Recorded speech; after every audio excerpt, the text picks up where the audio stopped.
The Secretary General immediately explained, "The incident happened suddenly, and I didn't know it was about this matter. As the Secretary General, it is my responsibility to handle these things, so ... All right, no need to say more.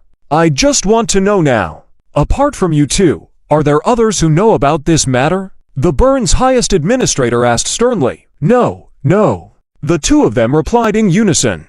"Good. Remember, without my permission, from now on, not a single word about this matter is to be leaked to the public." The Burns' highest administrator's tone carried a hint of threat. Understood. The two immediately replied, their tone without any hesitation. The expression of the Burns' highest administrator softens at this point, then he continues seriously, although the Owl Dragon Interstellar Empire has recently risen. Its military strength is undoubtedly superior to ours since it defeated the invading fleet of the devouring civilization. It even ranks among the top in the T6 interstellar civilization. We are completely outmatched. The appearance of such a character in our Burns interstellar civilization must have a purpose. We must be cautious in our response. However, since the other party is acting covertly, unwilling to reveal their identity, and does not want to draw too much attention, at least that suggests their purpose in this visit is not to be hostile towards us. But we must remain vigilant in dealing with such a powerful civilization. A slight mistake could lead our Burns interstellar civilization into the midst of war. The Secretary General and the Major General both nodded. Is this fleet still on the outskirts of our capital star system? The Burns' highest administrator inquired. Yes. Our people have been monitoring it all along, the Major General explained. The Burns' highest administrator thought for a moment, and then said, "Make a public announcement that we are conducting military exercises in the area, and no interstellar warships are allowed to enter. You are responsible for monitoring this Owl Dragon Fleet's interstellar fleet, cutting off their communications with the outside, and maintaining single-line contact with me. After this matter is resolved, investigate all these personnel thoroughly, clear all their private equipment, and strictly monitor them for the next 3 years. Understood."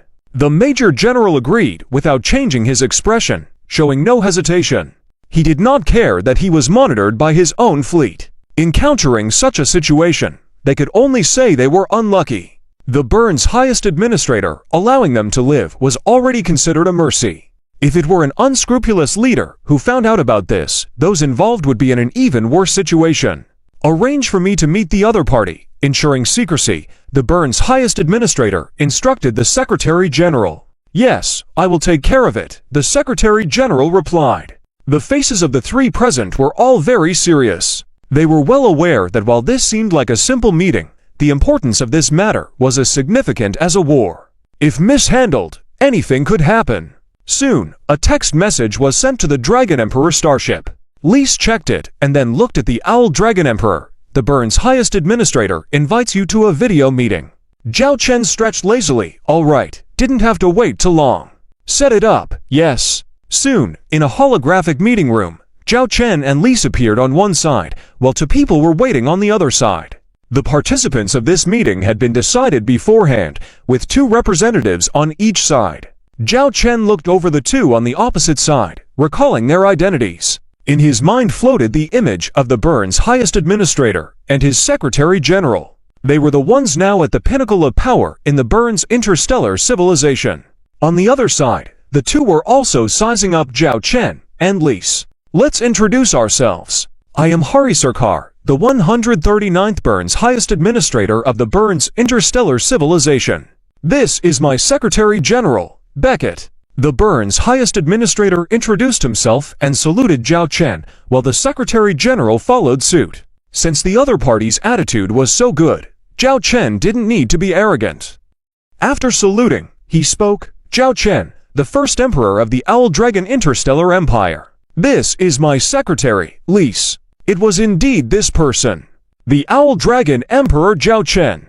Although there were previous speculations, confirmation received surprised both the Burns' highest administrator and his Secretary General. After all, the reputation of the Owl Dragon Emperor in many universes was substantial. Even if he hadn't met them, he knew about the battle between the Owl Dragon Interstellar Empire and the devouring civilization. He knew that the relationship between the Owl Dragon Empire and the Holy Elven Empire was close. Being an ally of the Holy Elven Empire was very rare. Owl Dragon Emperor, I've heard of you for a long time. May I ask why you have come all this way to the Burns interstellar civilization? The Burns' highest administrator courteously asked. Zhao Chen smiled slightly, but his next words startled the Burns' highest administrator and his secretary general. I came specifically this time to ask if the Burns interstellar civilization intends to go to war with our Owl Dragon interstellar empire. If the Burns' highest administrator hadn't kept his composure, he would have been furious by now. Struggling to keep his astonishment in check, the Burns' highest administrator asked in puzzlement, "Why do you say that, Owl Dragon Emperor? There is no enmity between us. Why would the Burns interstellar civilization want to go to war with the Owl Dragon interstellar empire?" Playing around. How powerful the Owl Dragon interstellar empire was, and how foolish the Burns interstellar civilization would be to go to war with them at this time. Wouldn't that be tantamount to seeking death? Is that so? Then why is my fleet reporting that the Burns interstellar civilization wants to take action against it? Zhao Chen asked, squinting his eyes. Seeing the Owl Dragon Emperor's attitude, the Burns' highest administrator began to suspect. Could there really be such a thing? If the Owl Dragon interstellar empire targeted the Burns interstellar civilization on purpose, there was no need for such a lame excuse. But if there really was such a thing? The Burns' highest administrator swallowed hard, feeling a chill down his neck. Chapter 1494, I heard that you want to start a war with us. Chapter 1494, I heard that you want to start a war with us. Wait a minute, I have no idea about this news at all. I assure you, our Burns interstellar civilization absolutely does not have any intention of being enemies with your Owl Dragon interstellar empire. Please allow me to investigate. Sweat beads had already appeared on the forehead of the highest chief executive of Burns. Just as he was about to ask his Secretary General what was going on and why this had surfaced, Zhao Chen spoke first. No need to bother investigating yourselves. You just tell us, are you preparing to use force in the Luo River sector of the Cancer constellation interstellar civilization? The highest chief executive of Burns was momentarily stunned, as he recalled that indeed there was such a situation. He looked inquiringly at the Secretary General beside him. The Secretary General immediately said, "Yes, there is such a situation.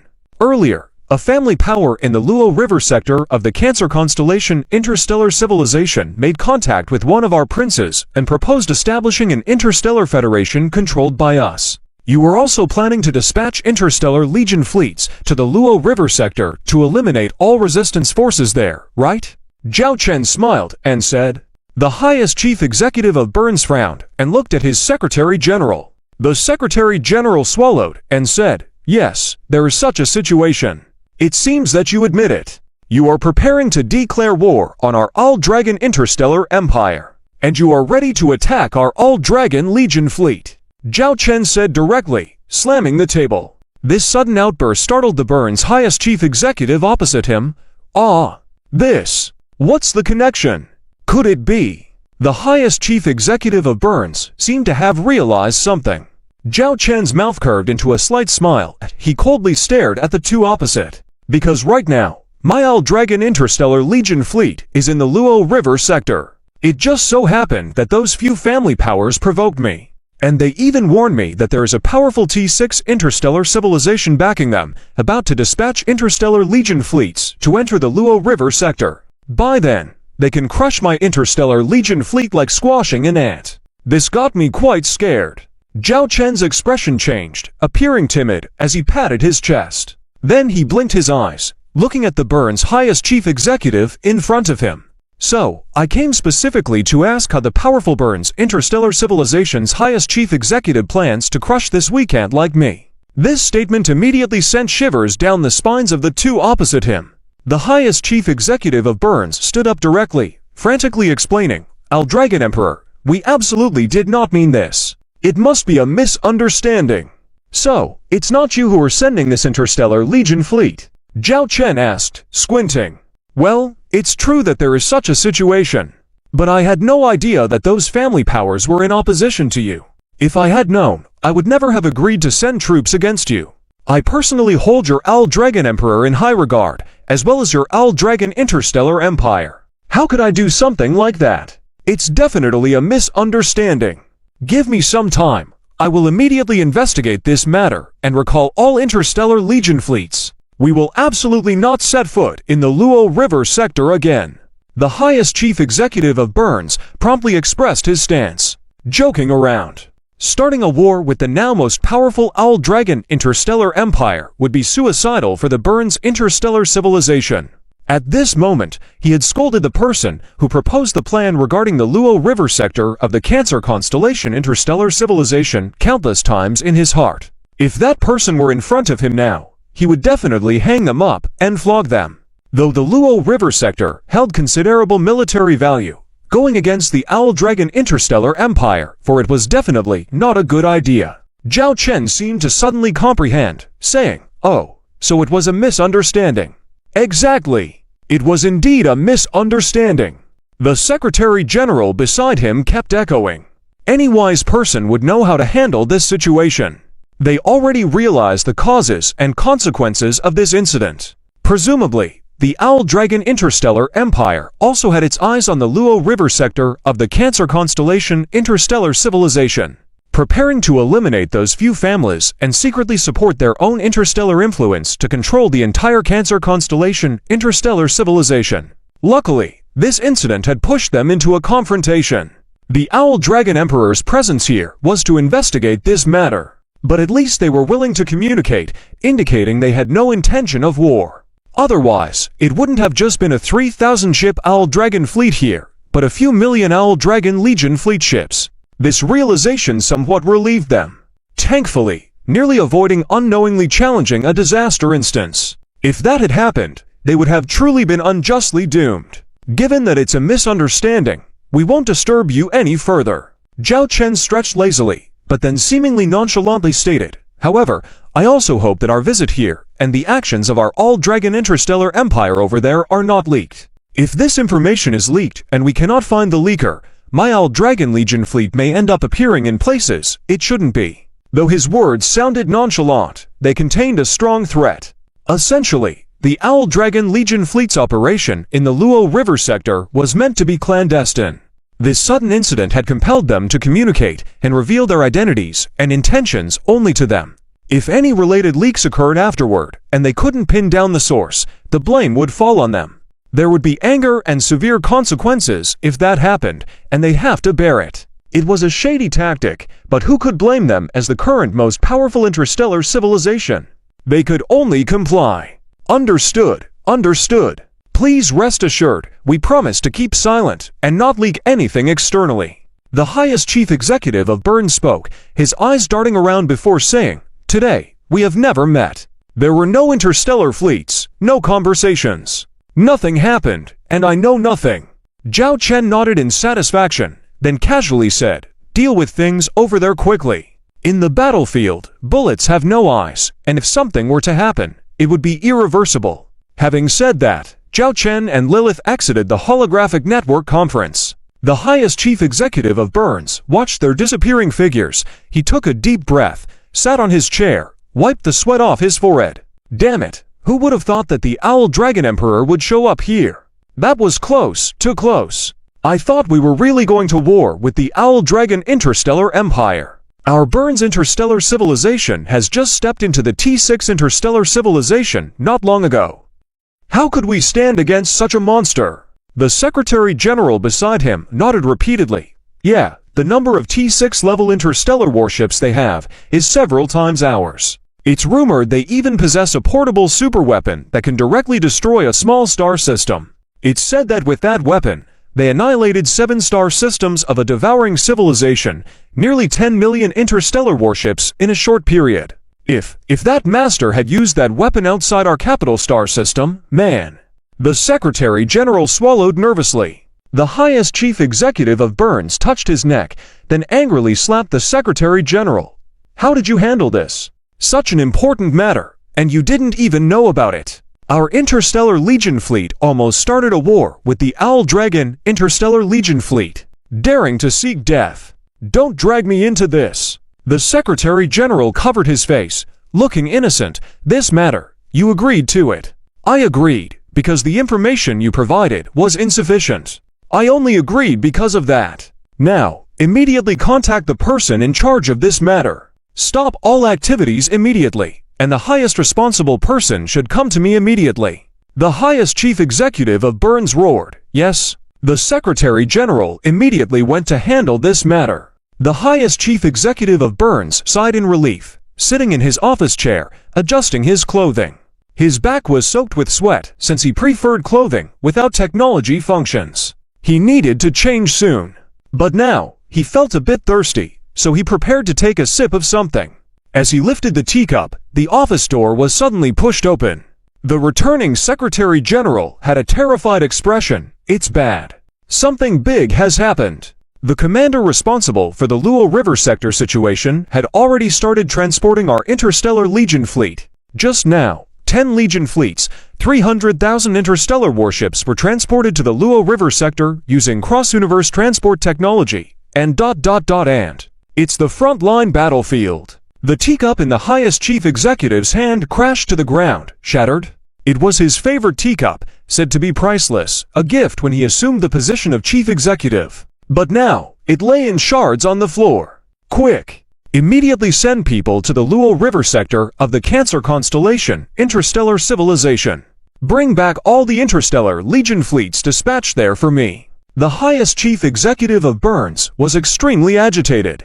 He felt as if the sky was falling at that moment. Chapter 1495. Secretary General arrives. Chapter 1495. Secretary General arrives. The original stalemate between the four great families of the Luo Star region and the frontline battlefield of the Luo Kingdom suddenly changed. It's unclear what happened to cause this. The usually cautious for Great Families fleet began to stir restlessly. The interstellar patrol fleet boldly crossed the perimeter for inspections, even daring to fire a few shots when they encountered the starships of the Luo Kingdom.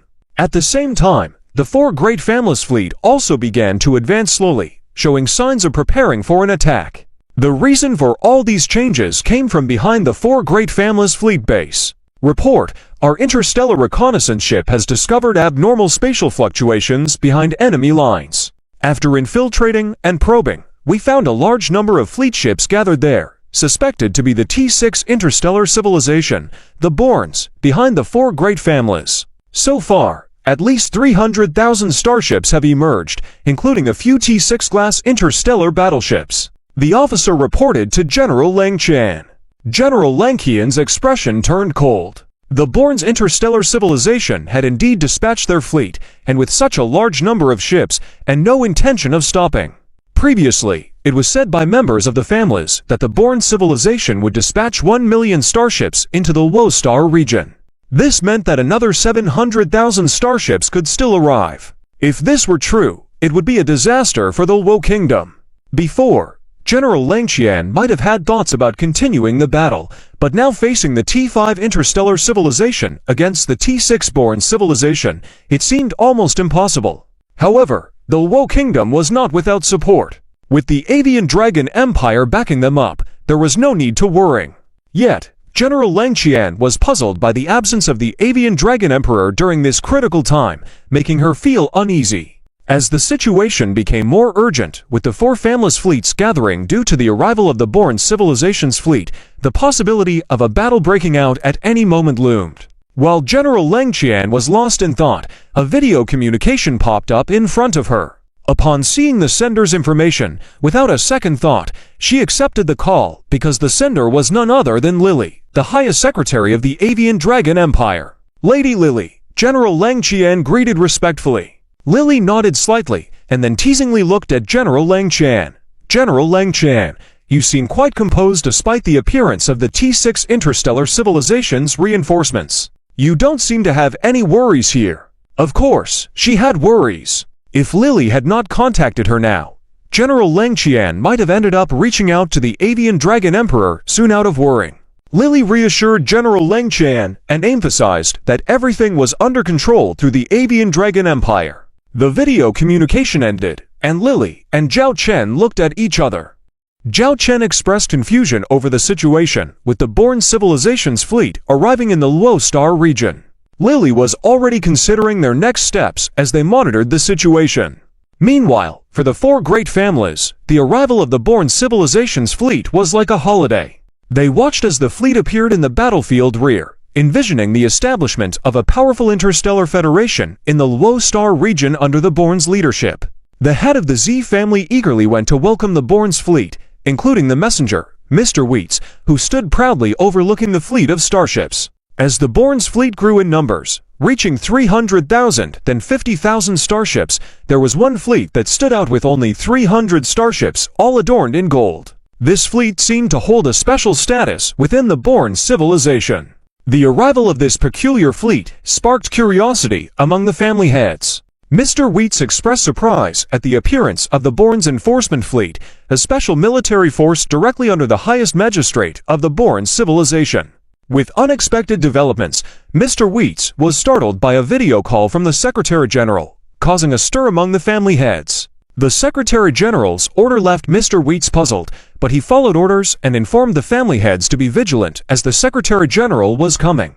Despite the uncertainty of the situation, Mr. Wheats prepared himself for the impending encounter. Chapter 1496. He is a criminal. Chapter 1496. He is a criminal. The Secretary General arrived, and of course, they couldn't just wait here. They immediately went to the docking area where the interstellar shuttle could park. Watching the shuttle slowly land in the designated spot emerging from the Burns enforcement fleet, the hatch opened. A team of soldiers escorted the Secretary General down.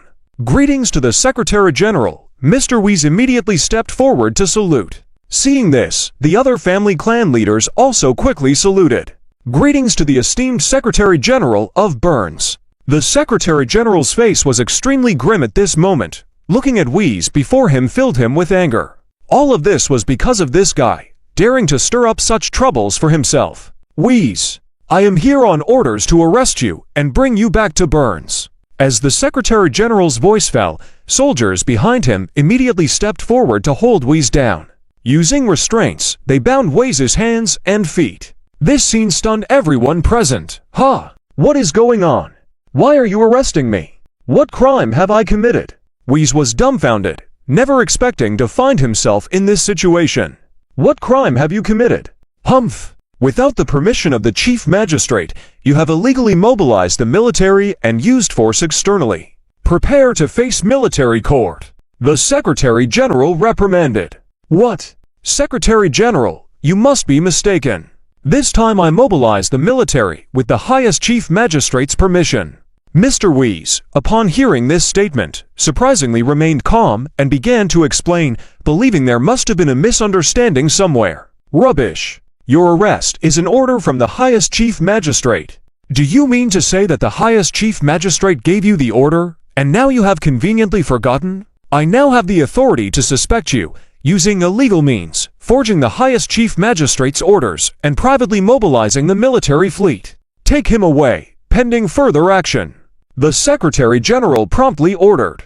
The soldiers then placed a muzzle over Wheeze's mouth, making it impossible for him to speak. He was escorted onto the shuttle in silence. This scene left the surrounding family clan leaders at a loss. Chief Z from the Z clan couldn't hold back, stepping forward to say, Secretary General, there must have been a mistake here. We have already begun cooperation with your Burns interstellar civilization.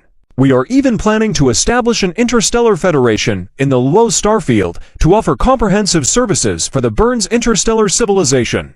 We will become the most loyal allies of Burns interstellar civilization. The Secretary General coldly looked at him and said, we never promised such a thing.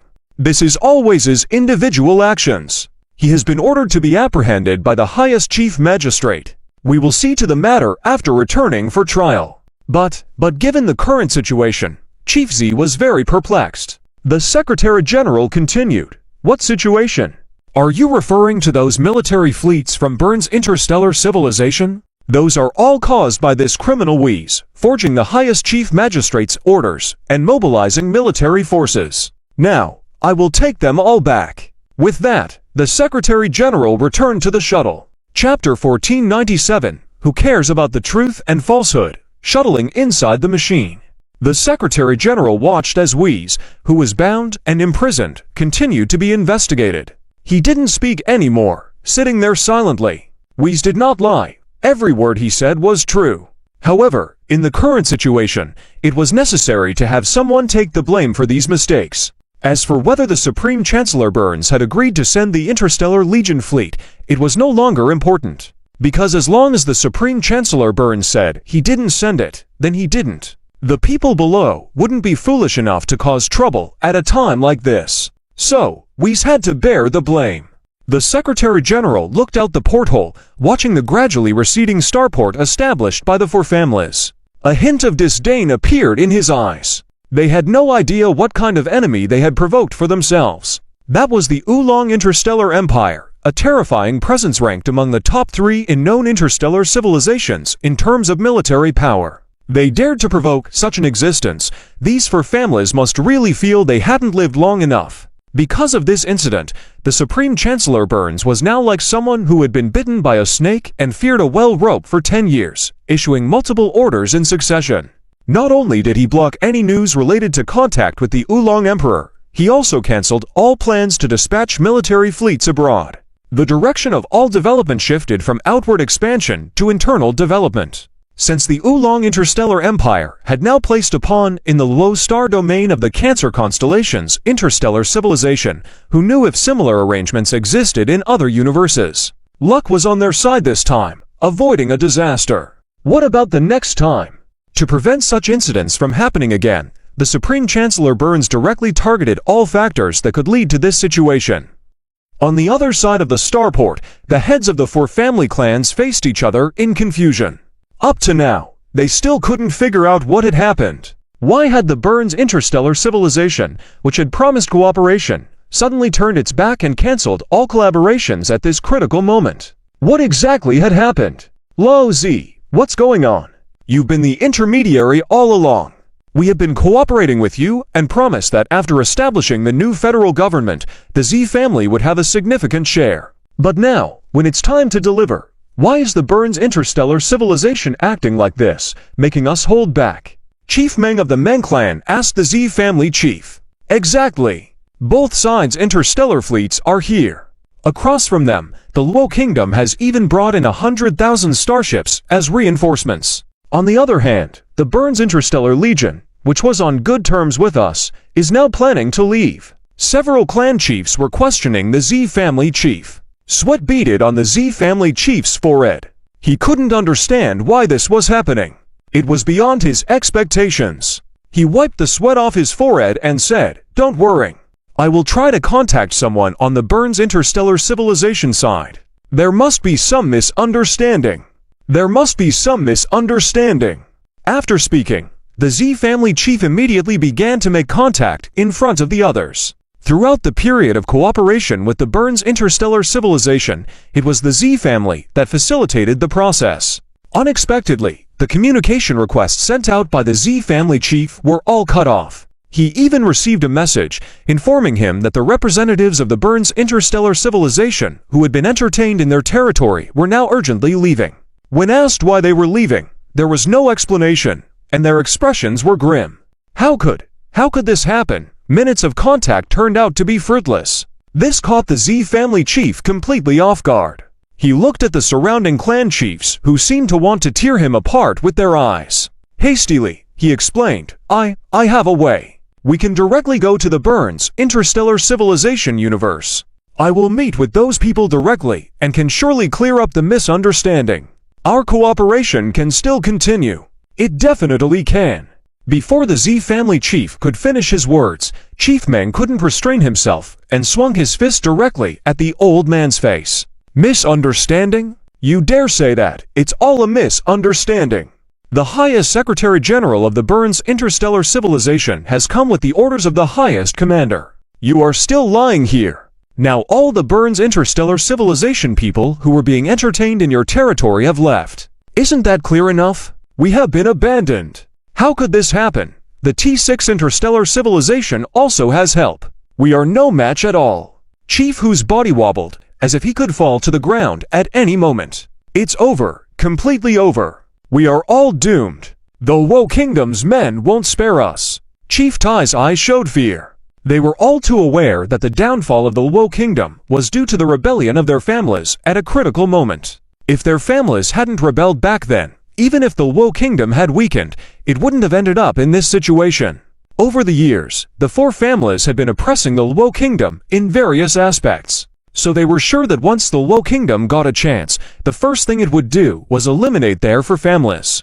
Before the Luo Kingdom, they had no chance at all. Chapter 1498. The Battle of the Luo River Star Region Report, the latest news. The Burns Interstellar Civilization Legion fleet that appeared behind enemy lines has started to retreat.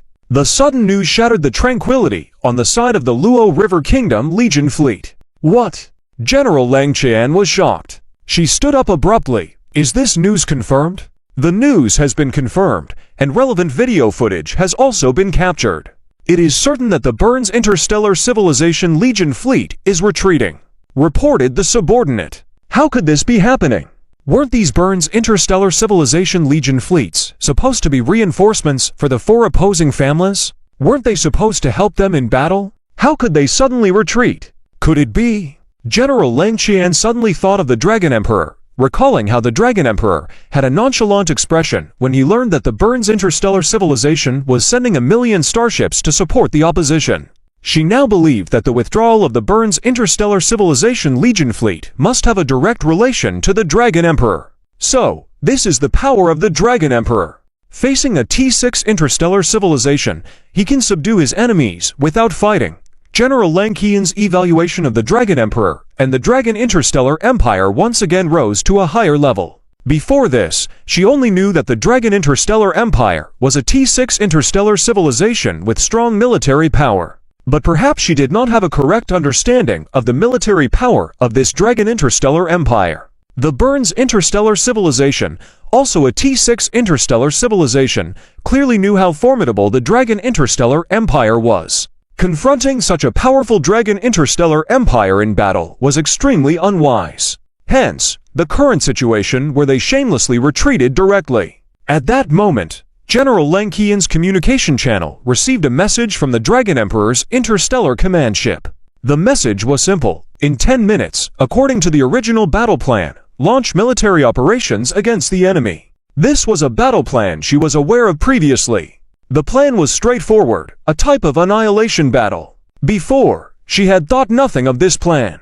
But upon learning that the Burns Interstellar Civilization would send 1,000,000 starships, she felt uncertain. Even if the three opposing family Legion fleets were combined to 3,000,000 starships, she had considered it inconsequential. But with the addition of the Burns Interstellar Civilization's 1,000,000 starships, the situation changed drastically. When she tried to contact the Dragon Emperor, she received a reply to proceed according to the original plan, and would be informed in case of any changes. Although she felt worried, General Lang Qian, aware of their current position, could only remain silent. Now, General Lang Qian understood that this was the initial plan of the Dragon Emperor. Everything was part of the Dragon Emperor's calculations. She had overthought things. Understanding this, General Lang Qian's face was filled with excitement. She immediately began issuing orders for battle deployment. Issue my command. All Legion fleets of the Luo River Kingdom, enter battle mode. Prepare for a flanking attack on the enemy's flanks. On the Dragon Emperor's interstellar command ship bridge Dragon Emperor. This is all a misunderstanding, a mistake. We didn't anticipate that Wheats, the individual who sent the Burns Legion fleet to participate in the Battle of Luo River Star region without permission. He unilaterally mobilized the Legion fleet. If we hadn't discovered it in time, a mistake of grand proportions would have been made. So, I rushed over to stop it and arrested him, bringing him back to the Burns Interstellar Civilization for trial. The Burns Secretary General, who had shown no respect before the four family leaders, was now smiling smugly at the video window, looking at the Dragon Emperor. Zhao Chen smiled and waved his hand. It's all good. It was just a misunderstanding. I still have great confidence in the sincerity of the highest official in Burns. When you return, do me a favor. Yes, I promise to deliver. The communication window closed. Zhao Chen looked at Lil beside him. Looking at this attitude, it seems that it was indeed a misunderstanding. At least the current result is what we wanted. Although we are not afraid of this T6 Burns Interstellar Civilization, engaging in a war with a T6 Interstellar Civilization at this stage would undoubtedly be very detrimental to us. And in this current battlefield, with 3,000,000 starships from the enemy, Together with an additional 1 million starships from a T6 interstellar civilization, our current 10,000 starships brought here are far from enough. This means we need to divert more interstellar Legion fleets, which will inevitably affect other aspects of the battle, Lille analyzed.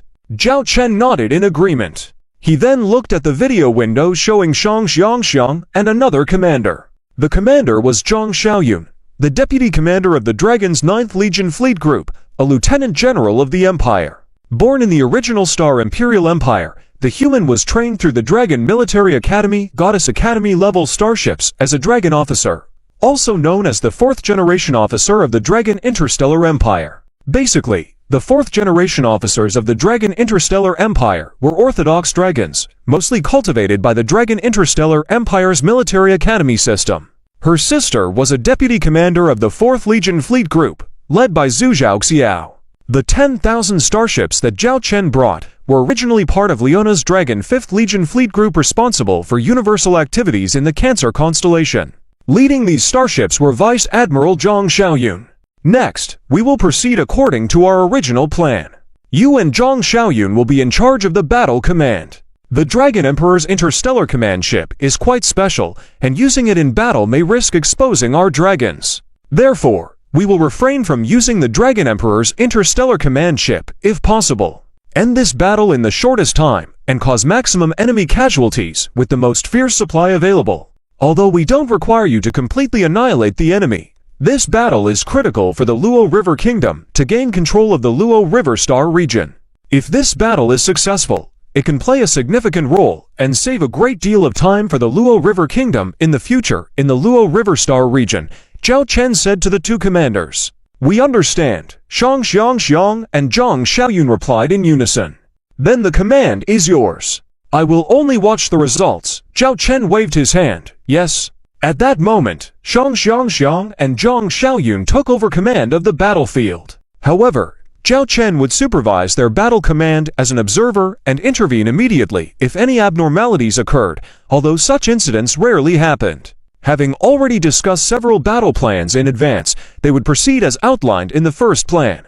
With Shang Xiangxiang's Legion Fleet Group launching an attack from the front, Zhang Xiaoyun's Emperor's Guards fleet conducting a beheading operation against the enemy's elite fleet.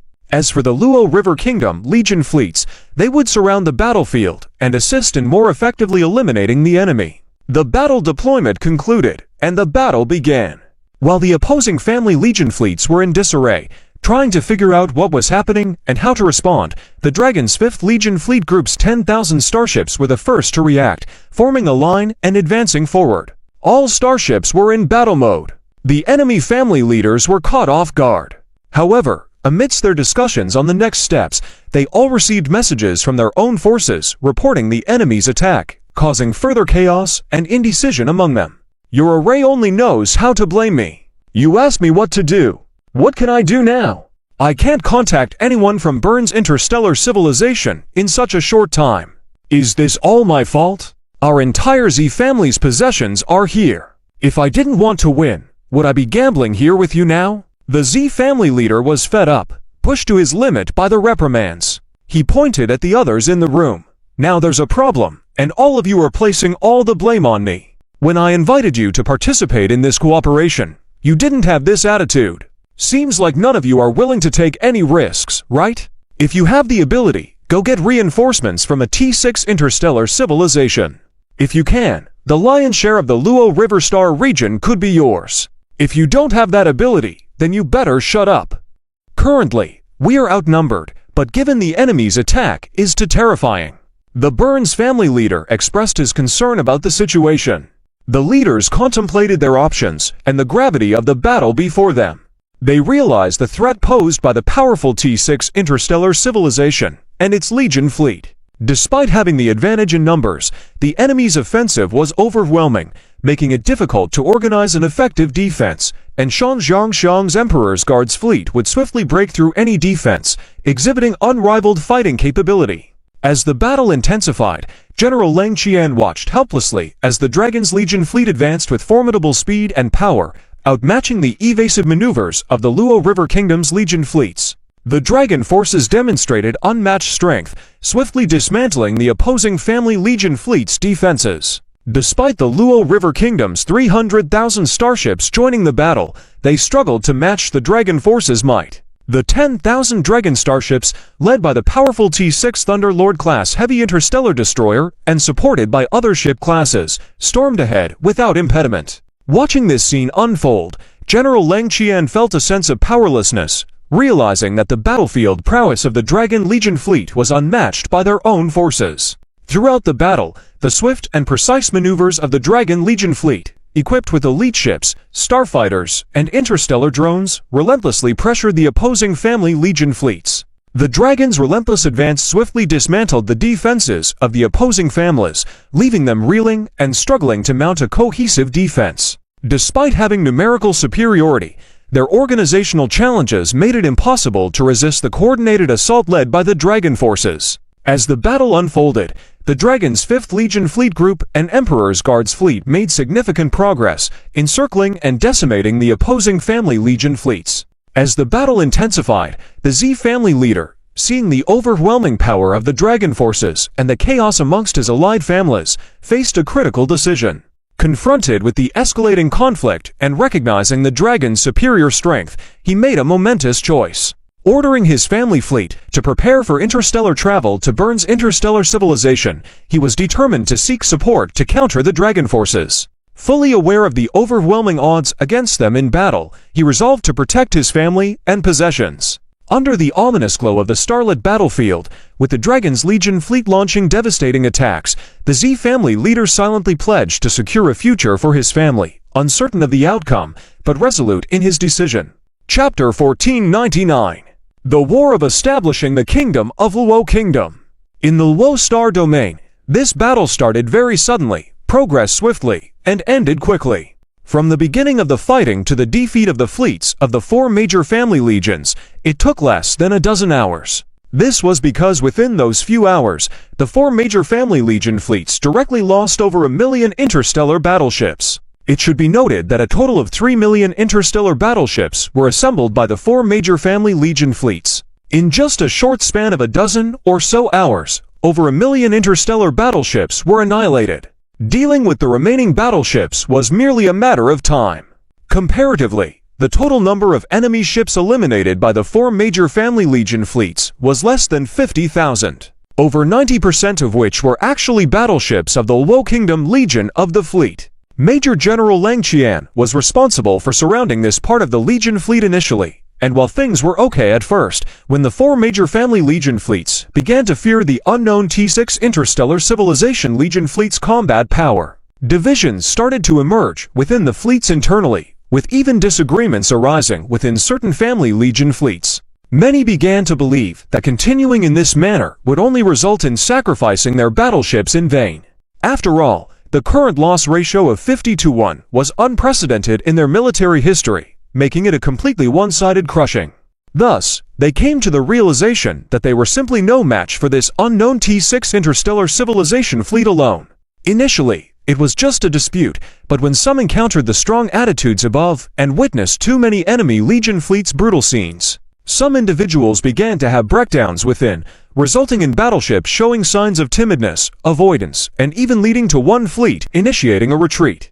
From the initial small fleet to a whole Legion fleet, and later even tens of thousands of battleships began to collapse and flee. At this point, General Lang Qian and the Luo Kingdom Legion of the Fleet, which was originally responsible for the encircling operation, naturally faced immense pressure. This led to some losses and casualties, exceeding even that seen in frontline combat of the Dragon Legion fleet. In this regard, General Lang Qian himself felt ashamed. Although objectively speaking, many enemy interstellar Legion fleets were retreating and collapsing, from tens of thousands initially to later tens of thousands more, which nearly exceeded the number of interstellar battleships in the Luo Legion led by General Lang Qian. Therefore, intercepting them posed quite a challenge. However, as a commander, despite being aware of the situation, General Lang Qian still felt a sense of shame within him, even feeling unworthy to face the Dragon Emperor. Their Legion fleet was undertaking the most arduous combat mission in head-on battles, while they themselves couldn't even complete this kind of encircling mission. This resulted in General Lang Qian reprimanding his subordinates repeatedly, feeling humiliated. Returning to the main point, as the situation of defeat emerged in the 4 major family legion fleets, Zhao Chen immediately gave the order to pursue, eliminate as many enemies as possible, and to make the eruption as grand as possible. This was because Zhao Chen was preparing for the decisive battle to establish the kingdom of Luo, which needed to be fought magnificently to lay a solid foundation for the future rise of the Luo kingdom. Chapter 1500 Establishment of the Luo Kingdom. Just half a month after the Luo Star Domain was established, there was a drastic change in the Luo Star Domain. No one had expected that, in just half a month, the once balanced situation among the 5 powers would be completely overturned. And it was the least likely Luo Kingdom that managed to turn the tables. The Luo Kingdom had managed to reclaim the territories it had lost, quickly restoring its interstellar map to the size of the original Luo Empire. The speed of this revival was unprecedented. The day after reclaiming the original Luo Kingdom territory, Queen Lengyun of the Luo Kingdom announced to the outside world that the Luo Kingdom would hold a ceremony to declare the reunification of the Luo Star Domain and the subsequent management matters. This was a joyous occasion for the Luo Kingdom and its traditional factions. In the capital of the Luo Kingdom, a large number of interstellar warships gathered above, coming from all corners of the Luo Star Domain and even beyond the star forces of the Luo Star Domain. At the summit of the Royal Palace Mountain on the capital star of the Luo Kingdom, a grand square had been arranged. Tens of thousands of guests were gathered there. With the sound of ceremonial cannons in the background, Queen Lengyun of the Luo Kingdom emerged from the palace and stood at the highest point of the Luo Square, visible to all. Beside her were 2 individuals, the 2 Grand Marshals of the kingdom, one being the veteran Grand Marshal, and the other the rising star, Marshal Lenkian. All eyes were on these 3 individuals as the ceremonial cannons fell silent and the melodic music of the band began to play. On this momentous occasion, holographic projections appeared on the major planets of the Luo Star Domain, mirroring the scene at the capital square. The billions of inhabitants of the Luo Star Domain watched as Queen Lengyun addressed the crowd, announcing the restoration of the Luo Kingdom to its former glory. She spoke of reclaiming everything that belonged to them and declared that the traitors had paid a heavy price. As Queen Lenkian spoke, several video scenes were shown, depicting the Luo Kingdom's forces cleaning up remnants of the 4 major families' forces, showcasing only the Luo Kingdom's fleet, and not a single image related to the Raven Legion fleet. This discretion was intentional for security reasons. The footage captured attacks on the Mon family capital star, the capture of the direct descendants of the 4 major families, the confiscation of their assets, and the public trials and executions of members of these families. The old aristocrats in the square cheered for the Luo Kingdom and Queen Lenkian. After the announcements and readings, Queen Lenkian continued, declaring the establishment of the Luo Public Kingdom and her role as the Queen of the Luo Public Kingdom. Subsequent readings covered the regulations of the Luo Public Kingdom, a topic that had been previously discussed within the former Luo Kingdom.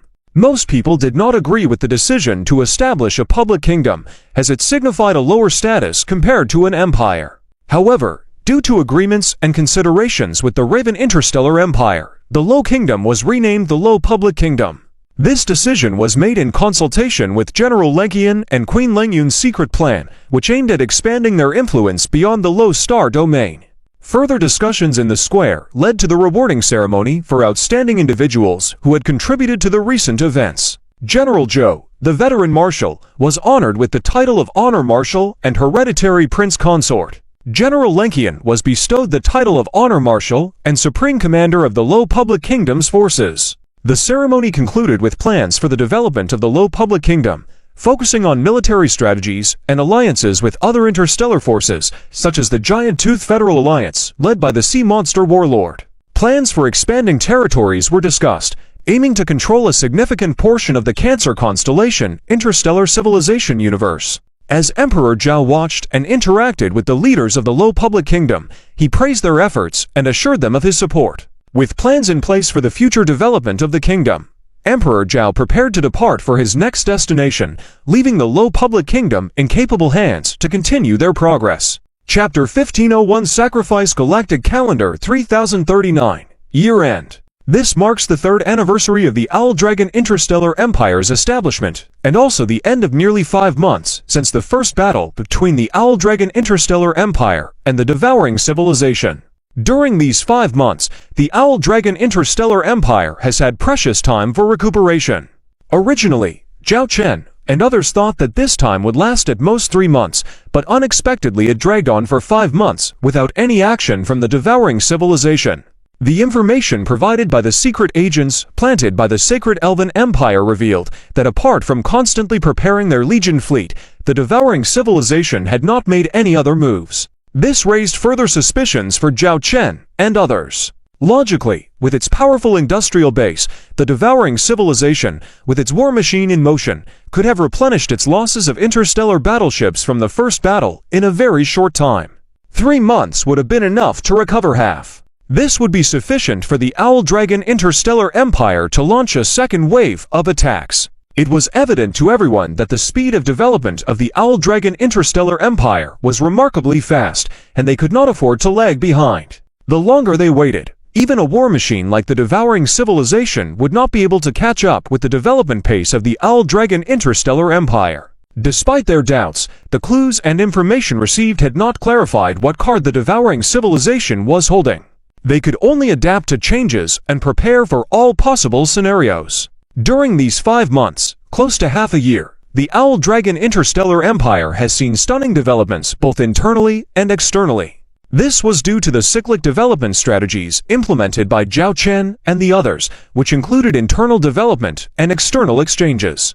By following these two development paths, progress was much quicker than simply relying on one. The effects were significant. Successively, the Fairy Alliance Federation, the Kingdom of Stone, and even the Cancer Constellation Interstellar Civilization were falling under Zhao Chen's control. The Mohatis Interstellar Empire and the Firestripe Interstellar Alliance under Charlotte's command were also progressing steadily. Now, as it coincided with the 3rd anniversary of the establishment of the Owl Dragon Interstellar Empire and Zhao Chen's intention to make some announcements, they decided to compress all these events into one time frame. For this purpose, Zhao Chen had specifically called back senior figures from several interstellar universes, such as Charlotte, Leona, and others. Moreover, Zhao Chen had also secretly invited senior figures from several alliance powers, including the prominent White Orchid Interstellar Trading Group twins, Flora and Fauna, from the Fairy Alliance Federation, as well as envoys from the Kingdom of Stone and the Queen and Grand Marshal of the Law River Duchy. As these individuals currently did not have publicly known alliances with the Owl Dragon Interstellar Empire, they were invited using pseudonyms to ensure their identities remained concealed. They would not appear in any public gatherings to safeguard their secrecy. However, Zhao Chen made sure they were not neglected and arranged for them to tour the Owl Dragon Galaxy, allowing them to experience firsthand the power of the Owl Dragon Interstellar Empire. This method aimed to reinforce their impressions of the Empire. Subsequently, private receptions would be organized for them to discuss pertinent matters. In short, Lily had prepared a schedule for Zhao Chen that neatly organized his year-end schedule. So much, Zhao Chen remarked, looking at the schedule almost as tall as himself, feeling slightly speechless. Beside him, his 3 children were playing and frolicking. After more than half a year, the 3 children had grown up considerably, being able to stand and play on their own. Zhao Chen rarely had the time to accompany them, feeling indebted to these children. He could not provide them prolonged companionship, and due to his orders, they had not seen their mother for nearly half a year. Can this schedule be compressed further? Can we create more time to be with the children? Zhao Chen embraced Lily's slim waist, earnestly expressing his thoughts. The children are watching. Don't fidget, Lily admonished Zhao Chen, giving him a stern look. Privately, Lily showed less reverence to the emperor, displaying more of a marital bond. As time passed, this bond strengthened. Don't you want to spend more time with the children? Zhao Chen teased Lily. Lily hesitated for a moment. Saying she did not want to be with the children more would undoubtedly be untrue. The 3 children were at such a tender age, being able to accompany them was undoubtedly the best thing. But now, at this moment, Charlotte, their eldest daughter, approached, clutching Zhao Chen's robe with her tender hands, and spoke in a soft voice, "Father, you are busy. Your matters are more important. Bayer will take care of the younger siblings. Mother said that you are a very busy and great person with important matters to attend to. Once these matters are dealt with, you can rest and spend time with us. We will not burden you and Mother. You and Mother should focus on what you need to do."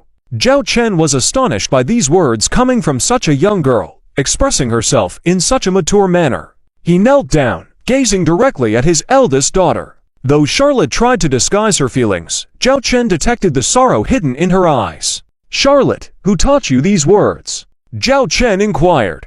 Though he knew his children were intelligent, there were some things they couldn't comprehend without guidance. Charlotte continued in her childish voice, "Mother told me those words. She said she had some great things to do for you. For the next half year or more, she might not be able to be with us. As the oldest child, I have to bear the responsibility of looking after my younger siblings. She said that you both are very busy now so that in the future, you can always be with us. So, my siblings and I are willing to wait at home for you, mother, and aunt to come back. We will be sensible, well-behaved, and will not make our aunties angry." Witnessing such maturity at such a young age left Zhao Chen feeling as though countless thorns pierced his heart. He was not a responsible father, not even a responsible husband. He failed to provide even the most basic companionship to his children. Zhao Chen moved forward, embracing Bayer. Zhao Hu and Zhao Lily, though unsure of what was happening, opened their arms to seek comfort from their father. Chapter 1502. Calm situation. All right, it's time to do what we need to do. Lily patted Zhao Chen on the shoulder, although she also couldn't bear to do what needed to be done. However, it was unavoidable. It was something they had to face now. Zhao Chen glanced at the three children.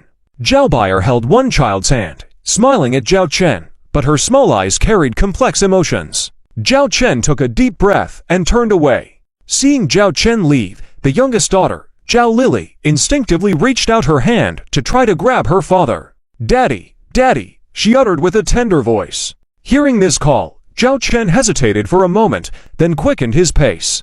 Zhao Hu clenched his fists, tears streaming from the corners of his eyes. "Mother said I'm a man. A man shouldn't cry. I can't cry." Zhao Chen didn't know what was happening behind him, and he didn't dare to look back. He left the residence, and together with Lily, boarded the shuttle that had been prepared in advance, leaving the planet. This planet was specially modified to be a habitable planet, prepared for families like Zhao Bayer's All-Dragon Legion members. The shuttle ascended. Zhao Chen looked at the beautiful planet, filled with many beautiful buildings, but scarce signs of technology. This was because Zhao Chen wanted these children to have more contact with nature during their childhood, to enjoy these precious memories in the interstellar era. As the shuttle left the surface and entered space, the Dragon Emperor Star Command ship, the Dragon Emperor, was already waiting there. Returning to the bridge of the Dragon Emperor Star Command ship, when Zhao Chen sat in the captain's chair, he returned to his work state. Opening his schedule, it covered nearly a month's worth of work from the end of this year to the beginning of the next year. First, he would summarize the development and status of the Owl Dragon Interstellar Empire and the current interstellar forces under the control of the Owl Dragon Interstellar Empire and formulate the direction of development for the coming year. At the same time, Zhao Chen would also meet for the first time with the agents supported by other interstellar civilizations. This whole process would take approximately 5 days. Following that was the 3-year anniversary celebration at the end of the year, which was grander than the previous 2-year anniversaries. The celebration was mainly divided into 3 parts. The first part was to commend military officers, scientists, and civil servants who had performed well in the Owl Dragon Interstellar Empire over the past year. The second part was the New Year's Eve ceremony. Besides the New Year's Eve ceremony, as the Dragon Emperor, Zhao Chen would conduct a 5-day inspection and visit various locations within the Owl Dragon Interstellar Empire. The third part would be the official launch of the development plan for the new year in late January, where Zhao Chen, relying on his technological capabilities, would write the development direction and outline for the Imperial Military Research Institute for the coming year. This part of the schedule was currently not fixed. These were the 3 main processes. After reading through all of this, Zhao Chen scratched his head and couldn't help but sigh that being the emperor was truly not easy. Even though he had mastered the ability to delegate effectively, there was still a lot of work he needed to handle personally. He couldn't escape. "Can't we reduce it a bit more?" Zhao Chen looked at Lily beside him. Lily shrugged and said calmly, "This schedule has already been minimized as much as possible by the Secretariat Department. If it weren't for this, if someone else were in your position, it would probably take 3 months to complete all the tasks." This last week of the year was very busy for the entire Owl Dragon Interstellar Empire, especially within the Owl Dragon Galaxy. This was the busiest and most tense time of the year. Personnel from all walks of life were completing their duties at their posts, especially those in charge of security, who didn't dare to slack off. Both personnel and the number of starships gathered within the Owl Dragon Galaxy were at their peak for the year. This was still under traffic control, otherwise, this number would increase by thousands. At this moment, in one of the stargates, several small starships slowly emerged and appeared in the Owl Dragon Galaxy. The identities of these small starships were simple introductions. They were personnel from certain family forces who had been invited here. However, in reality, those on board these small starships were guests from other interstellar civilizations. To disguise their identities, they infiltrated in these small ships, a plan arranged by the highest Secretariat Department of the Owl Dragon. So, this is the Owl Dragon Galaxy. Huaya Lanlin was greatly surprised at the scene before her. She had thought that the Owl Dragon Galaxy would be very prosperous, but she didn't expect it to be this prosperous. Everywhere in the galaxy, there were countless interstellar warships, and there was significant traffic along every route. Almost every planet had several space cities and starports. It was definitely a very busy galaxy. Moreover, here, many top-notch interstellar warships could be seen. Outside, there were almost legendary T6 interstellar warships, all visible here. Even at this moment, Huaya Lanlin saw on a dedicated transport route in the distance, a fleet of 300 interstellar transport ships was slowly sailing. Among these 300 interstellar transport ships, there were 10 T6 Star Walker-class Super Heavy interstellar transport ships, and the rest were all T5 Star Whale-class Super Heavy interstellar transport ships. This was undoubtedly the top interstellar transport ship fleet in the Huaya Fenzi Federal Tribe. However, here, they seemed to see them very easily. Meaning, just how many of these level of interstellar transport ships does the Owl Dragon Interstellar Empire have? Huaya Lanlin looked at Huaya Nini, who was already accustomed to this scene. When they had previously cooperated with the Owl Dragon Interstellar Empire in the White Orchid Interstellar Trading Group, it was Huaya Nini who had visited the Owl Dragon Interstellar Empire, so she had seen this scene long ago. After thinking for a moment, Huaya Nini replied, "Currently, there are at least 300 of the T6 Star Walker-class Super Heavy interstellar transport ships in service, and they are still being continuously built. The Owl Dragon Interstellar Empire places great importance on interstellar trade, and the Dragon Emperor grants great authority to the 3 interstellar trade groups under her command. Of course, the Dragon Emperor also holds shares in these interstellar trade groups, receiving substantial profits. However, the Dragon Emperor does not intervene in the operations of these interstellar trade groups, which are solely controlled by their own leaders. Whether it's Miss Liachi of the Northern Dragon Interstellar Trade Group or Miss Hong Meigui of the Rose Red Dragon Interstellar Trade Group, they are both excellent interstellar traders. The cooperation with them is very pleasant. Moreover, the Dragon Emperor not only does not interfere with their ideas, but also gives them some of the starship technology left over from the military, enabling them to have more starship and industrial technology to use in interstellar trade. For the Northern Dragon Interstellar Trade Group and the Rose Red Dragon Interstellar Trade Group, Huaya Lanlin was naturally familiar because they were now the 2 interstellar trade groups with the closest cooperation with their White Orchid Interstellar Trading Group.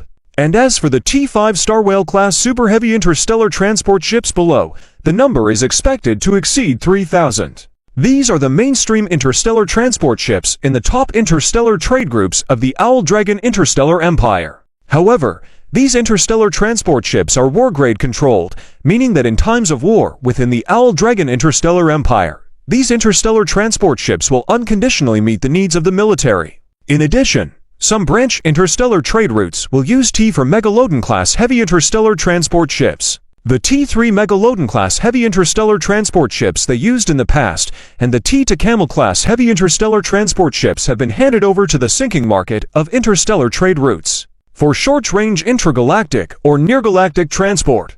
Currently, within the Owl Dragon Interstellar Empire, utilizing these interstellar transport ships and advanced Stargate networks, a very convenient interstellar transport system has been established. As Huaya Nini explained all this, there was admiration in her eyes, as if she had witnessed the establishment of all this. Hearing her sister talk about this, Huaya Lanlin's evaluation of the Owl Dragon Interstellar Empire increased even more.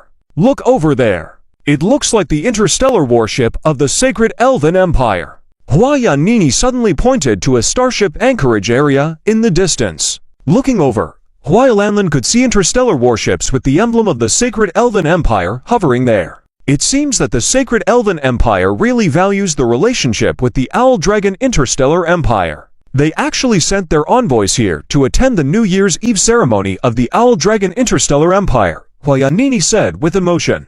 Hua Lanlin glanced at those warships and exclaimed, and there are 2 Elven Kings in attendance. 2 Elven Kings? How did you figure that out, sister? Hua Yanini asked in surprise. Because there are 2 Elven Kings flagship over there. It should be the flagship of the Flame Elf King Shiroman and the Water Elf King Merites, Hua Lanlin said. Chapter 1503 Annual Reward Banquet. The Zhonglong Interstellar Empire actually managed to invite 2 Elf Kings. Hua Yanini was greatly surprised. The status of the Sacred Elf Empire was quite remarkable within the known universe. Although the military strength of the Zhonglong Interstellar Empire now made many people awestruck, when it came to comprehensive strength, people still trusted the Sacred Elf Empire more. After all, it was an interstellar empire with a long history. It was widely known that although the Sacred Elf Empire was strong, their arrogant attitude led them to rarely interact with the outside world, and the Elf Kings seldom attended events of other interstellar empires. The fact that 2 Elf Kings gathered at the Zhonglong Interstellar Empire this time was evidence of its unique nature. According to the information we received earlier, the attendees at this banquet are not just from the Zhonglong Interstellar Empire, Hua Lanlin said with a serious tone. Hua Yanini curiously looked at her sister. Hua Lanlin's eyes sparkled, and she continued, in the past half-year, the Zhonglong Interstellar Empire has not only focused on our Fairies Federation tribe and the Kingdom of Stones. Based on the information I've gathered, the Zhonglong Interstellar Empire has been active in at least 3 other interstellar universes. And this banquet, the Zhonglong Emperor intends to unite us. What? Hua Yanini was taken aback. In fact, this information didn't come solely from our own sources. The Zhonglong Interstellar Empire did not hide their intentions from us. I predict that this unity, Emperor Zhonglong also intends for our White Orchid Interstellar Trade Group to play a crucial role, Hua Lanlin speculated. Which interstellar civilizations are involved? Hua Yanini couldn't help but ask. Hua Lanlin looked at her sister and listed several names. Hua Yanini was amazed and covered her mouth. I didn't expect that the Zhonglong Emperor had such a large plan. In the blink of an eye, they have carried out so many actions. Hua Lanlin, on the other hand, remained calm. These arrangements actually started when the Zhonglong Emperor was trying to unite us with the Kingdom of Stones. I had already noticed some signs. The Zhonglong Interstellar Empire and the Devouring Civilization are now arch-enemies, especially with the order behind the Devouring Civilization. The Zhonglong Empire will never yield. The only way out is to rapidly strengthen their power in a short period of time. Although they have a strong industrial base, it's difficult to elevate their comprehensive strength quickly just within the Zhonglong Interstellar Empire's boundaries. However, if they can access resources from multiple universes, it's possible to grow the Zhonglong Interstellar Empire to a level where it can defeat the Devouring Civilization and confront the Order in a short time. Hua Yanini suddenly realized. Soon, the 2 sisters aboard the starship arrived at a magnificent interstellar building. Hua Yanini excitedly introduced her sister. Sister, this is the capital city of the Zhonglong Interstellar Empire. It has many names, Dragon Emperor City, Long City, etc. But its official name is the name on the plaque, Chang'an City. It is the political center of the Zhonglong Interstellar Empire, where all major offices and institutions are located. This is the brain of the Zhonglong Interstellar Empire. Looking at the magnificent Chang'an City in front of her, Hua Lanlin was also greatly shocked. Accompanied by the starship, the 2 sisters disembarked and walked into Chang'an City. Hello, distinguished guests. I am a Secretary Officer of the Secretariat Department of the Zhonglong Interstellar Empire, tasked with receiving and assisting both of you during your stay in the Zhonglong Interstellar Empire. Here is my contact account. Feel free to reach out to me for any assistance, a Secretary Officer smilingly addressed Hua Lanlin and Hua Yanini. Hello, Hua Lanlin nodded with a smile, showing no airs. As a stellar trader, she understood the importance of diplomacy and never underestimated anyone. Moreover, she knew the special status of this leading guide in the Zhonglong Interstellar Empire's highest Secretariat Department. Although the secretary seemed ordinary, she worked at the highest level of the Secretariat Department, the brain of the Zhonglong Empire, and directly reported to the Emperor and the highest secretary. Almost all internal affairs were managed by the Secretariat Department, including logistical support for military operations. The secretary's position was indeed unique. Please follow me. I'll take both of you on a tour of our Chang'an city first. Of course, if you feel tired, I can take you to the hotel to rest first, the secretary officer said. Let's take a tour first, Hua Yalanlan said, showing her curiosity about Chang'an city. Okay, please follow me. The secretary officer led the way. The group soon boarded a flying car and began navigating Chang'an city. During the tour, Hua Yalanlan saw various buildings and interstellar races. Chang'an city was diverse, not just a political center, but also a livable planet with ordinary people living there. She also spotted the headquarters of the Northern Dragon Interstellar Trade Group and the Rose-Red Dragon Interstellar Trade Group. Each headquarters was enormous and bustling with people. It was common knowledge that to thrive, cooperation with these endorsed Zhonglong entities was essential for prosperity. Sister, the headquarters here is even more luxurious than the most extravagant headquarters of our Fairies Federation tribe. Although this is my first time seeing it, each visit is quite moving. If our White Orchid Interstellar Trade Group could have a headquarters of this level in the future, that would be great, Hua Yanani deeply expressed. Hua Yalanlan observed the grand headquarters and said, "We will have it." It seemed like a murmured promise from Hua Yalanlan. The following day, in new attire, Hua Yalanlan and Hua Yanani, under the guidance of the waiting secretary officer, entered the core area of Chang'an City.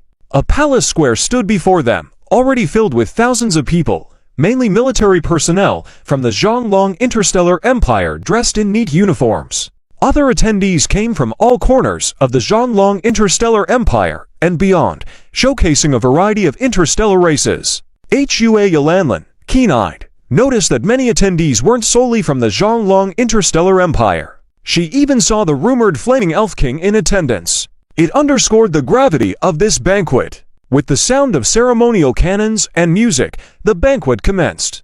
A grand figure emerged onto the high platform in front of the palace square, undoubtedly the Zhonglong Emperor, adorned in military ceremonial attire, exuding a commanding aura. When the Zhonglong Emperor reached the center of the platform, all Zhonglong military officers saluted. Other attendees, following proper protocols, expressed their respect to the Zhonglong Emperor. As Hua Yalanlan paid her respects, she discreetly looked towards the Flaming Elf King. Seeing the usually proud Elf King also paying his respects, though symbolizing mutual respect, highlighted the Zhonglong Emperor's formidable position in the Elf King's eyes. I won't speak empty words here. The purpose of this banquet is well known to all. In the past year, we of the Zhonglong Interstellar Empire fought a battle against the devouring civilization, and we emerged victorious, Zhao Chen stated. The response from the audience was cheerful. Zhao Chen continued, during this battle, we had many outstanding military officers. For those who excelled on the battlefield, we have rich rewards. Additionally, our Zhonglong Interstellar Empire's fleet will experience some changes for the upcoming year. I will now declare this. Chapter 1504. The new marshal. The first list to be announced was naturally the official list of newly promoted marshals. These 3 marshals who are being announced have actually been performing practical duties and exercising their rights for the past year already, but because it was during a time of war, it was only briefly reported. However, we must go through the proper procedures. So, this is considered a formal ceremony for these 3 marshals. Here, I bestow upon Wei Shishi the title of Imperial Marshal, serving as the highest commander of the 7th Fleet Group of the Owl Dragon Empire. I bestow upon Qingman the title of Imperial Marshal, serving as the highest commander of the 8th Fleet Group of the Owl Dragon Empire. And the first bestow upon Mei the title of Imperial Marshal, serving as the highest commander of the 9th Fleet Group of the Owl Dragon Empire. As Zhao Chen read out this matter, the 3 Imperial Marshals also stepped onto the stage.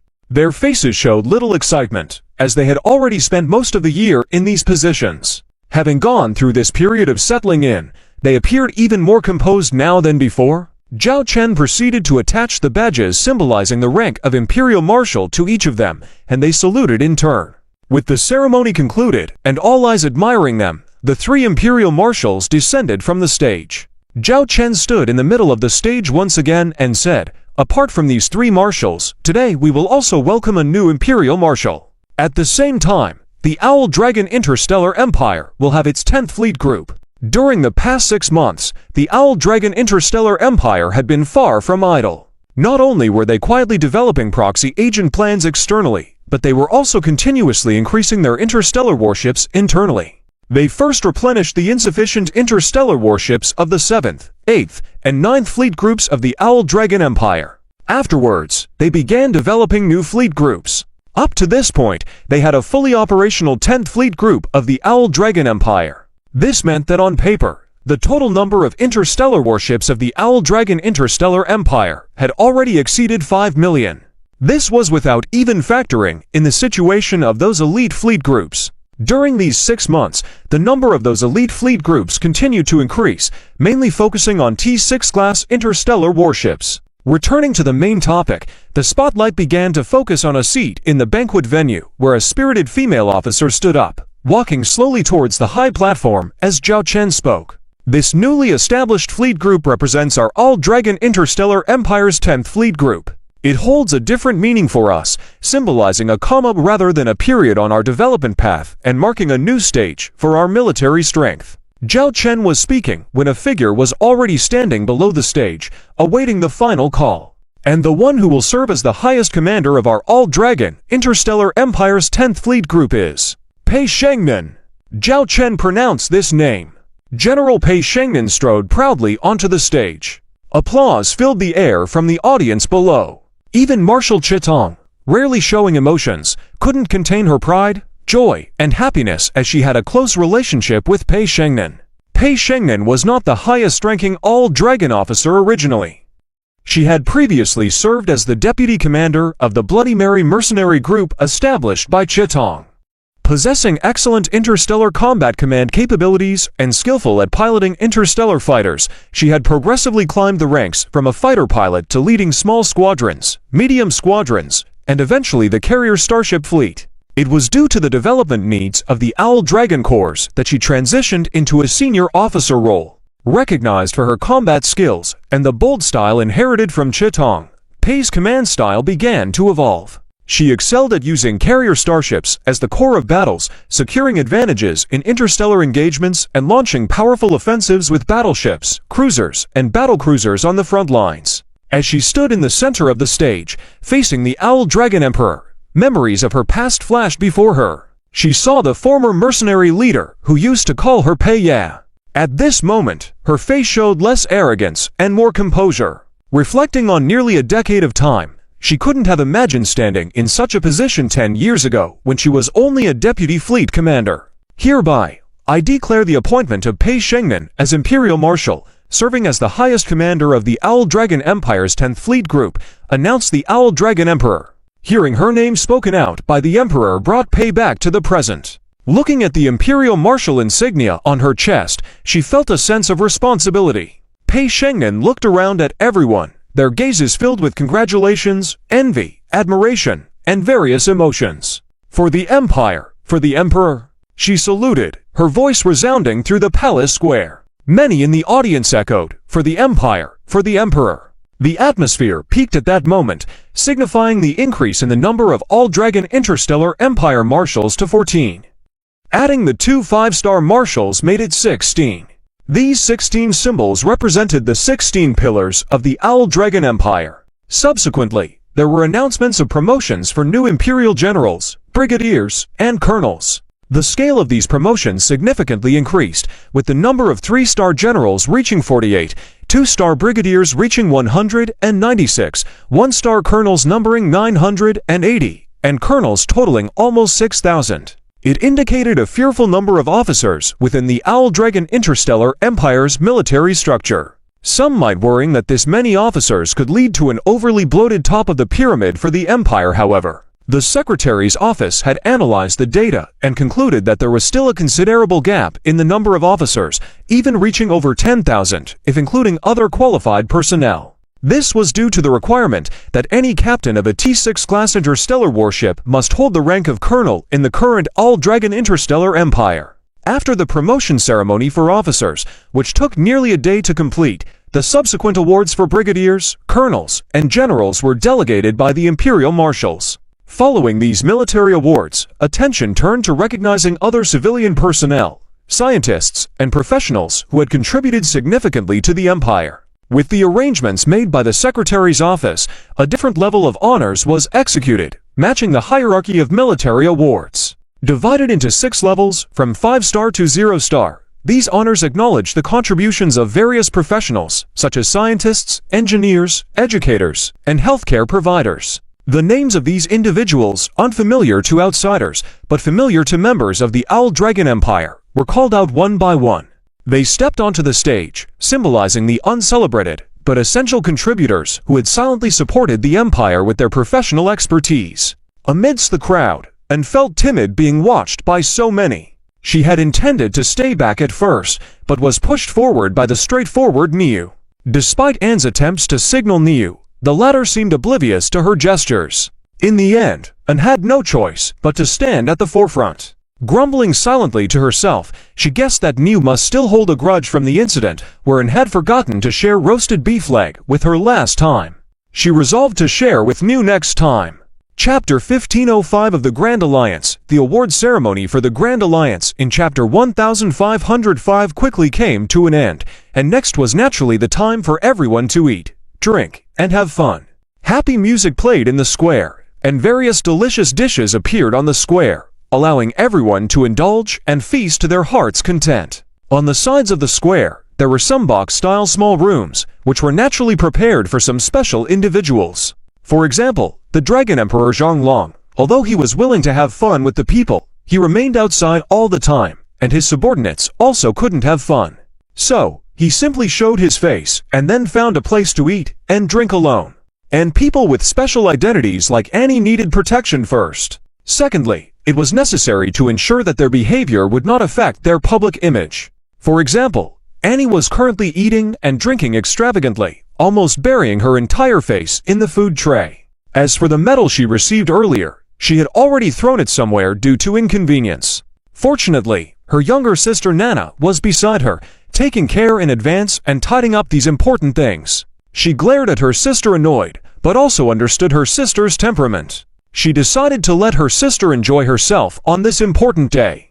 Nana, look at your sister. Well, it seems she will always be like this in her life. Fortunately, you and your sister work in the same department and usually take care of each other. The voice of their father, Chief Badgen of the Badgen tribe, came from beside her. I understand, father. Nana looked at her father, whose face was always filled with smiles. He was also wearing a badge, but only as a 2-star engineer. Although their father, Chief Badgen of the Stellar Dwarf tribe, had decent craftsmanship skills, some things depended on talents. Chief Badgen became a 2-star engineer through his own efforts, which was considered quite good.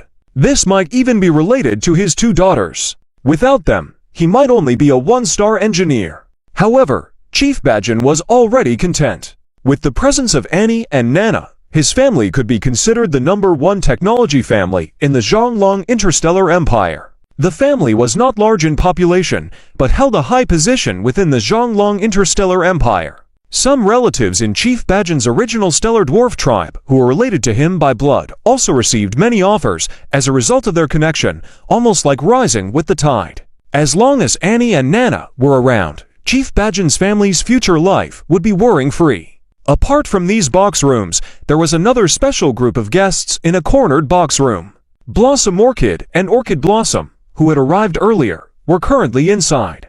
Compared to other box rooms, this box room was quieter and had fewer people. Among the people present, they were only familiar with the 3 representatives from the Kingdom of Stone. As for the other guests, their identities could be discerned based on appearance, but without introductions, it was not appropriate to greet them at the moment. Under this strange silence, the group of people walked into the box room. Why is everyone so quiet? Is it because you are still unfamiliar with each other? Zhao Chen walked in with a smile. Almost everyone stood up and looked towards the Dragon Emperor Zhonglong. However, their attention was soon drawn to a person walking in next to the Dragon Emperor Zhonglong, who happened to be the Water Elf King. Greetings to His Majesty, the Dragon Emperor Zhonglong and Lord Water Elf King. Everyone greeted and bowed respectfully. The Water Elf King smiled gently and said, "You don't need to look at me. His Majesty the Dragon Emperor Zhang Long is the host here. Our identities are the same. We are all guests." Zhao Chen smiled and said, "That's not entirely true. If it weren't for the information and channels provided by Lord Water Elf King, I wouldn't have been able to gather everyone here, and we wouldn't have this opportunity." The Water Elf King looked at Zhao Chen with a smile and said, "I provided some information and suggestions to His Majesty, but it seems he didn't fully follow them, so the credit isn't mine." Upon hearing this vague statement, the people present were puzzled. It seemed that some unknown incident had occurred between the Dragon Emperor Zhang Long and the Water Elf King. In fact, the Water Elf King was telling Zhao Chen that he had provided some information and suggestions, but Zhao Chen hadn't followed them as he had suggested. "I believe in one thing. No matter if it's a black cat or a white cat, as long as it catches mice, it's a good cat," Zhao Chen said as he sat down. He looked at the people still standing and said, "Stop standing, please. Everyone take a seat. I don't have much time here. After I speak a few words, I need to go elsewhere. I hope you can forgive any negligence." "Not at all, not at all," everyone responded and sat down. Zhao Chen continued, "Let me first introduce you all to each other, as you will need to cooperate in the future. It's important for you to get to know each other." Starting from his left, Zhao Chen began introducing everyone one by one. These two are the rulers of the White Orchid Interstellar Trading Group from the Flower Fairy Federation tribe, Miss Blossom Orchid and Miss Orchid Blossom. The White Orchid Interstellar Trading Group currently holds a market share of 25% in the Flower Fairy Federation tribe and is about to reach 30%. At that time, it will become the largest interstellar trading company in the Flower Fairy Federation tribe. These two are wealthy individuals. "Don't say I didn't give you a chance to get rich," Zhao Chen teased them at the end. Blossom Orchid and Orchid Blossom raised their glasses to greet everyone. These three are envoys from the Kingdom of Stone. This is Prince Ahmed, the Foreign Minister, and the Minister of Finance and Economy. The three envoys from the Kingdom of Stone stood up and bowed to everyone. The racial appearance of the Stone Kingdom was clearly identifiable, and when they removed their disguises and appeared in front of everyone, it was clear that they were from the Stone Kingdom. This surprised everyone as they were well aware of the characteristics of the Stone Kingdom. Apart from the interstellar traders in the Flower Fairy Federation tribe, they had very few close contacts with other interstellar races or powers. These three are the xylophones from the Cancer constellation, Interstellar Civilization Cosmos, the Royal Wine Pavilion of the Giant Teeth Federation. A male figure with a seal-like appearance, dressed in a white fur robe, with two giant teeth in his mouth, stood up and bowed to everyone. Despite his rugged appearance, the behavior of the Giant Teeth Sea Monster Wine Pavilion gave a refined and gentle feeling, which was why he had quite good connections in the Cancer constellation, Interstellar Civilization Cosmos. It was related to his character. These two are the Queen of Frost Lila and the Grand Marshal of Frost Chan from the Low Duchy. The two women stood up and bowed to everyone. This is the seventh prince of the Mohadis Interstellar Empire. These three are envoys from the Flame Stripe Interstellar Alliance. Zhao Chen quickly introduced the guests from 5 different interstellar universes present. "I think we don't need to introduce her. You all know her identity well." Zhao Chen pointed to the Water Elf King with a teasing smile on his face. The Water Elf King smiled at everyone. "It's my pleasure to be here, to gather with all of you." The Water Elf King was not a stranger to these people, as she was the foreign minister of the Sacred Elf Empire. "This time, I specially invited you all here during this time. On one hand, so that you can all enjoy the festivities of the Zhonglong Interstellar Empire together. On the other hand, we are about to enter the next phase, and all of you should cooperate with each other. Only by uniting can we unleash even greater potential." Zhao Chen stated the purpose of this gathering. Blossom Orchid was excited and looked at these people present. As an interstellar trader, she was well aware of the energy hidden behind these forces. The Stone Kingdom had abundant mineral resources and could serve as a resource output site and a commodity sales market. The two interstellar powers of the Cancer constellation had a unique geographical location, allowing for the construction of a well-connected interstellar Stargate network. This would significantly increase the efficiency of interstellar trade in the future. Even their White Orchid Interstellar Trading Group could establish its own interstellar trading group system in the Cancer constellation Interstellar Civilization. The Mohadis Interstellar Empire might not seem useful at first glance, but it held a high position and prestige in its part of the interstellar universe. With the support of the Mohadas Interstellar Empire, markets in several universes around it could be safeguarded. Not to mention the Flamestripe Interstellar Alliance, a coalition of several interstellar civilizations and a Tier 5 interstellar civilization. This meant it would be a vast interstellar market. With the technological expertise provided by the Zhonglong Interstellar Empire, bringing these interstellar civilizations together would create the largest interstellar market known in the civilized universe. At that point, their influence would greatly increase, making it much easier to expand outward and recruit allies. Blossom Orchid gazed deeply at the Dragon Emperor in front of her. She realized that the ambitions of this Dragon Emperor might far surpass their imagination. It was as if he was envisioning a vast interstellar map that would form the foundation of what would become the greatest organization in the known universe, led by the Zhonglong Interstellar Empire. In the future, it could even become a sword and shield in the hands of the Zhonglong Interstellar Empire, used to confront devouring civilizations and even more powerful and terrifying orders. Perhaps this was the vision of this Dragon Emperor. Chapter 1506. Future Planning at the Banquet. At the banquet, Zhao Chen briefly explained his plans for the future of interstellar civilizations and the universe. Basically, all aspects of interests were considered. Everyone present was satisfied. The Aqua Elf King quietly listened to the Emperor Al Dragon as he spoke, occasionally showing a look of surprise in her eyes. After several minutes, the Emperor Al Dragon raised his wine glass and proposed a toast to everyone, saying, "This is roughly the direction. During your stay in the Owl Dragon Galaxy, the staff of the Secretariat will contact you to discuss and confirm future specific development and cooperation plans. I believe that with everyone's united efforts, all parties can achieve what they desire. Cheers to our future." The Emperor Al Dragon raised his glass, and everyone naturally followed suit and offered their toasts. Afterward, the Emperor Al Dragon bid farewell and left the venue. The Aqua Elf King watched as the atmosphere gradually livened up after the departure of the Emperor Al Dragon. People began conversing with each other. After all, everyone present was a future partner, and now was the perfect opportunity to get to know each other better, facilitating future cooperation. Lord Aqua Elf King, long time no see. The Sea Monster King approached the Aqua Elf King with a drink in hand, greeting and toasting to her. Long time no see. I've heard that your career is flourishing now, the Aqua Elf King replied gently. The Sea Monster King chuckled and said, "It's all thanks to the guidance of the Emperor Owl Dragon and you. When the envoys of the Owl Dragon Interstellar Empire first found me, I was quite surprised. Looking back now, if it weren't for Lord Aqua Elf King mentioning us to the Emperor Owl Dragon, I wouldn't have had the opportunity to showcase my talents."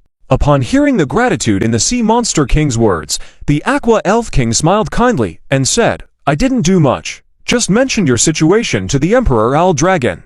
Whether you can cooperate and how to cooperate is up to your own opportunities." Although the Aqua Elf King said this, the Sea Monster King still earnestly replied, "I know who is helping us and who our friends are. I will remember your kindness, and if you ever need anything in the future, just let me know. I will definitely help you achieve it." What if our Divine Elf Empire were to become enemies with the Owl Dragon Interstellar Empire? The Aqua Elf King teased suddenly. This remark caught the Sea Monster King off guard for a moment, but he quickly smiled and said, "How could that be possible? The outside world already knows that the relationship between the Divine Elf Empire and the Owl Dragon Interstellar Empire is in a honeymoon period with close cooperation. They have even established bidirectional permanent universal stargates for mutual visits. Both sides have engaged in numerous interstellar trade collaborations. Even both of your Elf Kings personally attending the Owl Dragon Interstellar Empire's New Year's banquet shows the close relationship between the two parties. How could they possibly turn against each other?" The Aqua Elf King, seeing that her question wasn't directly answered, didn't press any further. Many things are primarily based on interests, especially when standing at the pinnacle of power. Often at that stage, the decisions made are not based on personal thoughts, but are influenced by numerous hands pushing towards a decision, even if that decision may not align with one's true inner thoughts. Just like the Sea Monster King at the moment. Perhaps deep down, he truly appreciates the Aqua Elf King, but when it comes to the possibility of the Owl Dragon Interstellar Empire and the Divine Elf Empire becoming enemies or even going to war, he would align based on the benefits at stake. The Aqua Elf King didn't waste time on such matters and instead discussed their cooperation with the Owl Dragon Interstellar Empire with others present, particularly in the conversation with the White Orchid Interstellar Trade Group's Lily Flower. They hit it off quite well. It may be because Lily Flower looked at things from the perspective of a stellar trader, which was entirely different. After the banquet, the Aqua Elf King even specially invited Lily Flower for a walk together. I initially thought that in your cooperation with the Owl Dragon Interstellar Empire, there might be some coercion or superior attitudes from their end to secure more benefits for themselves. But during our interactions, it seems not entirely the case. While they did secure quite a bit of benefits for themselves through the collaboration, they also brought you significant advantages. And almost unnoticed, they increased their penetration into your interstellar influence. Don't you have any opinions on this latter situation? The Aqua Elf King curiously asked Lily Flower. Lily Flower smiled and explained, anyone with a bit of intelligence can see these aspects. The Owl Dragon Interstellar Empire's investments in us naturally aim for us to remain loyal to them while providing them with a range of benefits. This is completely understandable. As the saying goes, no profit, no risk. We, as stellar traders, would never engage in actions without a return. By investing in us, supporting us, and helping us, the Owl Dragon Interstellar Empire naturally desires more from us. In the process, they are concerned about us becoming uncontrollable or even turning against them, which is a common fear in most strong, weak collaborative relationships. The Aqua Elf King nodded in agreement to Lily Flower's analysis, finding it reasonable and insightful. This troublesome issue is inevitable in both bilateral and multilateral cooperation. It can't be avoided. The approach the Owl Dragon Interstellar Empire takes regarding this issue is currently expanding the pie. As long as the pie is large enough and the benefits sufficiently diversified, many problems can be temporarily set aside because most people are focused on the immediate gains. Furthermore, the Owl Dragon Interstellar Empire utilizes various forms of cooperation to strengthen their penetration into our organization. For instance, through profit distributions, requirements for holding shares in certain group companies. However, the Owl Dragon Interstellar Empire clearly states in their collaborations that they won't interfere with our management and decision-making. What they want is a fair share of benefits. Sometimes, through shareholding, technology licensing fees, they might secure up to 80 to 90% of profits, Lily Flower explained casually. The Aqua Elf King was surprised, saying, more than 80% of benefits. Wouldn't you have any objections to that? Lily Flower responded calmly, benefits. Perhaps in the future, but not now. Because with our own efforts, the space for profit that we could achieve might only be 10%. But under the assistance of the Owl Dragon Interstellar Empire, the entire pie could exceed 100. So even if we can only get about 20%, we would still receive over 20% in profits. Additionally, a significant increase in revenues is expected every month. While our profits are shared, the numerical figures in terms of profits vastly exceed what we had initially obtained. Many people only look at what they receive personally. As long as what they receive is abundant, it's not a problem. At least not now. Moreover, to maintain the stability of this balance, as long as the Owl Dragon Interstellar Empire retains its current military position, it ensures the continuity of this balance. This situation is one that everyone is happy to see. Listening to these explanations, the Aqua Elf King expressed a realization. The most critical element ultimately lies in the fact that although the Emperor Owl Dragon may be greedy, he understands that sheep need to be fattened before slaughter to harvest greater profits. Hence, we are all very willing to cooperate with him to achieve this win-win situation, Lily Flower said candidly. You're right. Perhaps only the Owl Dragon Interstellar Empire can accomplish this matter, the Aqua Elf King said somewhat desolately. You are correct. Even if the Divine Elf Empire is willing to establish such an alliance now, they absolutely cannot do it in the same way as the Owl Dragon Interstellar Empire, Lily Flower continued. I've had some interactions with the Divine Elf Empire, and I know the temperaments of those high-level elves in your country. Proud, arrogant, self-righteous, looking down upon species other than high elves, with disdain towards most lower existences. Though not flattering words, the Aqua Elf King couldn't deny them as the characteristics of the high-level elves. I don't deny it. The Divine Elf Empire indeed possesses immense military strength, even surpassing the newly risen Owl Dragon Interstellar Empire in overall strength. However, it's important to understand that an alliance is about uniting all allies, who should be viewed as partners, not subordinates. The people of the Owl Dragon Interstellar Empire don't look down on other interstellar races. They prioritize benefits, but also strictly follow protocols. Thus, cooperating with them is genuinely enjoyable. At least, that's how it is from my perspective. That's why they are willing to be present here. Lily Flower pointed to those present at the banquet. The Aqua Elf King fell into silence, acknowledging that Lily Flower's statements were factual. You're right. Maybe this matter can only be achieved by the Owl Dragon Interstellar Empire, the Aqua Elf King said somewhat melancholically. These elite elements will ultimately be the core obstacle. They might not find the same level of cooperation like with the Owl Dragon Interstellar Empire. I've suggested establishing an alliance organization with the Divine Elf Empire as the leader internally before, but most people rejected it. The only one supporting me was the Flame Elf King, and even within the High Elf Council, very few agreed to support my idea, the Aqua Elf King expressed, feeling a sense of disappointment. Upon hearing the Aqua Elf King's words, Lily Flower looked at her and frankly said, Lord Aqua Elf King, I will speak some perhaps not very pleasant truths. Even if the Divine Elf Empire is now willing to establish such an alliance, it absolutely won't be able to do it in a manner similar to the Owl Dragon Interstellar Empire. The Aqua Elf King, surprised by Lily Flower's words, seemed to have some doubts about her statement. Lily Flower continued, I have had some dealings with the Divine Elf Empire, and I know the characteristics of the high-level elves in your country. They are proud, self-righteous, disdainful towards beings other than the high elves, and look down upon the majority of lower existences. While these were not flattering words, the Aqua Elf King couldn't deny the accuracy of Lily Flower's observations. I won't deny it. The Divine Elf Empire holds immense military power, and even surpasses the Owl Dragon Interstellar Empire in comprehensive strength. However, an alliance seeks to unite all allies, not subordinates. The Owl Dragon Interstellar Empire people don't dismiss other interstellar races. While they prioritize benefits, they also abide by their agreements. Cooperating with them is genuinely enjoyable.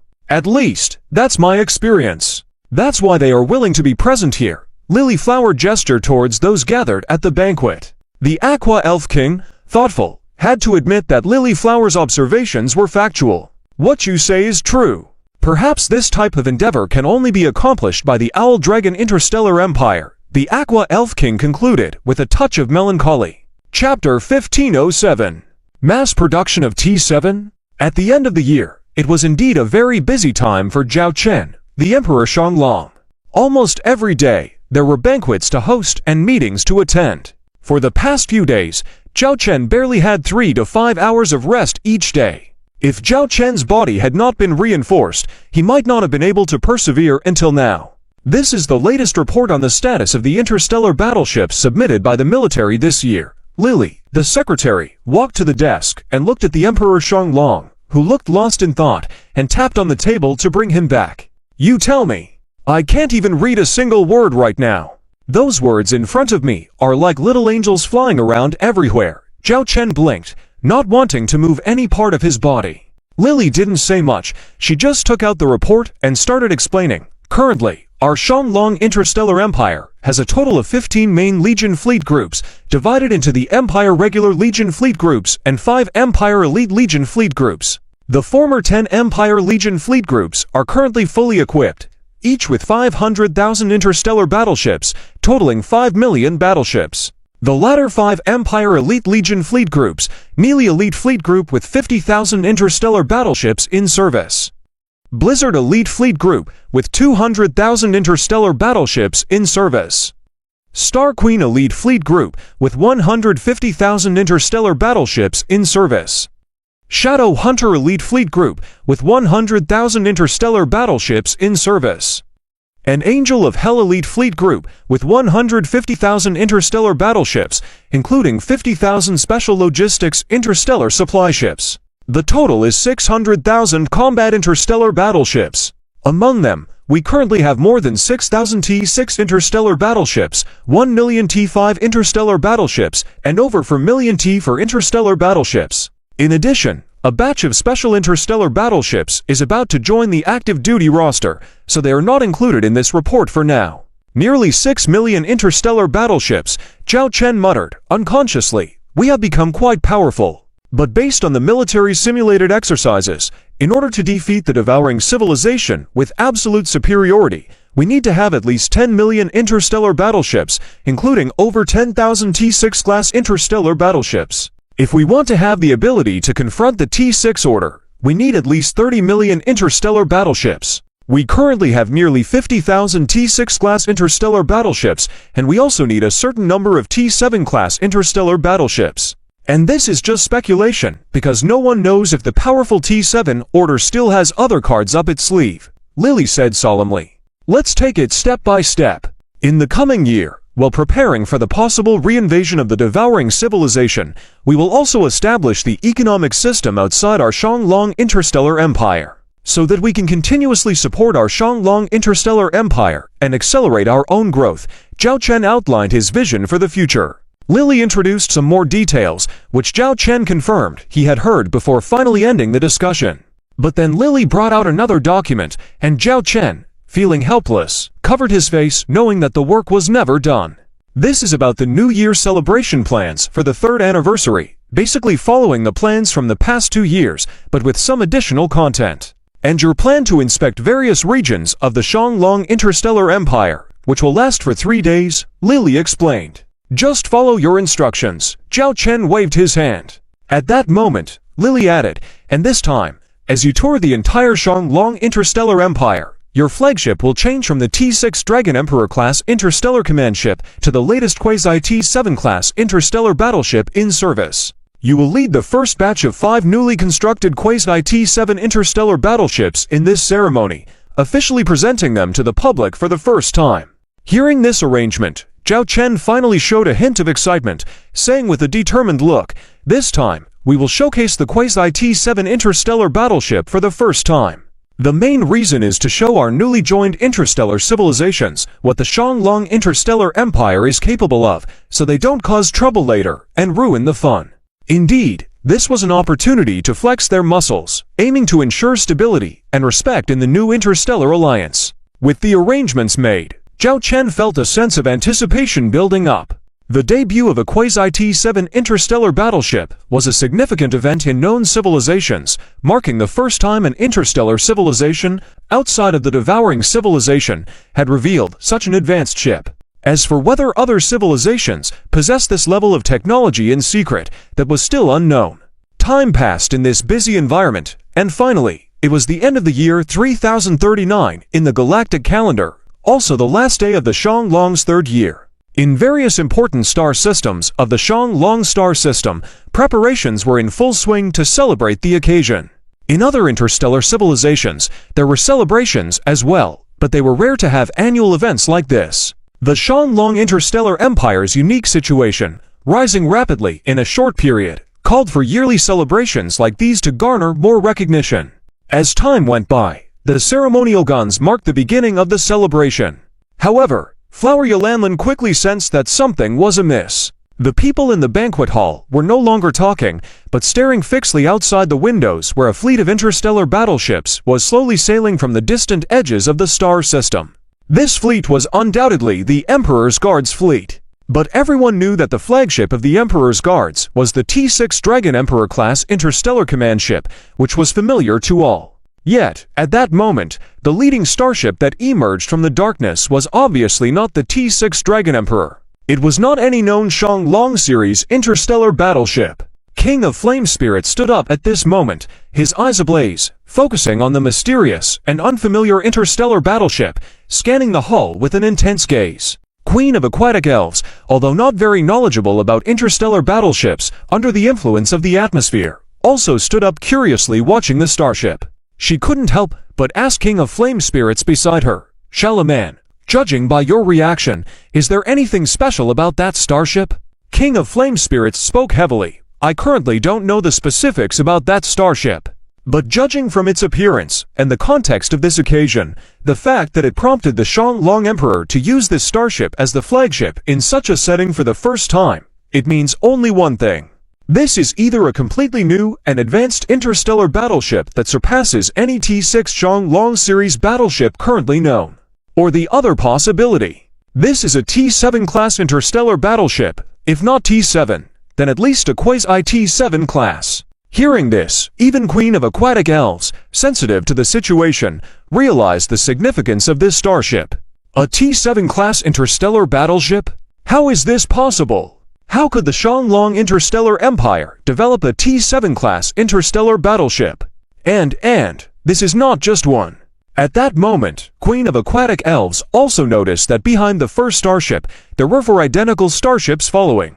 If these were truly T-7 class interstellar battleships, and if there were 5 of them out at once, then it meant the Shanglong Interstellar Empire had the industrial capacity to mass-produce T-7 class interstellar battleships. This couldn't be possible. Chapter 1508. Provisional T-7 Golden Saint Armored Insect Class Heavy Interstellar Dreadnought. At this moment, for those who guessed that this was a T-7 or a provisional T-7 class interstellar battleship, their emotions could be described as quite intense. Because they all knew very well what this meant, what it represented.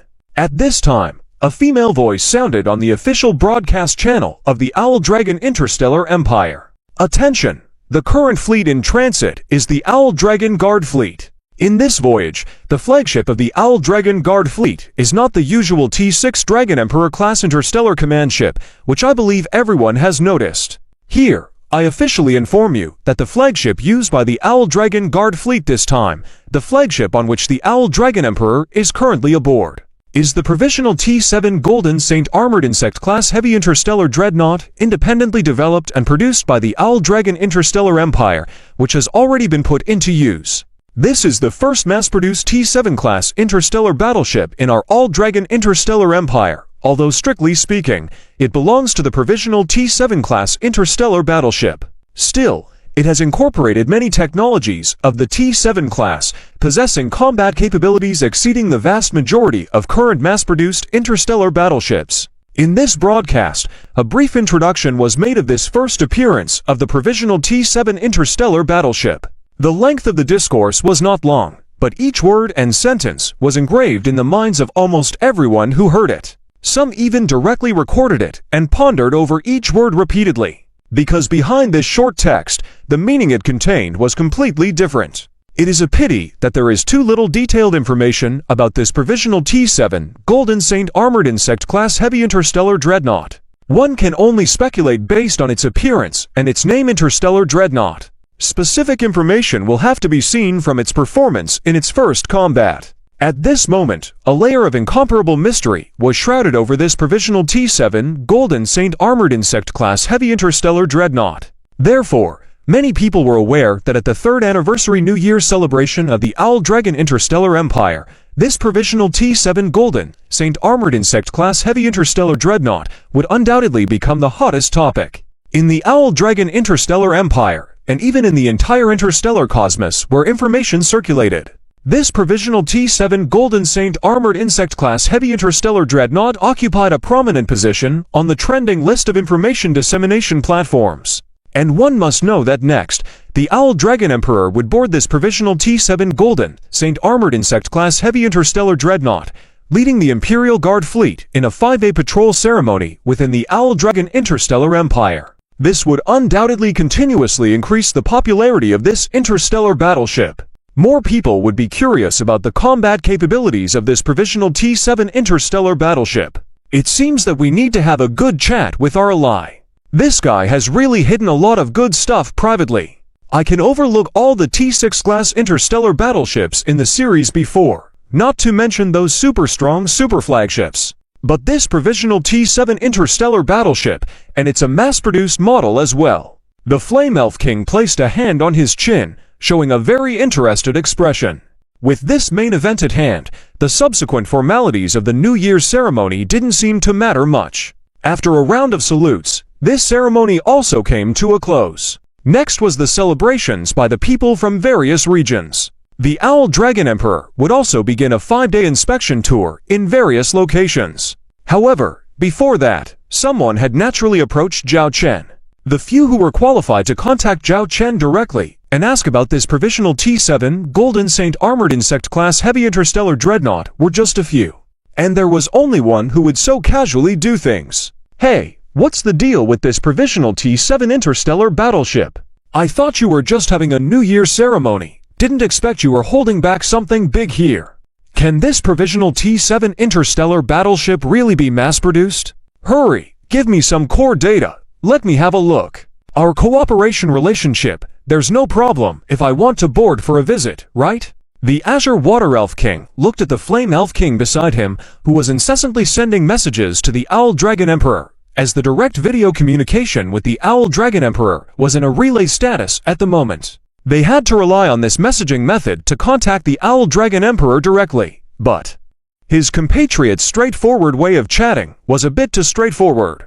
After all, the other party was the Owl Dragon Emperor of the Owl Dragon Interstellar Empire. Though they were allies, they were still two interstellar forces. Shiroman, is it impolite to contact the Owl Dragon Emperor in this manner? The Azure Water Elf King couldn't help but speak up.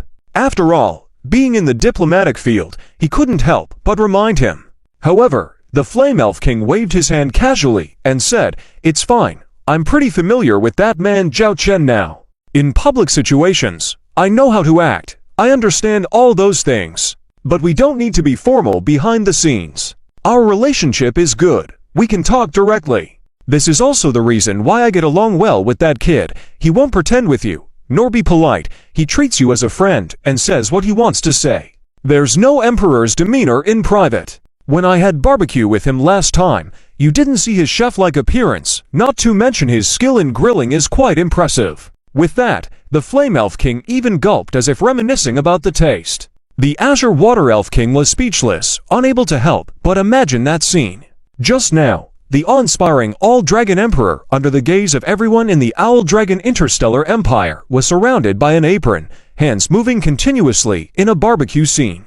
This was completely a different style. But to be frank, it really suited the Flame Elf King's personality. In front of his subordinates, when doing official business, he was a different person from how he usually was. Just then, a new message alert popped up in the text communication window in front of the Flame Elf King. The Azure Water Elf King couldn't help but look over out of curiosity. It turned out to be a reply from the Owl Dragon Emperor. "If you want to come, just come. I am quite tired recently, so come over to have a drink with me, and bring along those good wines you have stored." A very casual remark. The Azure Water Elf King's mouth twitched slightly, not expecting the Owl Dragon Emperor to say such words. If it were not for understanding the Owl Dragon Emperor's personality, the Azure Water Elf King would probably have given the opposite party a very bad impression after seeing such a message. "This guy, always remembering my wine collection," mumbled the Flame Elf King. "Looks like this time, to board his starship, my wine cellar will have to take a big hit." With that in mind, she called her deputy, instructing her to bring some fine wine from her wine cellar to the ship. The Flame Elf King noticed the difference in expression of the Azure Water Elf King beside them, and she nonchalantly said, "This guy, the Owl Dragon Emperor, doesn't have many hobbies. His biggest one is eating and drinking. He often says eat well, drink well. And when discussing matters with him, it's often at the dining table, enjoying delicious food and wine." Initially, I wasn't very used to it, but after discussing with him a few times, not to mention being comfortable in that environment, I also enjoyed it. The Owl Dragon Emperor's people are not used to our Sacred Elf Empire's cuisine, but they love our wine. Every time he invites me for a dinner to discuss matters, he always asks me to bring some good wine. The wine of the elf race has always been a luxury in other interstellar civilizations. Plus, this was the wine collection of an elf king. You can imagine the level. Alright, let's get ready to visit this provisional T7 class interstellar battleship. Maybe we can extract some information from that kid, but we can't let him have our wine for nothing. It's a pity that the Emerald Elf King isn't here. If he were, perhaps he could research the Owl Dragon Interstellar Empire's provisional T7 class interstellar battleship with his skills. Heh. I estimate that when the news of this provisional T7 class interstellar battleship returns to our empire, the old man Emerald Elf King will really lose sleep and appetite, the Flame Elf King said with a smile. The Azure Water Elf King couldn't help but laugh, as what the Flame Elf King said was probably true. This news returning to the Sacred Elf Empire would surely cause a commotion, and the attitude towards the Owl Dragon Interstellar Empire within the Empire would also change somewhat. And in this, the Elf King Mansfield could easily guess his thoughts, more inclined towards curiosity and wanting to investigate this provisional T-7 interstellar battleship. By then, he would be constantly pestering a few Elf Kings and even request to visit the Owl Dragon Interstellar Empire to inspect this battleship. Obviously, both the High Council and those Elf Kings would not agree, and there would definitely be a tussle between the two sides. Fortunately, at this moment, in the Owl Dragon Interstellar Empire, her ears would be spared from the harassment of the Emerald Elf King. And now, the Azure Water Elf King was even more curious about what kind of existence this provisional T-7 interstellar battleship was. At that moment, she felt someone poking her in the stomach. She looked over and saw the Flame Elf King. Earlier, when I had dinner with that guy, he already took quite a bit of wine from me. You should also have some good wine on your side. This time, in order to collect information for us, we should bring it out and offer it, right? The Flame Elf King blinked at the Azure Water Elf King. Seeing this, the reluctant to refuse Azure Water Elf King had no choice but to contact his deputy and instruct her to bring some good wine from her wine cellar over to his ship. With this, the Flame Elf King smiled at the situation. Chapter 1509. Can you really mass-produce it? The King of the Azure Water Elves followed the King of the Blazing Fire Elves aboard a starry shuttle. The shuttle was filled with the aroma of wine.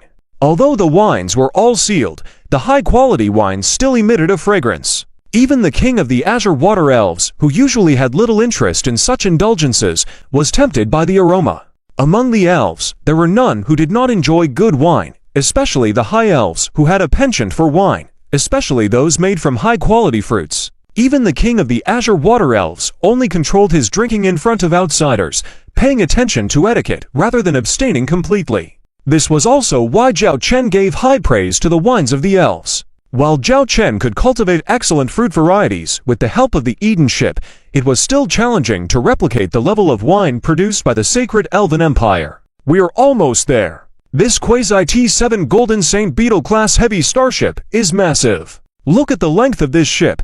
It's at least 200 kilometers long, not counting the super flagships of the Owl Dragon series and the heavy carrier starships. This star battleship should be considered quite large. Inside such a large starship, there must be numerous weapon systems, remarked the King of the Blazing Fire Elves as they contemplated the approaching starship.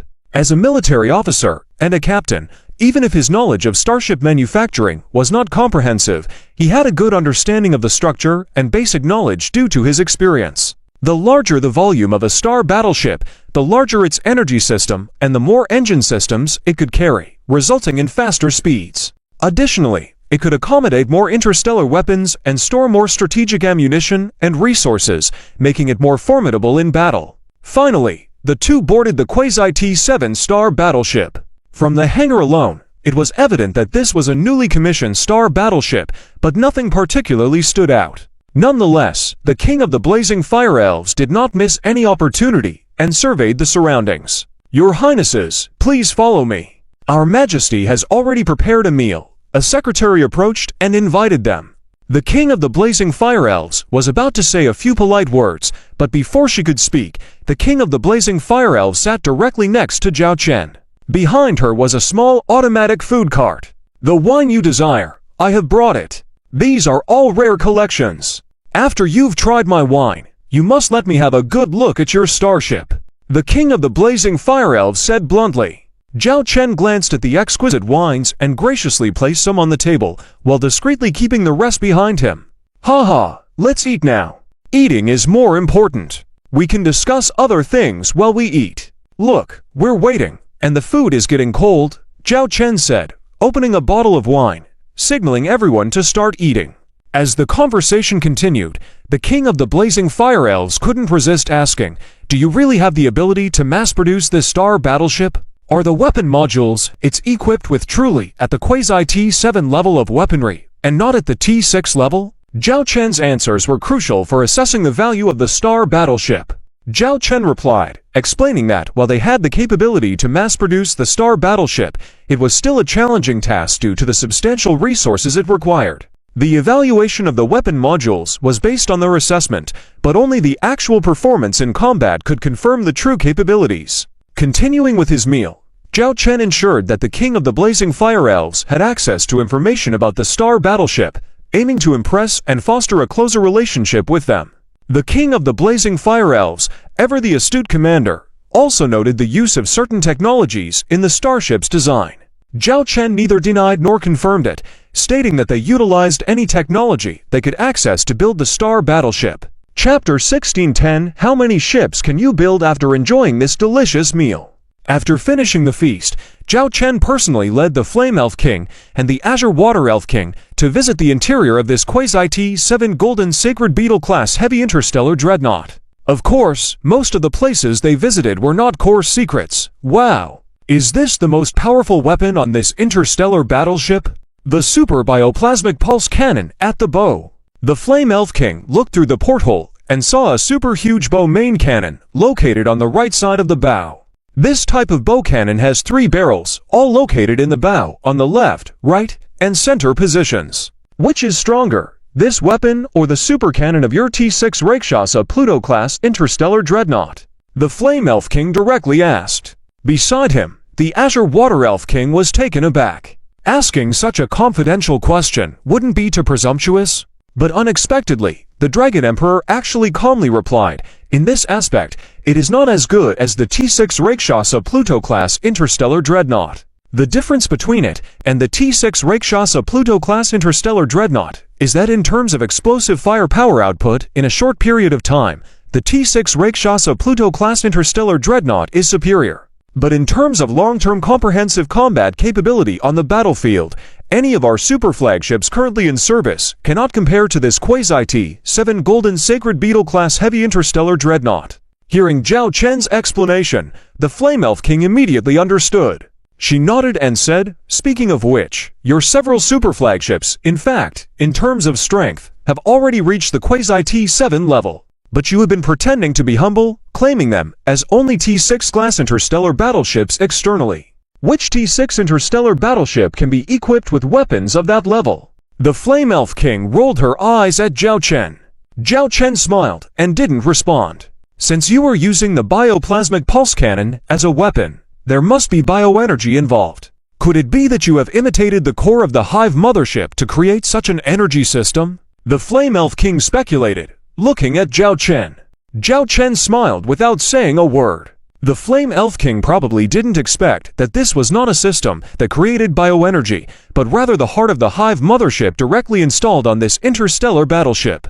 This Quasi-T7 Golden Sacred Beetle-class heavy interstellar dreadnought, strictly speaking, is considered a semi-biological type interstellar battleship. In response to some of Zhao Chen's vague responses, or when he deliberately changed the topic, the Flame Elf King also very tactfully did not ask further. This allowed the nearby Azure Water Elf King to understand their way of communication, being bold to ask directly, but not pushing too far. Soon, the group arrived at a warehouse-like section. Zhao Chen knocked on the wall of the corridor a few times, and soon the entire corridor turned transparent, revealing the scenes inside the compartments on both sides and overhead. It was filled with interstellar missiles. Each interstellar missile was equivalent in size to a T1 or T2 class interstellar battleship. Quietly sleeping here, it was hard to believe the terrifying power they would unleash when they exploded. These are the interstellar missiles equipped on this interstellar battleship. The explosive power really matches the Quasi-T7 level, the Flame Elf King pondered and continued. Compared to the interstellar missiles on your T6 Holy Blood Hell Angel class heavy interstellar strategic missile cruiser, which one has greater power? Zhao Chen replied, the interstellar missiles equipped on the T6 Holy Blood Hell Angel class heavy interstellar strategic missile cruiser include some special features, such as the artificial black hole. But in terms of explosive power, these interstellar missiles, before us, under the same volume, far surpass the interstellar missiles on board the T6 Holy Blood Hell Angel class heavy interstellar strategic missile cruiser. As for the specific power, that can only be seen in actual combat. The Flame Elf King smiled, looking at Zhao Chen provocatively, as if saying, you actually brought us to see such critical strategic locations? You know how important these ammunition depots are for an interstellar battleship. They become prime targets in battles. Are you not worried showcasing this to us in this manner? The Azure Water Elf King was taken aback again, finding their direct and stimulating conversation fascinating. Zhao Chen shrugged, nonchalantly saying, The issue you mentioned does exist on lower-level interstellar battleships. But on higher-level interstellar battleships, it's not important anymore. When the star shields and hull armor of a high-level interstellar battleship are breached, its destruction is just a matter of time, without much change being made. Moreover, around these ammunition depots, we have added another layer of defense. It can be said that the defense strength here even rivals the bridge of this interstellar battleship. Hearing Zhao Chen's confident words, the Flame Elf King nodded in understanding. The Azure Water Elf King, on the other hand, was surprised. Zhao Chen did not mention that faced with a fleet of 100,000 ships from the Sacred Elf Empire, even if the Quasi-T7 Golden Sacred Beetle-class heavy interstellar dreadnought was not sure of victory. If it wanted to retreat, the Sacred Elf Empire fleet would need to pay a high price and prepare more fleet warships. It would be impossible to stop this interstellar overlord. This is the special role of a super-interstellar battleship on the battlefield. The Azure Water Elf King was somewhat comforted by Zhao Chen's words. But the Flame Elf King glanced at Zhao Chen, chuckling as if saying, "Keep pretending. You keep pretending in front of me. We're both professionals. You're acting humble in my presence." After touring the ship extensively, Zhao Chen turned to the Flame Elf King and the Azure Water Elf King and said, "How was it? I hope I didn't disappoint you with the wine I brought. You two are the first esteemed guests to visit these things. Even some senior officers in our Dragon Star Empire didn't have such a chance." Zhao Chen looked at the Flame Elf King and the Azure Water Elf King, as if to say, "This time I gave you a lot of face. Remember my favor." The Flame Elf King leaned in close to Zhao Chen, playfully prodded his chest with her elbow, and said with a mischievous smile, "Hey, since we are here in a personal capacity, how about giving us a hint? What's the current annual output and cost per ship of this type of interstellar battleship you have? I promise not to reveal it." Chapter 1611 Future Planning for the Year. Zhao Chen bid farewell to the Flame Elf King with a somewhat resentful expression and the still fresh and elegant Water Elf King. Regarding the cost of a single ship and the current construction quantity of the Owl Dragon Interstellar Empire in a single year, he naturally could not divulge everything. As for the intelligence information about this Quasi-T7 Golden Holy Beetle-class heavy interstellar dreadnought, some had to be revealed, but also kept confidential, giving people a feeling like unveiling a bride with a veil. After seeing off the two, Zhao Chen, Charlotte, and Lilith, along with the two chief engineers, sat down again, unpatted her stomach with a satisfied look, and let out a burp. Beside her, Nana frowned at her younger sister's behavior. There are some things that are not suitable to be said in front of outsiders, but now it's just us. I'll be straightforward. How much can your production department ensure the output of this Quasi-T7 Golden Holy Beetle-class heavy interstellar dreadnought for the next year? Zhao Chen inquired directly. In fact, on the matter of this production capacity, Zhao Chen had only received vague information until now. Nana, the chief engineer, stepped forward and said, "According to our latest compiled information, and after multiple calculations, if there are no issues with the subsequent supply of raw materials, we can have 3 batches of the Quasi-T7 Golden Holy Beetle-class heavy interstellar dreadnought in service this year. Each batch will be separated by 4 months. The 3 construction plans are as follows. The first batch in 04 will have 10 ships, the second batch in 04 will have 30 ships, and the third batch in 04 will have 100 ships. So, it's estimated that by the end of this year, we will be able to produce and have in service a total of 140 Quasi-T7 Golden Holy Beetle-class heavy interstellar dreadnoughts. 140 Quasi-T7 Golden Holy Beetle-class heavy interstellar dreadnoughts. This production capacity might not seem very high, but remember, this is a Quasi-T7 level interstellar battleship. A production capacity of 140 ships in a year is quite good. But according to the previously reported cost of a single ship being in the range of 2 trillion star coins, having 140 ships means it would be around 100 trillion star coins. Can we afford this construction cost now? Zhao Chen said, looking towards Lilith, the secretary official. After all, Lilith was the steward of the Owl Dragon Interstellar Empire, and when it came to financial matters, she controlled the rudder. Lilith stepped forward and said, "According to our recently formulated future 1-year imperial financial budget, currently our annual income and planned expenditure budget ratio is around 1 to 1.11. It seems we are already overspending by 11%, which is not a small number. But in this area, we still have a considerable profit margin. For example, Sales of interstellar battleships to the factions we have allied with can bring us a considerable amount of funds. Military procurement orders have always been a way of timely infusion in the Owl Dragon Interstellar Empire. Of course, the former empire's annual income includes the share of income from the alliances of several interstellar factions in the future. If they fail to follow our planned development and generate this part of the income, it will create a significant gap for us. However, we have also formulated the worst-case scenario backup plan. The Divine Elf Empire must be very interested in our Quasi-T7 level interstellar battleships. By then, we could sell them a modified version to make up for the pressure on us. The recently launched Quasi-T7 interstellar battleship is already being considered for sale. Lilith, the secretary official, is quite bold now, but this decision came after careful consideration. First, the evaluation of the threat level from the Divine Elf Empire is currently very low, and their propensity for self-isolation makes it difficult for them to produce Quasi-T7 great interstellar battleships themselves. As for this Quasi-T7 interstellar battleship with a cost of 2 trillion star coins, selling it for tens of trillions of star coins is not a problem, especially considering the need for the Divine Elf Empire to agree to some benefit agreements. After all, this level of interstellar battleship cannot be described solely by its value. As long as Zhao Chen wishes, it can be priced at any astronomical figure. How much will the revenue of our Owl Dragon Interstellar Empire be for the next year? Since the topic of annual income was brought up, Zhao Chen became curious. In recent years, as the Owl Dragon Interstellar Empire has grown stronger, Zhao Chen has gradually handed over financial matters, as he believes in delegating specialized tasks to capable individuals, which has been his basic principle. He merely pays attention at important junctures or listens to Lilith's reports. Most of the time, it's just about being able to produce enough interstellar battleships to fight a battle, but not a prolonged war. Based on our currently developed one-year future development plan, the annual income of our Owl Dragon Interstellar Empire is 5 quadrillion star coins.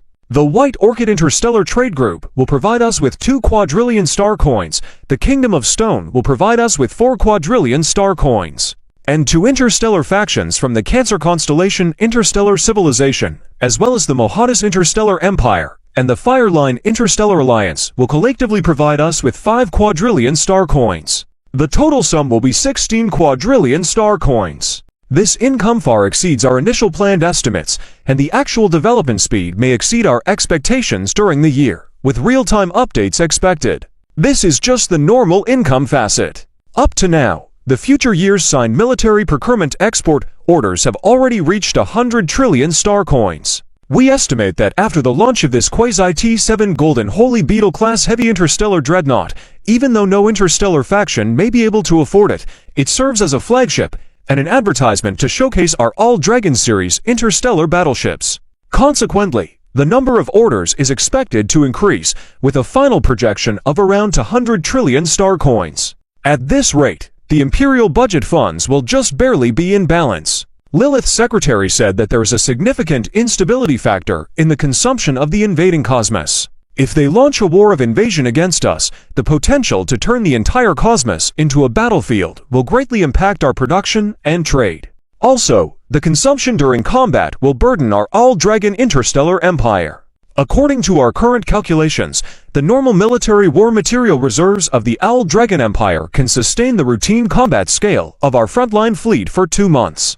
Lilith's secretary has taken the role of stewardship to an extreme level. She has considered every aspect. To be able to achieve this is already quite good.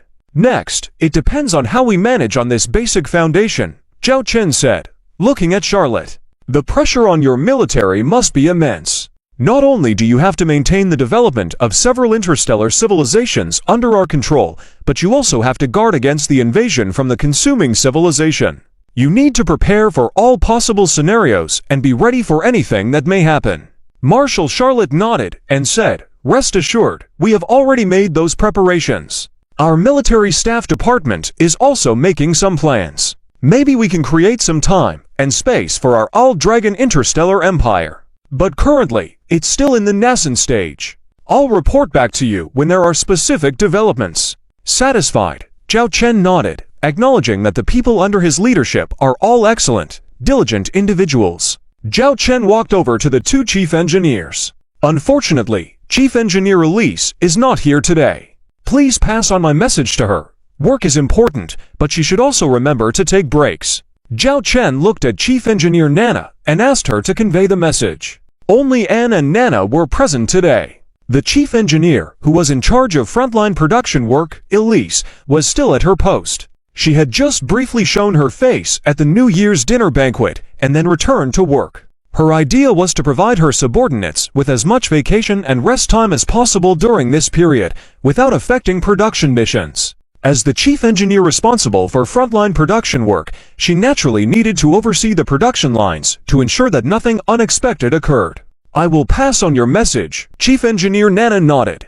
Zhao Chen patted Anne's shoulder and said, "Even though you are not working on the front lines, very few people know about your efforts. But I am well aware of your value and importance. In the coming year, I hope you will be able to showcase your abilities in your positions. Please rest assured, Your Majesty, we will definitely fulfill all production tasks successfully," Chief Engineer Nana stated confidently, embodying the image of a valiant warrior charging onto the battlefront. On the other hand, Chief Engineer lazily responded, appearing as though she could fall asleep at any moment. It wasn't that she was tired, but rather she had eaten too much earlier and now felt food sleepy. Zhao Chen leaned down and whispered in Anne's ear, "Our all-dragon interstellar empire has always operated with rewards and consequences. I will continue to observe your performance. If you do well, you will naturally be rewarded. But if I find anyone slacking off, then even the rewards initially given, like some intergalactic Eden ships, might be revoked. But I believe that our excellent chief engineers will all strictly manage themselves, right?" Zhao Chen's words sent a shiver down Chief Engineer Anne's spine, instantly making her alert. She widened her eyes, gazing at the Owl Dragon Emperor beside her as if she were facing a demon.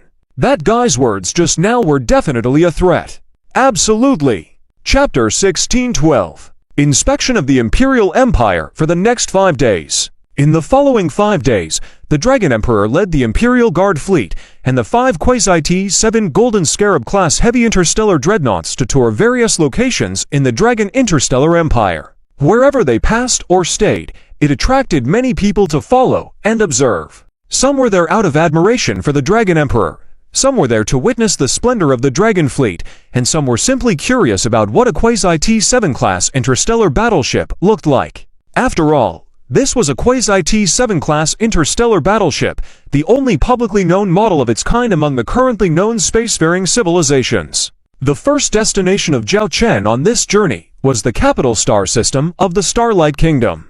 This was the place where the Dragon Fleet originated, even though it had now become part of the Dragon Interstellar Empire. Being primarily inhabited by human races and possessing a special background, it had always been a crucial puzzle piece in the map of the Dragon Interstellar Empire. Here, Queen Chen Shaolei led the officials of the Starlight Kingdom in awaiting the arrival. In the largest starport of the capital star of the Starlight Kingdom, they watched as the massive Quasi-T7 Golden Scarab-class heavy interstellar dreadnought slowly approached. The moment they laid eyes on this interstellar battleship, they could feel an overwhelming aura of terror. It seemed like more than just an ordinary battleship, it felt like a terrifying cosmic behemoth. The docking bridge connected the starport with the Quasi-T7 Golden Scarab-class heavy interstellar dreadnought. This is the latest advanced interstellar battleship of the Dragon Interstellar Empire, truly majestic. Indeed, and it's a mass-produced interstellar battleship.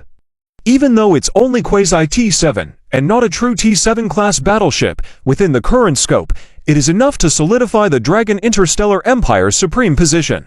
I really wish I could own such a battleship, even if it's just for a day. As the captain, I would die without regrets. Well, dreaming might be more realistic. I heard that the captain of this Quasi-T7 Golden Scarab-class heavy interstellar dreadnought needs to hold the rank of at least a rear admiral within the Dragon Interstellar Empire. They are considered the Corps commander, or even the deputy fleet commander within the Dragon Interstellar Empire. Among the waiting officials, discussions naturally arose, with everyone unable to contain their excitement. Soon, the bridge connection was completed. A team of soldiers slowly emerged from the Quasi-T7 Golden Scarab-class heavy interstellar dreadnought, but since the bridge was long, walking alone would take at least 15 minutes. Time was precious, so each soldier had a simple flying device to enable low-speed flight. Before long, The soldiers of the interstellar marines appeared before the officials, their sharp gazes adding a solemn atmosphere to the scene. The room fell silent as words became scarce. Subsequently, a larger flying platform drifted out from the Quasi-T-7 Golden Scarab-class heavy interstellar dreadnought, surrounded by guards, with the Dragon Emperor secured in the middle. The flying platform drifted over slowly.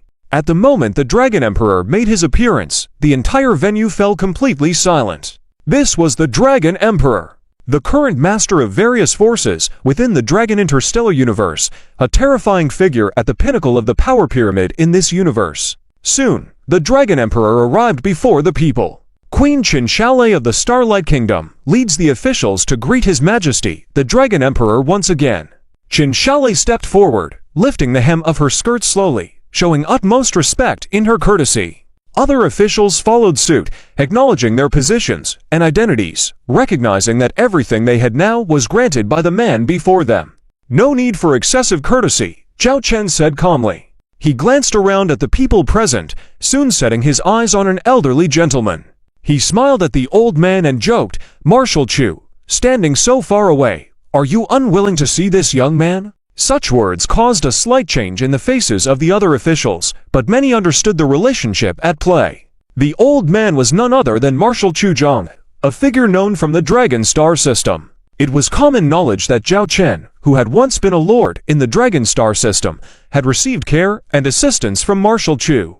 As the Dragon Fleet grew, Zhao Chen had always looked out for the Chu family, and now, the granddaughter of Marshal Chu was the Imperial Marshal of the Dragon Interstellar Empire, a renowned figure. It was evident that the Dragon Emperor held the Chu family in high regard. In this current setting, after exchanging greetings with Queen Chinchale, the Dragon Emperor directly addressed Marshal Chu and even referred to himself as youngster. This gesture was a clear indication to everyone that the Chu family's position was extraordinary. The Dragon Emperor was essentially endorsing the Chu family. As a seasoned veteran of the field, Marshal Chu understood the implications. He watched the young man before him with a sense of approval, slowly approached him, and instead of asserting his special status, performed a military salute. "Chu Zhang, paying respects to the Dragon Emperor. You don't have to be so polite towards this old man. I've retired now. There are many matters in the Chu family that I no longer inquire about. I'm just an old man who likes fishing and enjoying retirement on my home planet." Marshal Chu, you're being modest. With your demeanor, even in retirement, commanding an interstellar fleet and engaging in hundreds of battles on the battlefield would not be a problem. Zhao Chen bantered in a familiar manner. The onlookers exhibited expressions of envy. Although conversing with the Dragon Emperor in such a manner was a privilege, any association with and acknowledgement from the Dragon Emperor could entirely change a family's destiny. This showcased the unique status of the Dragon Emperor at present. Just a sentence from the Dragon Emperor could alter the fate of a family. Chapter 1613. A 10-year journey. Zhao Chen passed through the welcoming crowd, with only Queen Chinchale and Marshal Chu Zhang by his side. In the end, Zhao Chen boarded the floating vehicle prepared for the reception. Their schedule in the Starlight Kingdom was only half a day, during which Zhao Chen's itinerary consisted of a banquet and receiving a report on the past year's development in the Starlight Kingdom. Inside the floating vehicle, a curtain shielded the entire vehicle from the outside, making the interior unseen. At this moment, Zhao Chen's expression finally relaxed a bit. "You kid, you made me come here. I know what you mean. You don't need to treat our Chu family so specially. Our Chu family has yet to decline.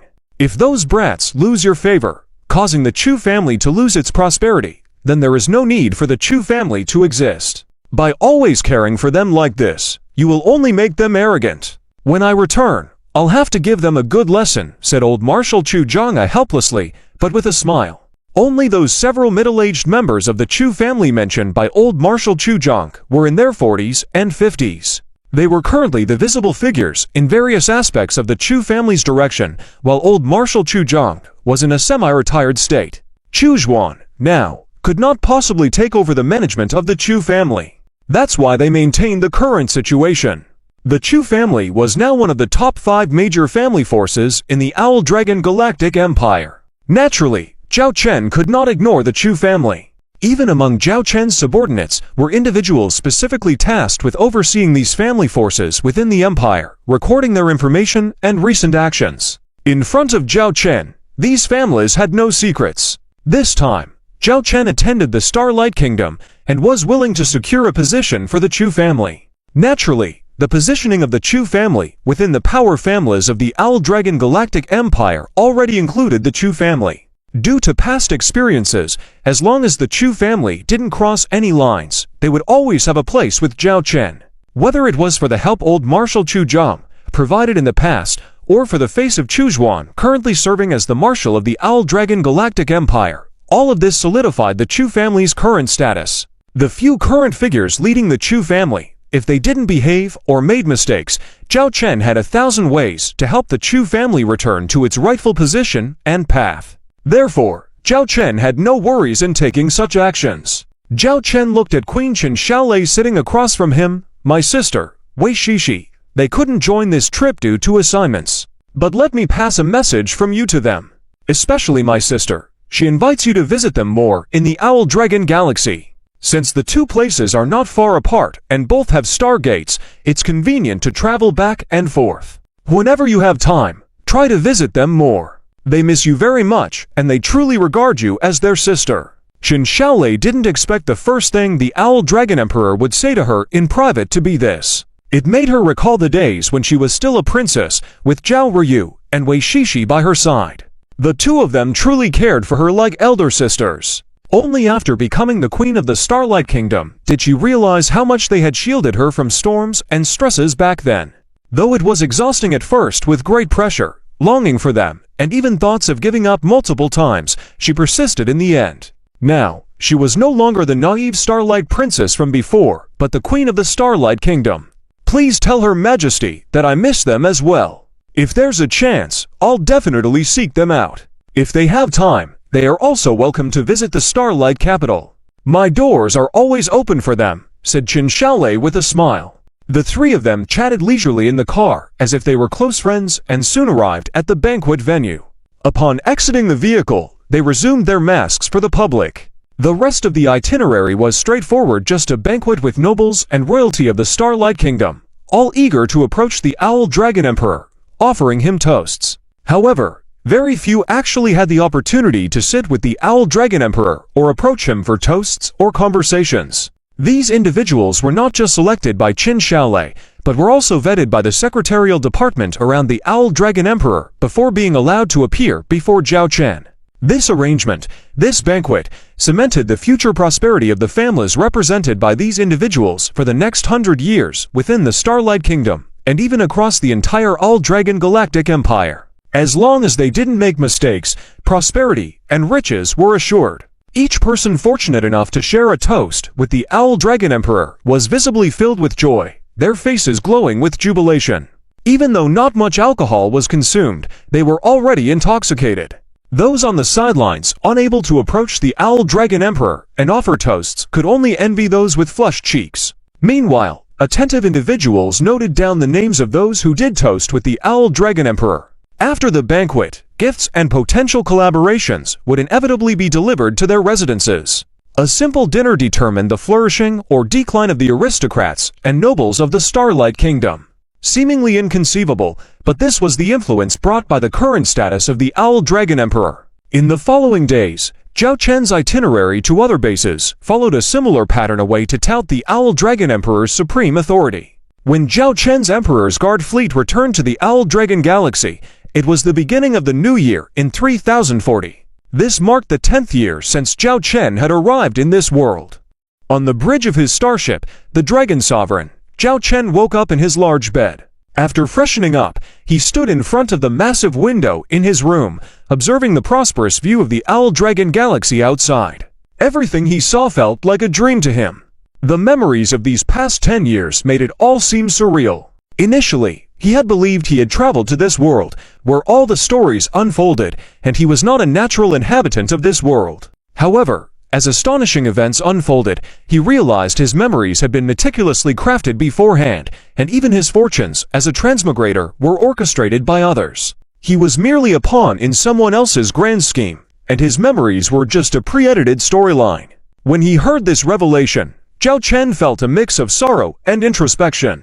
It was the first time he truly felt a sense of belonging to this world. He realized that he was truly from this world. Moreover, with a partner, a family, and children now, he truly considered this universe and all its trappings his home. He had spent a decade building this home for himself, and in the future, he might devote another 10 years, another 3 decades, or even more, safeguarding his home and everything within it.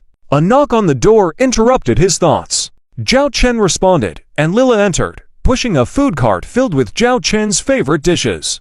Don't settle for just a glass of milk. You are the Owl Dragon Emperor now, and your body belongs not only to yourself, but also to the Owl Dragon Galactic Empire. You must take good care of it, scolded Lila, narrowing her eyes. Zhao Chen reluctantly set down his glass. Recently, perhaps due to excessive stress, his appetite had waned, and he had taken to drinking only a glass of milk every morning. His subordinates responsible for his daily meals had cautioned him multiple times, but Zhao Chen brushed them off. It seemed that Lila was their last resort. They knew that only Lila could persuade Zhao Chen. I'm just not very hungry, Zhao Chen tried to explain. Lila immediately suggested, is it a health issue then? I'll call a physician to give you a thorough checkup. Zhao Chen raised his hands hastily, saying, it's fine, my health is good. Calling them over would be a waste of time. Fine, I'll eat. Zhao Chen picked up the food from the cart. He had enhanced his body, so how could there be problems? If those teams of doctors were called in, they would surely conduct a thorough examination from top to bottom. The care staff couldn't simply believe Zhao Chen's word alone. Just today, Lila crossed her arms and looked at Zhao Chen. Sighing, Zhao Chen said, all right, I promise you. I'll eat properly every morning from now on. Are you satisfied now? Lila sliced the food and brought it to Zhao Chen's lips. I'm not forcing you, but your health is really important to us. I know. Sometimes, I just act a bit like a child. I promise you, I won't do that again next time, Zhao Chen said as he enjoyed the food Lila fed him. While feeding Zhao Chen, Lila felt his slight movements. Blushing, she immediately pushed his hand away, saying, not now. I have things to report to you. Zhao Chen pouted, knowing Lily's character. Although she was a succubus, when it came to important matters, she always prioritized her duties. She was a hard-working workaholic. Chapter 1614, Marshal Charlotte's New Year's first battle plan. All right, go ahead. What is it? Zhao Chen pretended to be helpless as he sat on the couch, eating breakfast and watching Lila. Lila raised her hand, presenting a schedule in front of Zhao Chen. In the past few days, you've been visiting the Imperial Military Research Institute. I've heard that several technological innovations have seen significant improvements. And you've set the research direction for the next year. Lila looked at Zhao Chen. Zhao Chen swallowed what was in his mouth and said, because of the successful launch of our near T7 Golden Sacred Beetle class heavy interstellar dreadnought. Although it's only a near T7 class interstellar warship, it has provided us with valuable feedback. We can learn from the effectiveness of many new technologies. In the future, we can use the near T7 Golden Sacred Beetle class heavy interstellar dreadnought as a testing platform for true T7 class technological advancements. Having more intuitive experimental results will help us build true near T7 class interstellar warships faster. Additionally, the technological aspects of constructing permanent universal cosmic gates have been essentially confirmed. We can now proceed with plans to construct permanent universal cosmic gates among several interstellar civilizations. That way, we can strengthen ties with those civilizations, enhance bond relationships, and promote their development along with our tied relationships. Zhao Chen detailed his work arrangements during this period. As he couldn't stay long at the Imperial Military Research Institute, most of his work involved finalizing aspects or core technical content, leaving the rest to project teams for research. This way, he was nurturing the future top research and development personnel of the Dragon Interstellar Empire. Lila documented this information, and she was familiar with some of these details. With Zhao Chen's confirmation, she felt more at ease. After all, when it came to these technological aspects, no one was more authoritative than Zhao Chen. With these completed, I can consider my work missions for this phase completed. Zhao Chen stretched lazily. Lila nodded, understanding that with the completion of these steps, Zhao Chen had successfully achieved his planned 3-stage missions for the New Year period. Development plans for various aspects of the Dragon Interstellar Empire had been finalized. This time, coming to you, there's actually another very important matter. Marshal Charlotte has mostly finalized certain military plans for the coming year, Lille said solemnly, looking at Zhao Chen. Sensing the gravity in her gaze, Zhao Chen put down his plate and asked, "Does Marshal Charlotte have a plan in mind, or are there specific requirements?" Lille replied, "Marshal Charlotte has laid out a strategic strike battle plan to explore and conquer other civilizations in the universe." A strike to conquer other civilizations in the universe? When Zhao Chen heard this phrase, he was momentarily stunned. He then wiped his mouth with a moist towel, his expression turning serious. He didn't question the matter, but inquired, "Has Marshal Charlotte finalized this plan?" Lilith answered, "Over the past half-month, Marshal Charlotte has gathered nearly 100 top military staff members, including almost all marshals and generals, to discuss this idea. During this period, there were as many as 150 confirmed simulation plan drafts, and over 30,000 simulated operational rehearsals. Today, Marshal Charlotte has finalized this battle plan. Therefore, please proceed to the military meeting room. Due to the importance of the matter, your presence is required for the final decision." "I see," Zhao Chen nodded. He had given Marshal Charlotte the ultimate decision-making power in military matters, even the authority to act first, report later. This was because he trusted her immensely. Although she had the right to act independently, it was essential for the Emperor to confirm such matters, especially in critical situations like the present one. After all, this wasn't an ordinary battle plan. It was a strategic plan against another T6 interstellar hostile civilization.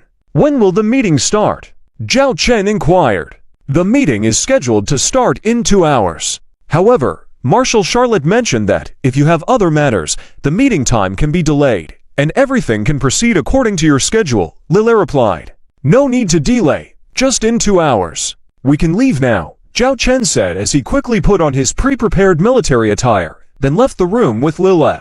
On their way to the military meeting room, Lille couldn't resist asking Zhao Chen, "From the time you found out about this to now, you've shown no surprise. Did you already know about this? I don't know if it's because of your excellent confidentiality work, or if I've been too busy during this period. I had no inkling about this matter at all," Zhao Chen honestly admitted. "Why were you able to accept it so quickly then?"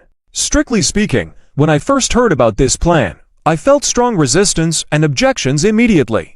If it weren't for me being a secretary, not responsible for military affairs, and shouldn't interfere, I would have definitely voiced my opinion.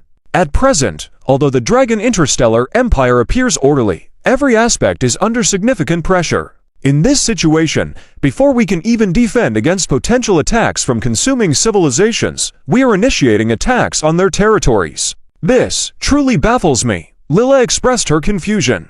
Smiling at Lily's puzzled expression, Zhao Chen said, "That's why I've always said, leave professional matters to the professionals. While you excel in governing the country and coordinating various aspects, you and I combined are no match for Marshal Charlotte in military matters." Lille nodded, acknowledging this fact. Zhao Chen continued, "All that you've mentioned does exist. But I believe if our Marshal Charlotte dares to propose such a battle plan, she must have valid reasons and thoughts behind it. Our next step is to listen to her ideas and reasoning, and then make the final decision."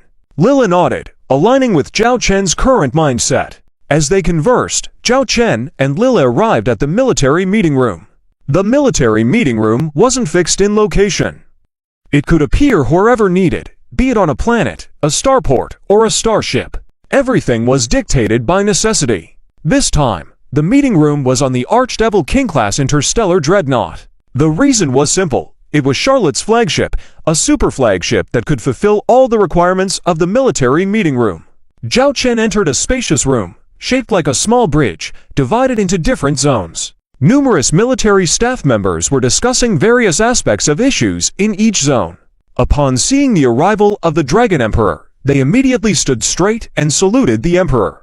Nodding slightly as he passed through these departments, Zhao Chen observed various battle plan models, including maps of consuming civilization territories and models of interstellar legion fleets, indicating that military staff members were pondering over the enemy. As the saying goes, knowing oneself and knowing the enemy in 100 battles yield 100 victories. After moving through this space, Zhao Chen stood in front of a small door in a booth. Before Zhao Chen, Lily arrived at the door, opened it with her permission directly, and made way for Zhao Chen. Zhao Chen stepped into the booth. Compared to the outer space, the booth was much smaller, with a rounded long table. At that moment, most of the table was already occupied by people. Almost all the Empire's marshals were present, except for a few commanders out on operational missions. For instance, the commander of the Dragon 5th Army Fleet Group in charge of the Crab Constellation, Interstellar Civilization, wasn't present. Due to her compulsion to ensure that over 99% of the Crab Constellation Interstellar Civilization's territories were controlled by supportive interstellar civilizations within the year, Marshal Leona was too occupied to attend, even for this New Year ceremony, only sending back her deputy fleet group commander. She was the only Imperial Marshal absent. Zhao Chen understood this, and even sent well wishes specifically. Looking at those present, Zhao Chen saw Charlotte, Shen Bing, Chu Zhuan, Medusa, Red Eyes, Su Lan, Zhao Weiner, White Snow the Wolf Girl, Zhao Ruyu, Wei Shishi, Qing Man, Meidor, Pei Shengnan, with the lowest rank being newly appointed marshals. Your Majesty, the people in the booth greeted Zhao Chen as they rose. Approaching Charlotte's position, Zhao Chen gestured for everyone to sit down, and he also took his seat without ceremony. Looking at Charlotte beside him, he smiled and whispered, "I hear you prepared a great gift for me today. I hope your Majesty won't blame me for overstepping." Charlotte playfully blinked at Zhao Chen. Then, Zhao Chen sat upright. "If everyone is present, let's begin. No need for time-wasting pleasantries, just go straight to your plans." Hearing the Emperor's directive, Charlotte, being in charge here, naturally got straight to the point. She stood up, surveyed the room, and began, "Let's start this military meeting.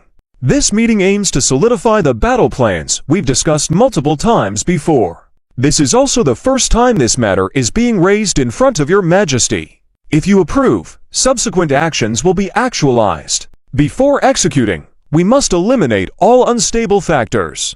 Chapter 1615, Initiative Attack. Charlotte, in front of Zhao Chen, opened a holographic interstellar map.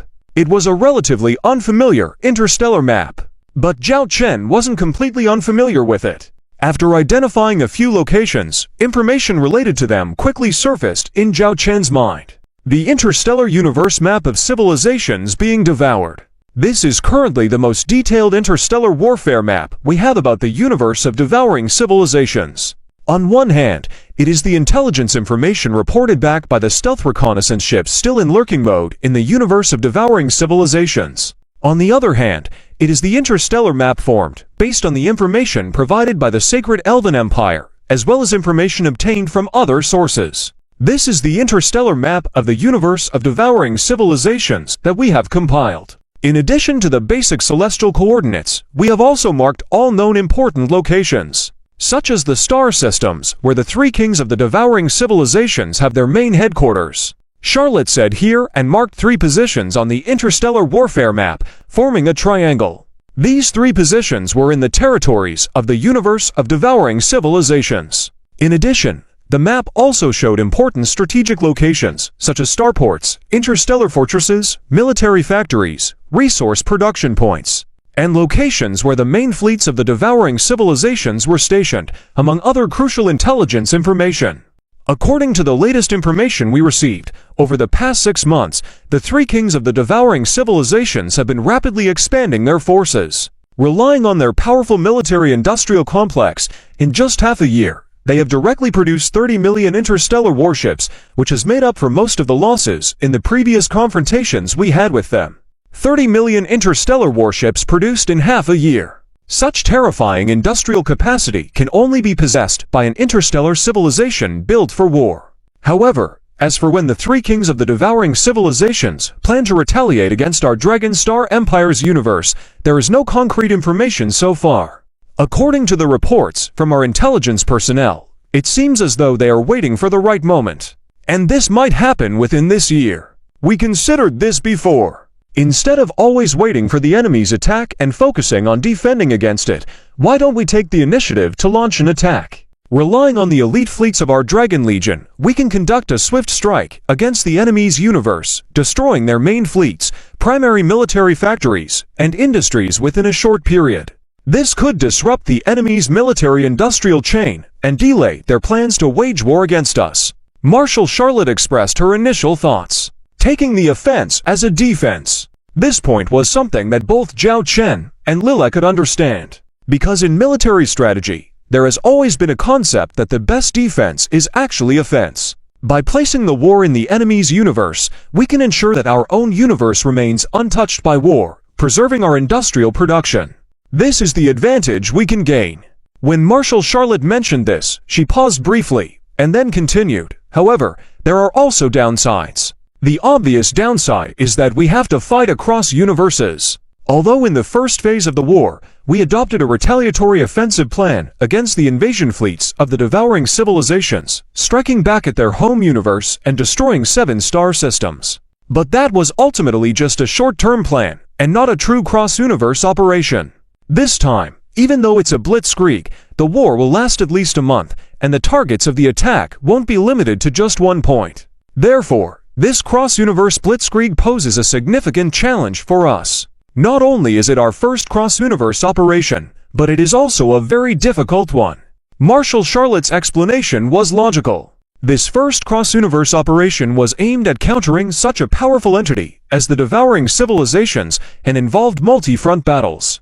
After the conference, multiple detailed operational plans were deliberated upon, and the operational plan presented before Emperor was the result of numerous discussions among the military high command. Before this meeting, we had discussed this direction of the plan multiple times, and there have been many detailed operational plans. After repeated scrutiny, the operational plan presented before His Majesty now is the one we are going with. As Charlotte spoke, some changes appeared in the holographic interstellar map in front of them. First, multiple halos appeared, numbering 36. Zhao Chen counted and confirmed the correct number. Subsequently, Zhao Chen noticed that within these 36 halos were holographic models of interstellar fleets. Presumably, these halos represented the cross-universe navigation equipment used to deploy the interstellar fleets. And within these 36 targets, there were holographic models of the fleets. Zhao Chen was surprised to find that among these 36 targets, they covered the Three Kings headquarters, the top 10 starports, military factories, and resource-producing locations, as well as important interstellar bases, fortresses, and other critical strategic locations of the devouring civilizations. To attack so many places at once was unexpected to both Zhao Chen and Lila, especially considering the Dragon Star Empire's main interstellar fleet had barely exceeded 5 million warships. Attacking 36 target locations posed a significant challenge. After this, Charlotte continued, "Your Majesty, when you see this attack map, you must be puzzled. We have only 10 regular Legion fleets and 5 Ace Legion fleets, not even totaling 6 million interstellar warships. Yet we are planning to attack 36 strategic objectives belonging to an interstellar civilization that commands over 70 million interstellar warships. Isn't that too ambitious? In fact, all these attack targets in this batch are just feigned attacks. All feigned attacks." Lila was greatly surprised and couldn't help but ask, "Then where are the real attack targets?" Charlotte shook her head and said, "I don't know." Not knowing. This answer left Zhao Chen and Lila completely surprised. Charlotte explained further, "This is not a joke. I really don't know where the real attack targets are right now. We did outline real attack targets in a few previous operational plans. However, during simulation combat exercises, there was a problem that arose, which was the huge number of interstellar warships the enemy possessed, giving them multiple opportunities to counter. Once we pinpoint the real attack targets, if the enemy focuses their defense on those targets and provides maximum support, our attacks will be thwarted. Therefore, for the first round of attacks, all targets are just feigned attacks. Are you planning to test the waters? After the first round of feigned attacks, based on the enemy's Legion fleet movements, you will conduct a second round of battlefield repositioning, then decide on the real targets for the second round." Zhao Chen speculated on Charlotte's thoughts. Charlotte nodded, but then shook her head. "Your Majesty, you're half correct. Indeed, based on the first round of feigned attacks, we will ascertain the enemy's next steps. But our second round is not a real attack either. In the second round, we will adjust some attack targets, but like the first round, they will still be feigned attacks. So the real attack targets are in the third round." Lila, still perplexed, inquired. Charlotte shook her head again. "Then how many rounds of feigned attacks are there?" Lila was puzzled. Charlotte replied, "Actually, I don't know how many rounds of feigned attacks there will be. This operational plan is designed to adapt dynamically. Besides the operational plans, before the initial phase of feigned attacks, everything else is uncertain. We will have to wait until the situation arises to confirm the real attack targets. Zhao Chen furrowed his brows, finally fully comprehending Charlotte's intentions and plans. This is very risky. It will put immense pressure on the battlefield command, strategic deployment, and enemy intelligence search capabilities when the time comes. Any issues in these areas could lead to significant trouble, Zhao Chen stated. Charlotte nodded. We have considered all of these aspects. But this is indeed the most suitable operational plan for us at the moment. After multiple discussions among the top brass of our military, it has garnered the majority's approval. As for battlefield command capabilities, no matter how much we say now, it's futile. We must wait to see our actual abilities when the time comes. But I have confidence, and we also have your stellar command ship. For strategic deployment, it tests the combat capabilities and adjustments of every Legion fleet under our Dragon Legion, and even every squad fleet on the battlefield, whether they can act decisively. In this regard, I have great confidence in all the officers and soldiers of our Dragon Legion fleets, from top to bottom. I believe in our combat training and capabilities, and I believe no problems will arise in this area. Chapter 1616 Establishing a New Ace Fleet Group. Actually, the most important thing among these is the enemy intelligence search capability. The movement of the enemy's fleet is crucial for adjusting our subsequent battle plans. Whether we can accurately and quickly transmit the enemy's movements data back in real time is crucial for the success of our operation plan this time. I have a suggestion regarding this. It requires His Majesty's approval. Charlotte looked towards Zhao Chen. Please go ahead. Regarding the battlefield intelligence and the deployment of interstellar stealth reconnaissance ships. Before this, they have always been assigned to various fleet groups, and each fleet group makes arrangements during the war, collecting information to report step by step. Finally reaching me here, or your Dragon Emperor Interstellar Command ship, the staff will summarize and compile valuable intelligence content. This method is actually fine.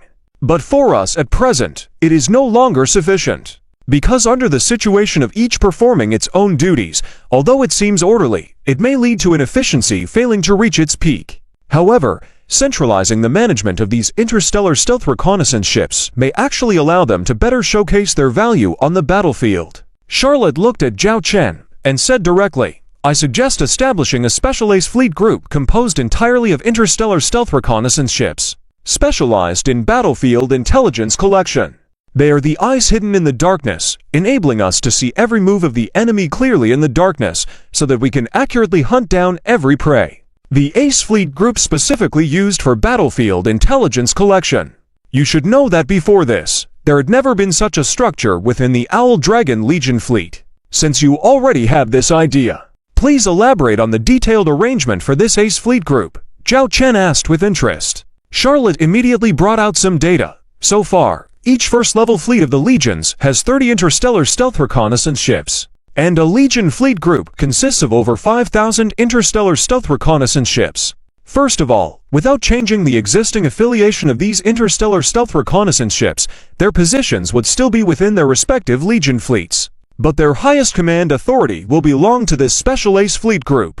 And aside from following some of the interstellar fleet groups in their original state, the remaining ships will be specifically organized into individual interstellar stealth reconnaissance ship corps.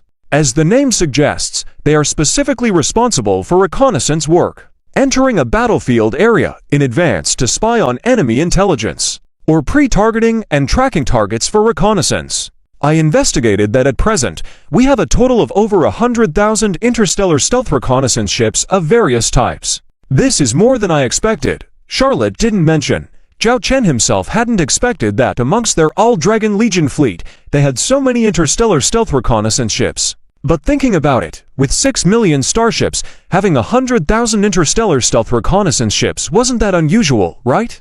These 100,000 interstellar stealth reconnaissance ships are mainly composed of 3 levels, T6, T5, and T4.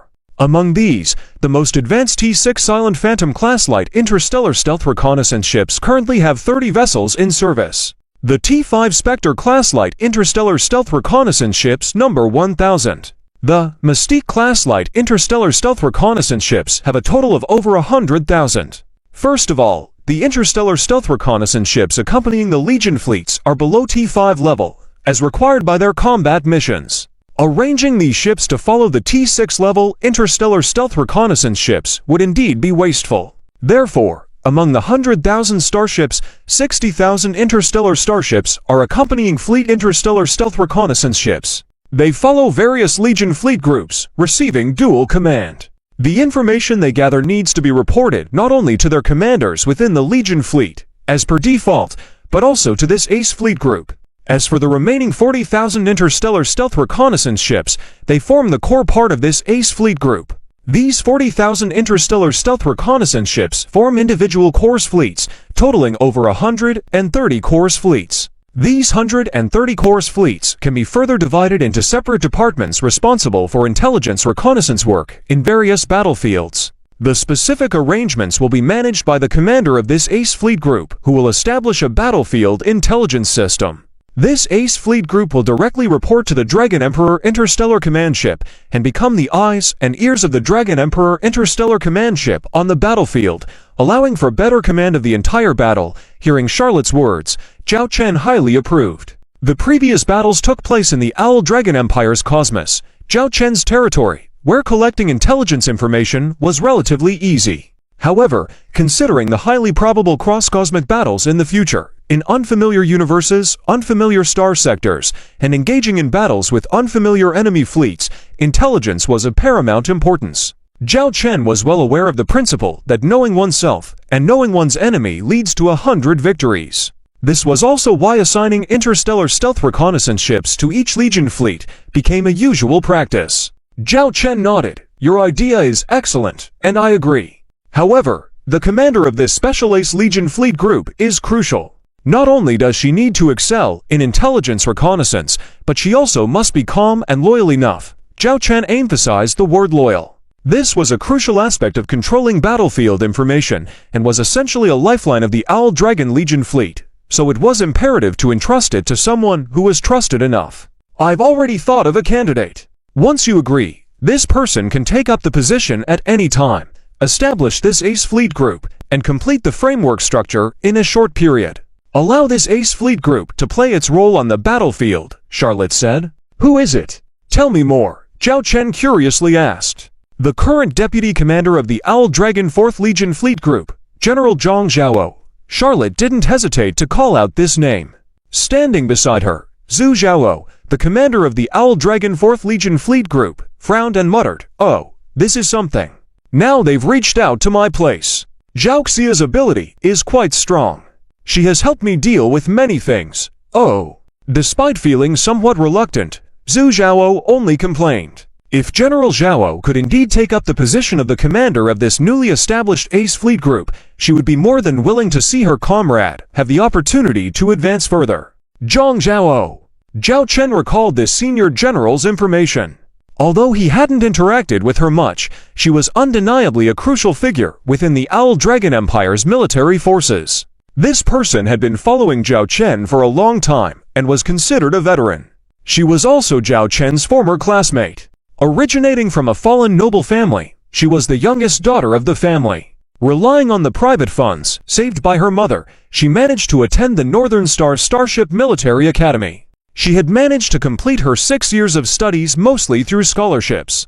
Later, she had the opportunity to join the training mission of the Dual Academy's fleet, and it was during that mission that she first interacted with Zhao Chen. She then joined the Owl Dragon fleet, which was still in its early stages because at that time, the fleet lacked high-ranking officers of various types. Therefore, Zhang Zhao became a versatile talent, simply going wherever was needed. She served as the captain of the T2 Black Rhino-class interstellar heavy assault escort ship and had also sat in the captain's chair of the T3 Blizzard-class light interstellar battle cruiser. She later became the captain of the first batch of T3 Silver Rat-class light interstellar stealth reconnaissance ships in the Owl Dragon fleet. She had since served as a captain on many different types of starships. Although she couldn't match those who had fought their way through battles in terms of real combat experience, such as Marshal Red Eyes, she had extensive knowledge in theoretical knowledge. Being an academic type, Zhang Zhao could proficiently handle almost all types of starships. Even if she was unfamiliar, due to her academic background, she could quickly catch up. With this kind of hard work and the resolve to go wherever needed, Zhang Zhao had come a long way. She had now become a 3-star general and the deputy commander of the Owl Dragon 4th Legion Fleet Group, serving as Vice Admiral Zhu Zhaoxia's deputy. This was already considered a top achievement within the Owl Dragon Armed Forces. Although taking on the post of a marshal remained within reach, it was only a step away. Firstly, Zhang Zhao has an excellent resume, having developed alongside the Owl Dragon Fleet to her current position, and her loyalty is beyond doubt. Secondly, her capabilities. She is knowledgeable about almost all types of starships, not being the strongest in these areas, but having a fair bit of knowledge. This is beneficial for intelligence gathering, allowing for a quick understanding of various enemy starship information, rather than being an outsider. Additionally, she has experience serving as a captain on interstellar stealth reconnaissance ships. And during her time as the deputy commander of the Owl Dragon 4th Legion Fleet Group under Marshal Zhu Zhao, she was responsible for assigning missions to all the interstellar stealth reconnaissance ships, making the intelligence collection work of the Owl Dragon 4th Legion Fleet Group the best among all Legion fleet groups. Zhu Zhao stood up at this point, speaking up for her comrade. I can vouch for this. Having General Zhao in charge of intelligence work has been a great asset to my tactical command. If we are indeed going to establish an ace fleet group of interstellar stealth reconnaissance ships, I am willing to guarantee that General Zhang is more than capable of handling this role. Seeing Zhu Zhaoxia's confident expression, it was evident that she had a great deal of trust in Zhang Zhao. Chapter 16-17. The scene after the fierce storm is even more beautiful. Zhao Chen nodded and looked at Charlotte, saying, "Since you all believe that Zhang Zhao is capable of handling this position, then the responsibility of this personnel appointment will be entrusted to you." With just a few simple words, the establishment of a flagship fleet group of the Owl's Interstellar Empire and the appointment of a supreme commander were confirmed. This demonstrates the efficiency of the Owl's Interstellar Empire in this aspect, something that can only happen in the early stages of a civilization like the Owl's Interstellar Empire, under the leadership of Zhao Chen and the first group of senior commanders. Now that a rough plan has been established, and the fleet group of interstellar stealth reconnaissance ships needed has been set up, although the subsequent steps of the plan are said to be based on contingency, let's not discuss that for now.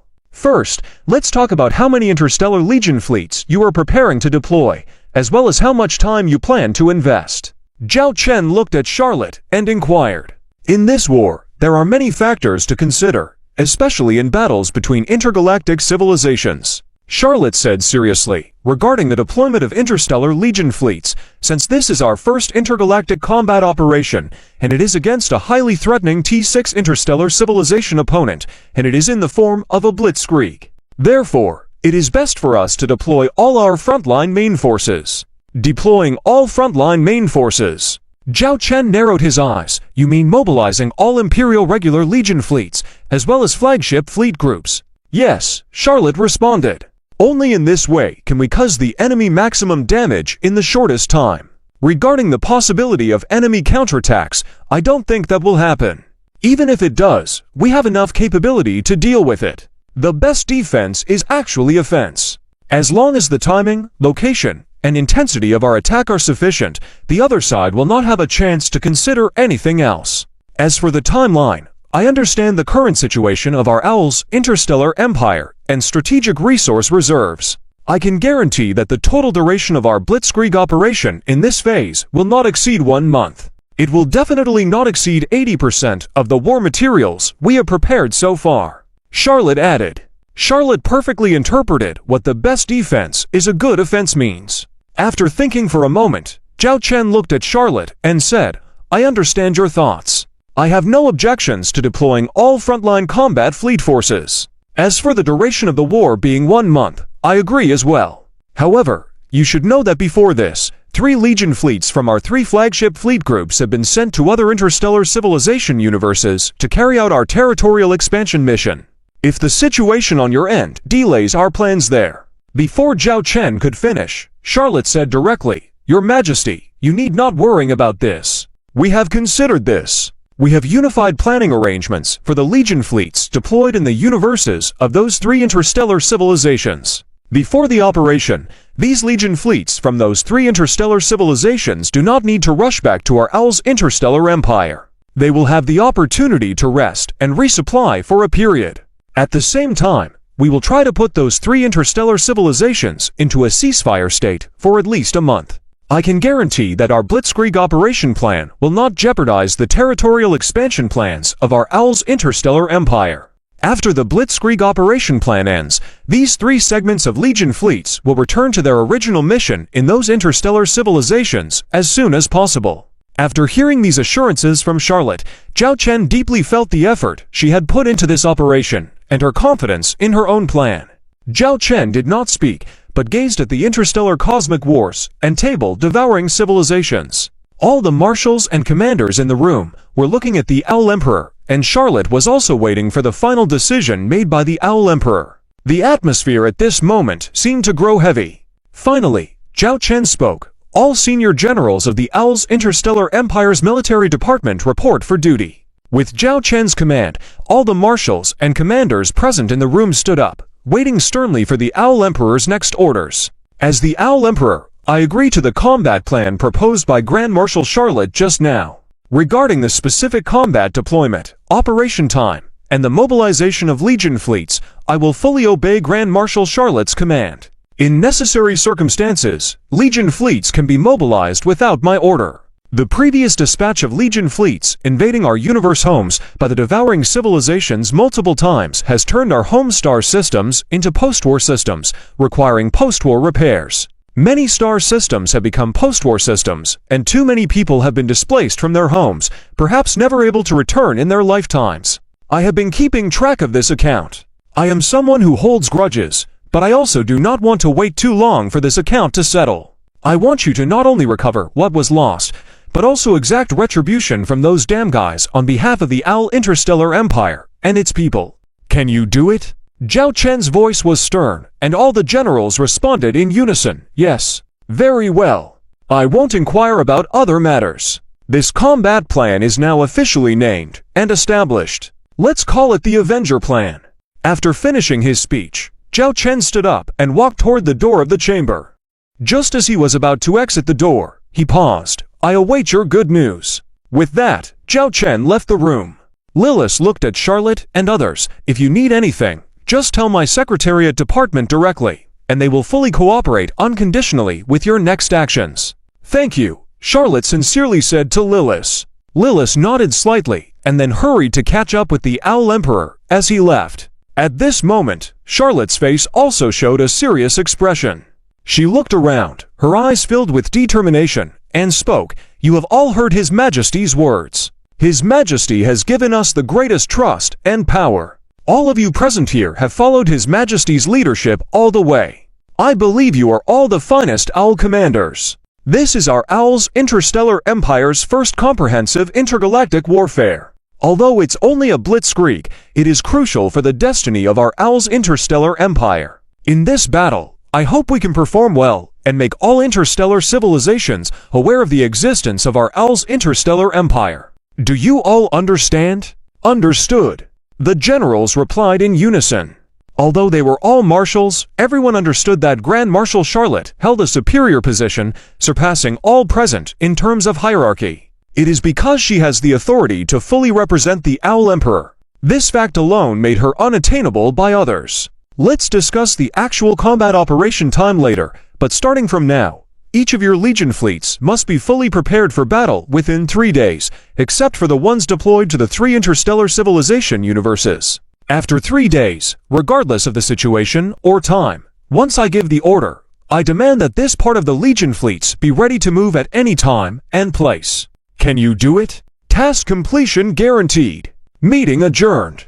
The meeting pertaining to the Owl's Interstellar Empire's first official intergalactic warfare temporarily concluded.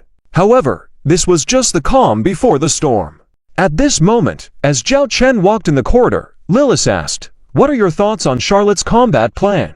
Due to her role at the meeting, Lilith couldn't express her own opinions. After all, she was more a steward, and it was not appropriate for her to interfere too much in military matters. It's an excellent combat plan, but it's also risky. For our Owl Legion fleets, This poses a significant challenge, especially for these all marshals. Lilith offered her evaluation.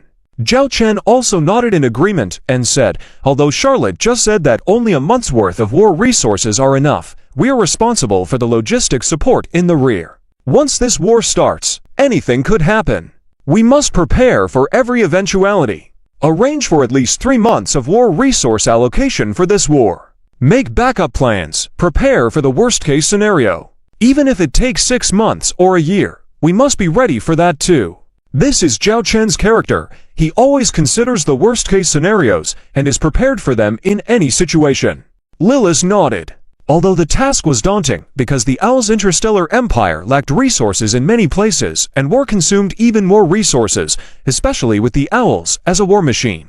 When those thousands of war cannons fired, it painted a terrifying picture. Furthermore, facing the devouring civilization, a powerful T6 interstellar opponent made the situation even more challenging. I understand. I will prepare for all possible contingency plans, Lilith said firmly. Zhao Chen was satisfied with her response. At that moment, he stopped walking and looked out at the cosmic stars. He couldn't help but show an appreciative expression. His serious expression softened a bit. Taking a deep breath, he said lightly, "It's been difficult to maintain peace for over half a year. It's about to be disrupted once again. The fate of our Owl's interstellar empire's ship seems to be fraught with difficulties, enduring another storm." Lilith by his side stated, "Only after enduring a stormy trial can one see a more beautiful scenery." Zhao Chen smiled, expressing happiness and confidence. "Yes, you are absolutely right. The scene after the fierce storm is even more beautiful." Chapter 1618. In the estate of the Zhang family sisters in the Zhonglong Interstellar Empire, Starshine Kingdom, in a certain star system on a certain planet. All the dishes are ready, come taste them. These are all made by your dad. I knew you were coming back to rest this time, so your dad started buying ingredients a week in advance. These ingredients are definitely the best. A beautiful lady carried some dishes over to a table set up in an outdoor area. "Madam, let us do this kind of thing."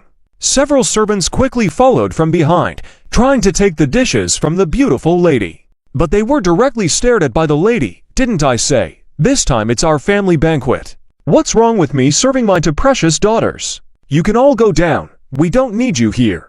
This is our family of four's banquet." Hearing this, the servants exchanged glances and had to leave the garden obediently, but within the allowed area, so that if the lady had any requests, they could appear promptly. Zhang Xiaxia and Zhang Xiaoyun, the two sisters, wanted to help, but they were also stared at by their mother. "No, don't get up," I said. "Today you to just sit here obediently and enjoy the food. You don't need to do anything else." Zhang Xiaxia and her younger sister exchanged glances, showing a helpless expression. What kind of personalities did their parents have? How could they not know? Once a decision was made, it wouldn't change. They could only sit there obediently, waiting for the meal to begin. Soon, a middle-aged man carrying a sandpot walked in. "Why haven't you started eating yet?" "You don't have to wait for me, you can start eating." The middle-aged man placed the sandpot in the middle of the table, rubbing his hands against his ears. "This is a family banquet, of course, we need our whole family present for it to count." Zhang Xiaxia pulled out a chair for her father. "Hehe, our eldest daughter always speaks nicely." Mr. Zhang chuckled. Zhang Xiaoyun immediately poured wine into her father's glass, pouting. "Yes, Dad only listens to the elder sister, who speaks nicely, but not to me." Seeing her youngest daughter's expression, Mr. Zhang immediately said, "Our daughters are both good. Our daughters are both good. Okay, all the dishes are ready. Let's start eating."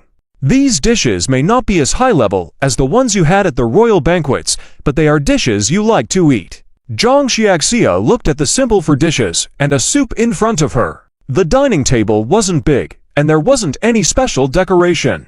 But she really liked this atmosphere. Because before she became an officer in the Dragon Corps, her family spent every day like this. Simple and happy. "Sir, sir." At this moment, a voice came from outside. Mrs. Zhang, who had just lifted her chopsticks, furrowed her brows upon hearing the footsteps and voices outside. She slammed her palm on the table and shouted at the intruder, "Do you take my words as a whisper in the wind? Or have I been too lenient with you all along?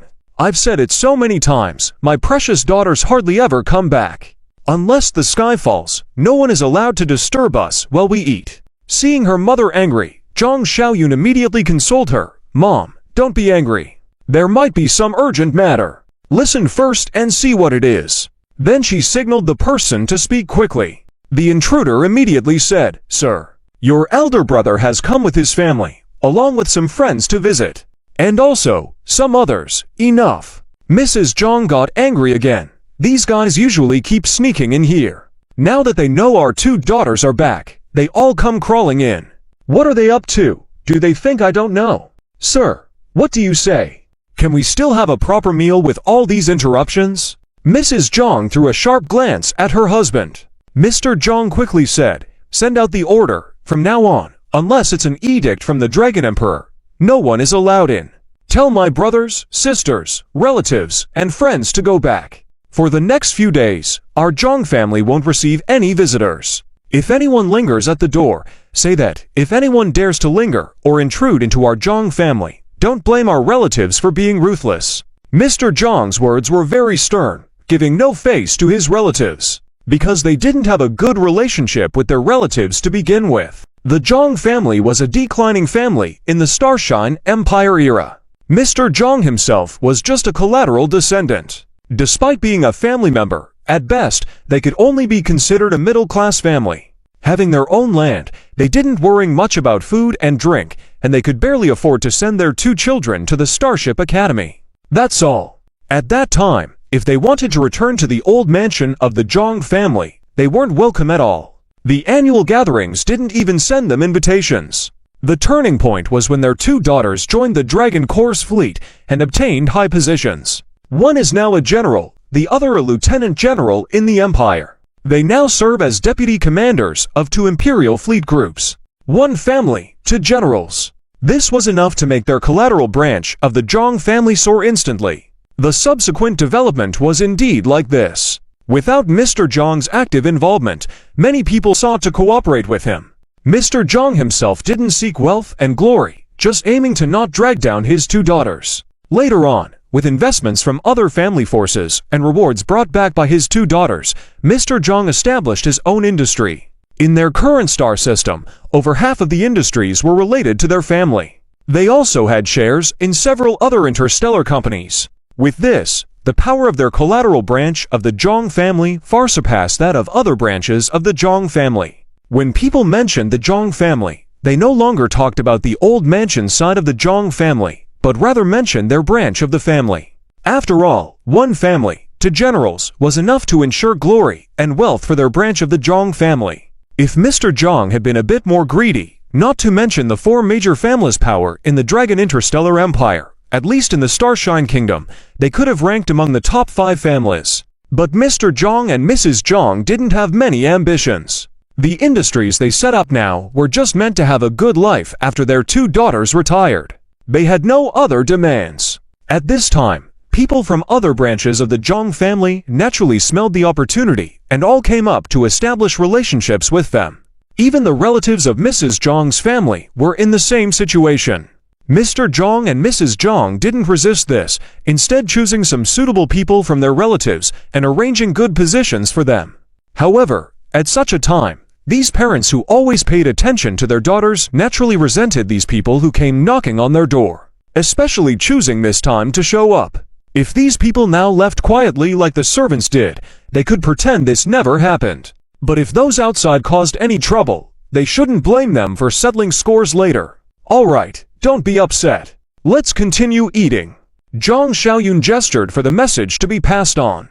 Then she urged everyone to enjoy the food quickly. So delicious. Even better than the royal banquets. These are the dishes we love to eat. Such good memories of this taste.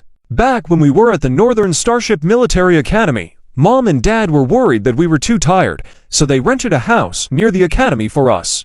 Although the house was small, we could always eat the delicious food our father cooked. I felt all the study pressure reduced a lot at that time. Yes, after a tiring day at the academy, we always looked forward to coming home. If it wasn't for this, I don't know how I would have managed. The Zhang sisters ate and praised while listening to the smiles on their father's face blossoming.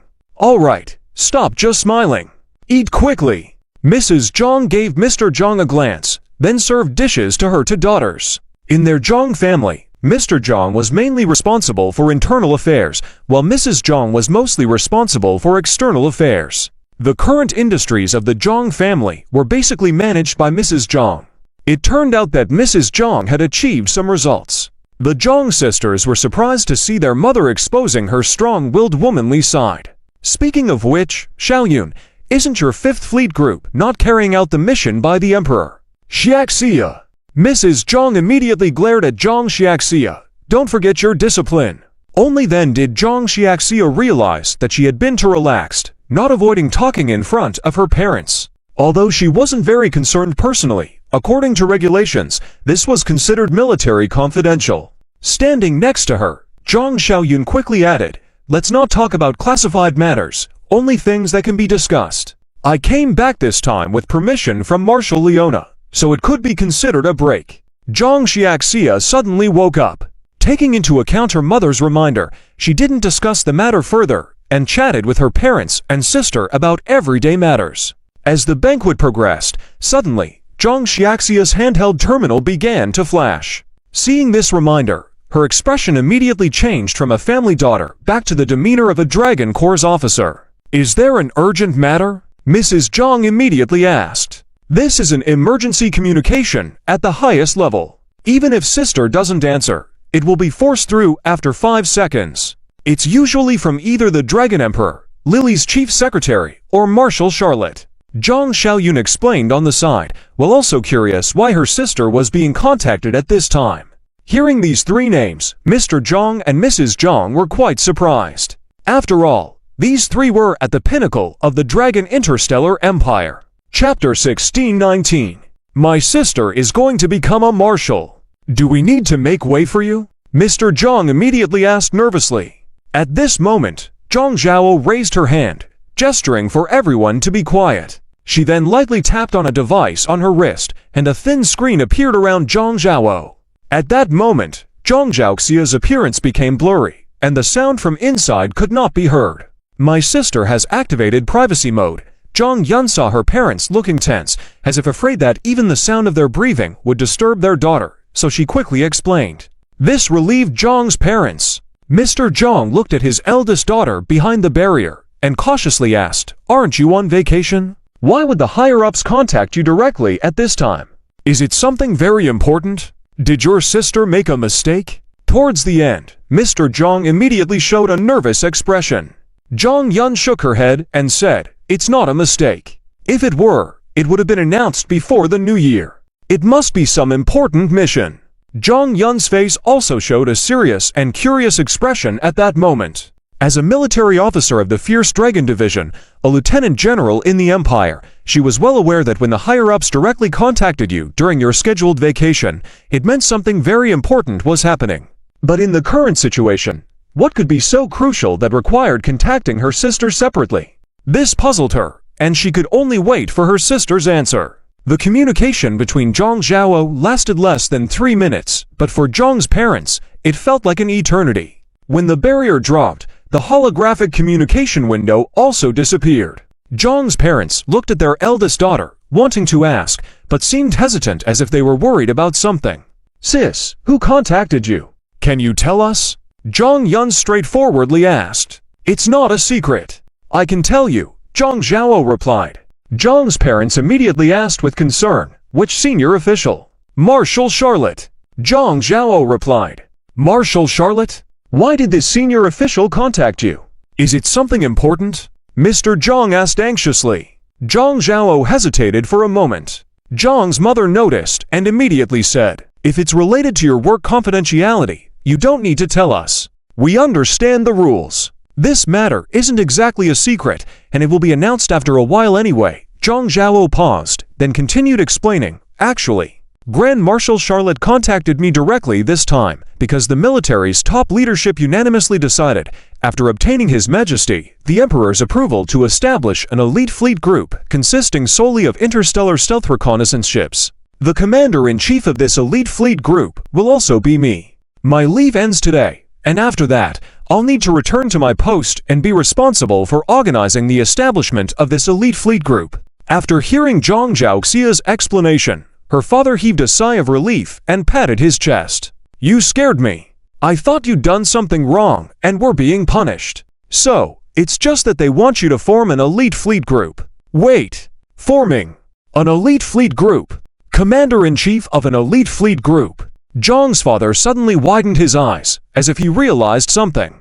Beside him, Zhang's mother jumped up directly. You're going to be the commander-in-chief of an elite fleet group. Doesn't that mean my sister is going to be a marshal? Zhang Xiaoyun blurted out, her face full of excitement. Zhang Zhao smiled faintly and modestly replied, I haven't been promoted to marshal yet. I'm just responsible for organizing this elite fleet group. Also, it's not a combat-oriented elite fleet group, just one responsible for interstellar stealth reconnaissance ships. They're letting you organize it, which means they're entrusting it to you.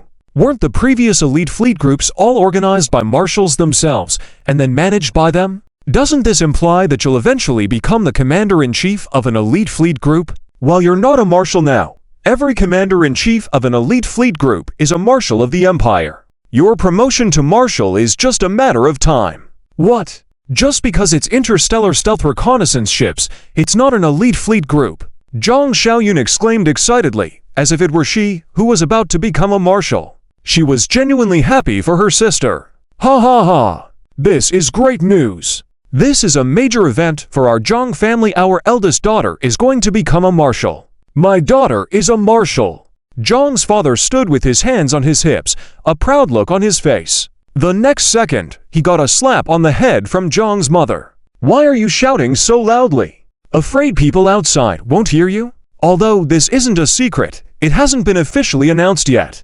Keep your mouth shut. Zhang's father chuckled awkwardly, but he couldn't contain the smile on his face. Zhang's mother then looked at her eldest daughter with both pride and concern in her eyes. Zhao, we're proud of you and happy that you're going to be the commander-in-chief of an elite fleet group. But don't put too much pressure on yourself. If it gets too hard, if you can't handle it, then just step down. Our Zhang family's little plot of land is enough to give you a good life. You're the best in our family. Of course, Xiaoyun is also the best. Heh, one day I'll catch up to my sister too. Zhang Xiaoyun said confidently, hands on her hips. Zhang's mother carefully asked Zhang Zhao, does this sudden appointment and task mean you'll have to leave now? At this point, Zhang's father also realized his daughter might have to leave immediately. He couldn't help but feel reluctant, especially since the meal wasn't even finished yet. Zhang Zhao smiled at her parents and sister, saying, didn't I just say? My leave is until the end of today, and there are still 5 hours left until then. So, we can finish this meal. Hearing this, Zhang's parents looked visibly relieved. Haha, that's good. Let's keep eating. No. I need to add a few more dishes. This is a great day for our family. We need to celebrate Zhao Xia's promotion. Zhang's father stood up and walked toward the kitchen, excitedly muttering the names of several dishes. Zhang's mother also stood up, her expression serious. I'm going to check on those attendants outside and remind them. Your father was speaking a bit too loudly just now, and they might have overheard. I'll make sure they keep quiet and arrange for someone to monitor them discreetly so they don't spread anything they shouldn't. With that, she walked out. Zhang Zhao watched her parents' efforts for her sake, feeling warm inside. She turned to her sister and said, Xiaoyun, I'll leave after we finish eating. You still have a few days off, so stay home and keep mom and dad company for me. We barely come home once a year. I'm only here for a day before I have to leave. They'll be really sad.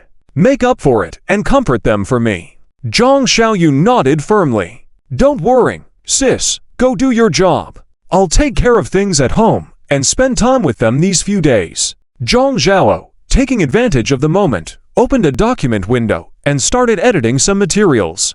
Given the importance of her new assignment, her personality would have driven her to dive into it immediately, if not for her parents. After all, being personally contacted by Grand Marshal Charlotte showed how critical the task was. Sis, about this elite fleet group. How many ships did His Majesty allocate to you? Zhang Xiaoyun asked curiously. Zhang Zhao didn't hide anything since this wasn't classified.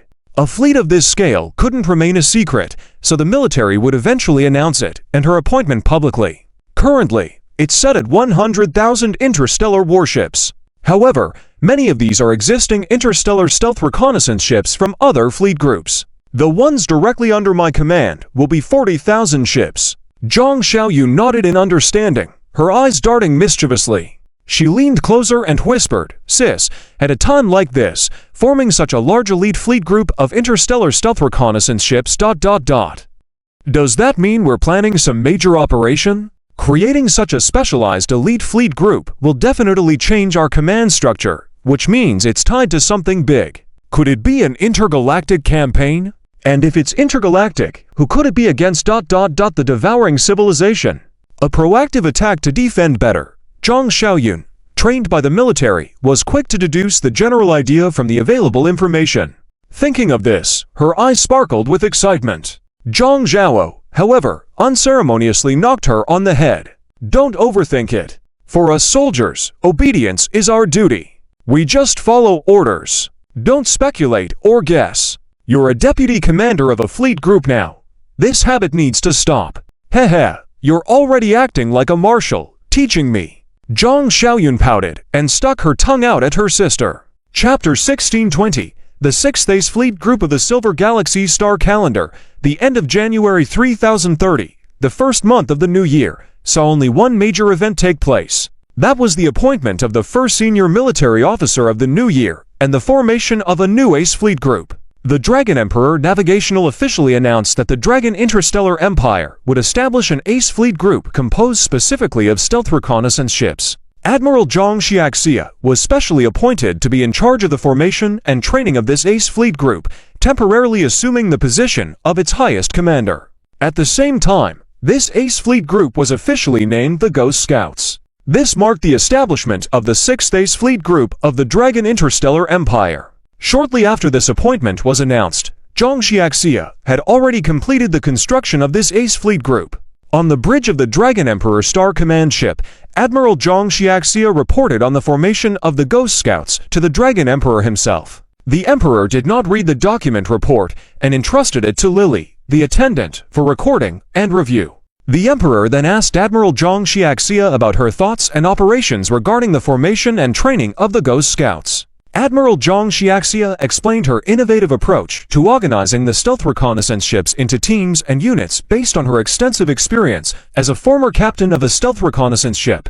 She emphasized the need for specialized training and framework tailored to the reconnaissance mission of the Ghost Scouts. The Emperor expressed his trust in Zhang Xiaxia's vision and gave her full authority over the Ghost Scouts, assuring her that the military would not interfere. He acknowledged the importance of intelligence in warfare and emphasized the responsibility of the Ghost Scouts in providing crucial information for the success of their missions. After their discussion, the Emperor challenged Zhang Xiaxia to swiftly prepare the Ghost Scouts for an upcoming important mission. Zhang Xiaxia confidently pledged to have the fleet fully ready by the end of February, demonstrating their combat effectiveness and earning their first accolade. The Emperor expressed his confidence in her abilities and hinted at a potential promotion to the rank of Imperial Marshal in the future. With a sense of duty and determination, Zhang Xiaxia left the meeting feeling excited and ready to lead the Ghost Scouts to fulfill their mission and prove their worth as a crucial asset to the Dragon Legion fleet. Chapter 1621.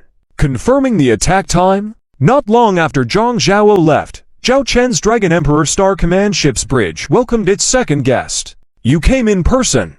It seems there is something very important you want to tell me." Zhao Chen looked at Charlotte, who walked into the bridge and stood in front of him. Due to Charlotte's permission, Zhao Chen only found out about her arrival when he entered the machine hangar of the Dragon Emperor Star Command ship with Charlotte's shuttle. For anyone who wished to board the Dragon Emperor Star Command ship, even if it was an Imperial Marshal, they needed to file a report for approval. After getting approval, they could board the ship using the shuttle. Currently, only Charlotte and Lilith had the authority to board without applying.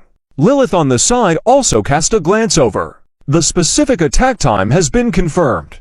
But there are some matters that, after our repeated discussions, may require you to take personal responsibility, Charlotte said solemnly. Curious, Zhao Chen asked, "What time? What matter?" The time has been tentatively set in the middle of the third month of the galactic calendar year 3030. The exact time cannot be determined, but it will not exceed 3 days before or after the 15th of the month, which would be between the 12th and 18th of the month. Zhao Chen drew a line in his mind. It seemed that Charlotte was also aware of the situation of the Ghost Recon Ace fleet, giving them time to familiarize themselves. After all, in this operation, the Ghost Recon Ace fleet's battle mission was crucial. It would directly impact the success or failure of this military operation.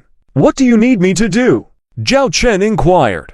"To rally allies," Charlotte replied directly. "Are you referring to the Sacred Elven Empire?" Zhao Chen guessed. Charlotte nodded, then continued seriously. "For this military operation, we will mobilize our entire nearly 6 million starships. Although ours is a blitz war, if we can have other allies participate in this operation, it would drastically reduce our difficulty and pressure. If this ally happens to be the Sacred Elven Empire, the threat to the devouring civilization would be significant." Zhao Chen nodded, but he added in a low voice, "I can handle this matter. But I cannot guarantee that the Sacred Elven Empire will definitely provide assistance. You know what those folks in the Sacred Elven Empire are like. Their vision is very short-sighted, and they may not be willing to participate in such a risky military operation." Charlotte did not seem discouraged by this, but continued, "We have considered this during the meeting. So we have 3 backup plans. The best outcome, of course, is if the Sacred Elven Empire is willing to support us with around half of their starships, which is about 15 million starships. If it does happen, then this military operation would not only strike the enemy, but also severely damage the devouring civilization. However, this possibility is slim. After all, as you mentioned, the folks in the Sacred Elven Empire lack foresight and may not be willing to risk half of their forces for such a large operation. In a more likely scenario, they would be willing to cooperate with us, but the fleet they contribute might not exceed 5 million starships. It is expected to be between 2 million to 5 million starships, with a high likelihood of 3 million starships. This quantity, though significantly less, would still be helpful if they choose to participate in this military operation." Hearing this plan, Zhao Chen nodded. This more moderate scenario was more probable. And the worst-case scenario would be if the Sacred Elven Empire is unwilling to provide any substantial assistance. In such a case, we hope that you can try to persuade the Sacred Elven Empire at least to cooperate with us in some capacity. Even if they do not provide any military aid with their starfleets, they could, for example, conduct several military exercises to show their support. This way, the devouring civilization would be aware of the support of the Sacred Elven Empire, causing them some military deployment anxiety. Although this type of help is minimal, it is better than nothing. I think the Sacred Elven Empire would not refuse such assistance, Charlotte concluded with a hint of helplessness. Zhao Chen lightly shook his head with a smile. If the Sacred Elven Empire is only willing to do the bare minimum, then we really need to reconsider our cooperation with the Sacred Elven Empire in the future. After all, someone with a short-sighted view is not suitable for long-term deep cooperation. Charlotte nodded, then added, "But there's no need to rush this matter. It would be best if you could contact the Sacred Elven Empire again before our operation. We don't want them to know about our action plans prematurely." Zhao Chen looked at Charlotte. "Are you worried that the Sacred Elven Empire might leak our action plans? It's always best to be cautious, and the Sacred Elven Empire has spies in the devouring civilization." "Who knows if the devouring civilization has spies in the Sacred Elven Empire? So it's best to inform them of our action plans a day before the operation. Even if the spies from the devouring civilization lurking in the Sacred Elven Empire find out, it would be difficult for them to report it across the universe in such a short time," Charlotte explained. "You are very cautious," Zhao Chen remarked. Charlotte said solemnly, "This military operation is crucial, and there is no room for error in any aspect. Any mistake could lead to the failure of our military operation this time, and even cause significant losses for us." "Understanding." Zhao Chen nodded. "I understand. I will follow your instructions and handle this matter." Charlotte nodded. After discussing some preparatory work and other matters, Charlotte left. For the next month, the surface of the Owl Dragon Interstellar Empire appeared very calm. However, at the end of February, in a military star system within the Owl Dragon Interstellar Empire, a unit had already begun their combat mission. Ghost Recon Ace Fleet Flagship Commander Zhang Zhao looked at 6 video windows in front of her, each showing all Dragon military officers with the rank of at least Imperial Major General. These were the commanders of various reconnaissance battalions of the Ghost Recon Ace Fleet. I have informed you about the combat mission we are about to undertake. The 10 Ghost Recon large battalions are to set out from here, sneakily infiltrate the cosmos of the devouring civilization, and conduct detailed reconnaissance there together with the comrades already present in the cosmos of the devouring civilization. Be sure to gather detailed and timely information about the strategic target locations outlined. Most importantly, until Marshal Charlotte and her team execute the Avenger plan, do not expose your whereabouts and do not alert the enemy. Your responsibility is vital. Zhang Zhao paused, her gaze sharp as she said, I know the pressure is high on you now. This is the first military operation undertaken by our Ghost Recon Ace Fleet since its formation, and it is such an important one. The pressure is not only on you, but also on me. Prior to this, His Imperial Majesty Owl Emperor and Marshal Charlotte both approached me. They value our Ghost Recon Ace Fleet greatly. Marshal Charlotte even asked me when our Ghost Recon Ace Fleet would form effective combat power and be ready to carry out combat missions prior to finalizing the time for this military plan. This implies that the execution time of the Avenger military plan is closely tied to us. His Imperial Majesty had said that our all troops are like a ship sailing through wind and rain, and we are the ones directing the course of this ship. If we do well, beyond us is a rainbow after rain. But if we make mistakes here, it could turn our ship upside down in the storm. Therefore, we must be clear about our heavy responsibilities. There cannot be the slightest mistake. Do you all understand? Understood. Rest assured, General, our battalion guarantees the completion of the combat mission. Please relay to His Imperial Majesty and Marshal, ask them to prepare the celebration for us. We will not embarrass the Owl Armada. Several Imperial generals expressed their serious commitments. Zhang Zhao nodded in satisfaction, then saluted the officers, saying, I now issue the first command of our Ghost Recon Ace Fleet. All sectors, prepare to weigh anchor and set sail. Yes. In front of each reconnaissance battalion of the Ghost Recon, stargates appeared, and they led the way as the vanguard force of the Owl Interstellar Armada, heading towards the cosmos of the devouring civilization. They laid the groundwork for this battle. Zhang Zhao watched each recon battalion disappear in the spatial domain, then turned her attention to her own recon battalion. In the end, she looked at the 2 video windows that had been there all along, with Marshal Charlotte and Emperor Zhao Chen on the other side. Wish you a safe journey, Zhao Chen saluted to Zhang Zhao. Set up everything so that the devouring civilization is ready to receive our firepower. Marshal Charlotte's farewell had a firm resolve in her words. Zhang Zhao saluted to the 2. Then said, Please rest assured, Your Imperial Majesty and Marshal, our Ghost Recon Ace Fleet will definitely fulfill the combat mission as instructed. As her words fell, the video windows darkened because Zhang Zhaoxia's fleet had also left the Owl Interstellar Empire. The previously crowded space suddenly fell silent and empty. Zhao Chen and Charlotte looked at each other. Zhao Chen smiled, saying, Now, it's time for us to complete our own tasks. Charlotte nodded slightly. Zhao Chen looked to Lily beside him. Contact the Flame Elf King for me. Tell them I missed the fruits from the Sacred Elven Empire. Chapter 16:20 To the Path of God-Slaying Sacred Elven Empire. On a tourist planet, why suddenly want me to take you to the Sacred Elven Empire for a play? Salomon Flame Elven King looked at Zhao Chen beside him. Zhao Chen looked at the scenery in front of him and said lightly, Just finished some work and wanted to relax a bit. As you know, everyone in the Owl Dragon Interstellar Empire knows me. Once I appear on any planet, it will inevitably cause a huge disturbance. And when going out, I need to bring a large number of guards. Unlike here, a few guards are enough. Zhao Chen pointed to the leopard woman and others beside him. Salomon Flame Elven King chuckled, looking Zhao Chen up and down. You don't really expect me to believe your lame excuse, do you? I think you have something to deal with, and it's related to our Sacred Elven Empire. If you have any requests, you can just say it. We are allies, and I will do my best to help you with whatever I can.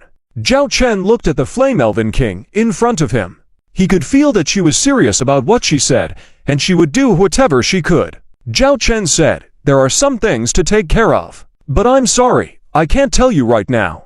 But rest assured, it won't harm you and your empire, and when the time comes, I will inform you first." Seeing this, Salmon Flame Elven King did not press further on this issue.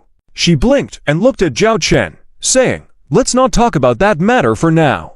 Can you give us a more detailed data on the Quasi-T7 Golden Sacred Armored Beetle Class Heavy Interstellar Dreadnought? Mansfield Emerald Elven King knows that you have developed mass-produced Quasi-T7 level interstellar battleships, and he contacts me every day. Let me find a way to get more detailed information. If not for the obstruction of the other Elven Kings and the High Council, he would have gone to the Owl Dragon Interstellar Empire to find you himself. Of course, this is not without a price. We can still proceed with the exchange as usual." Zhao Chen thought for a moment and said, "Actually, that's not impossible. If you pay a certain price, I can even give you a Quasi-T7 Golden Sacred Armored Beetle Class Heavy Interstellar Dreadnought." Hearing Zhao Chen's words, Salmon Flame Elven King did not show surprise or joy but squinted at Zhao Chen, a Quasi-T7 Golden Sacred Armored Beetle Class Heavy Interstellar Dreadnought. "Do you want our world tree? That is impossible. Even if we wanted to give it, we couldn't. Even if you give it to me, I can't take it away." Zhao Chen shrugged and said directly, "Currently, items equivalent to the Quasi-T7 Golden Sacred Armored Beetle Class Heavy Interstellar Dreadnought include products from your world tree, such as materials and original materials from the world tree. If you are willing, you can bring them out for a trade with us. Specific details can be discussed by those responsible for this aspect." Trading with a Quasi-T7 Golden Sacred Armored Beetle Class Heavy Interstellar Dreadnought, this was an idea Zhao Chen had long had. Although the Quasi-T7 Golden Sacred Armored Beetle Class Heavy Interstellar Dreadnought was the most advanced mass-produced Quasi-T7 level interstellar battleship in the Owl Dragon Interstellar Empire, the current production is scarce, and even the needs of the Owl Dragon Interstellar Empire cannot be fully met. However, to accelerate the growth of the Owl Dragon Interstellar Empire's strength, some price must be paid. By handing over a Quasi-T7 Golden Sacred Armored Beetle Class Heavy Interstellar Dreadnought to the Sacred Elven Empire, it could be expected that the Sacred Elven Empire would definitely study this Quasi-T7 interstellar warship to understand the technology within.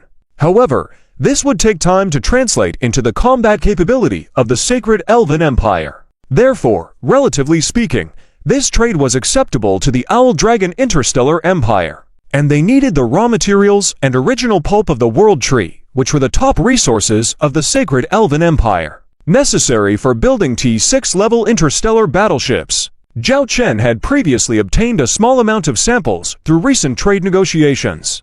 After researching them, Zhao Chen found that both could be used to develop true T7 level interstellar battleships. However, due to the barrier that gave themselves, the Sacred Elven Empire had been stagnant in T7 technology and unable to progress. As for true T7 level interstellar battleships, besides searching for resources from the primeval universe, the only clue Zhao Chen had was materials from the World Tree. Strongly seizing them was definitely not an option.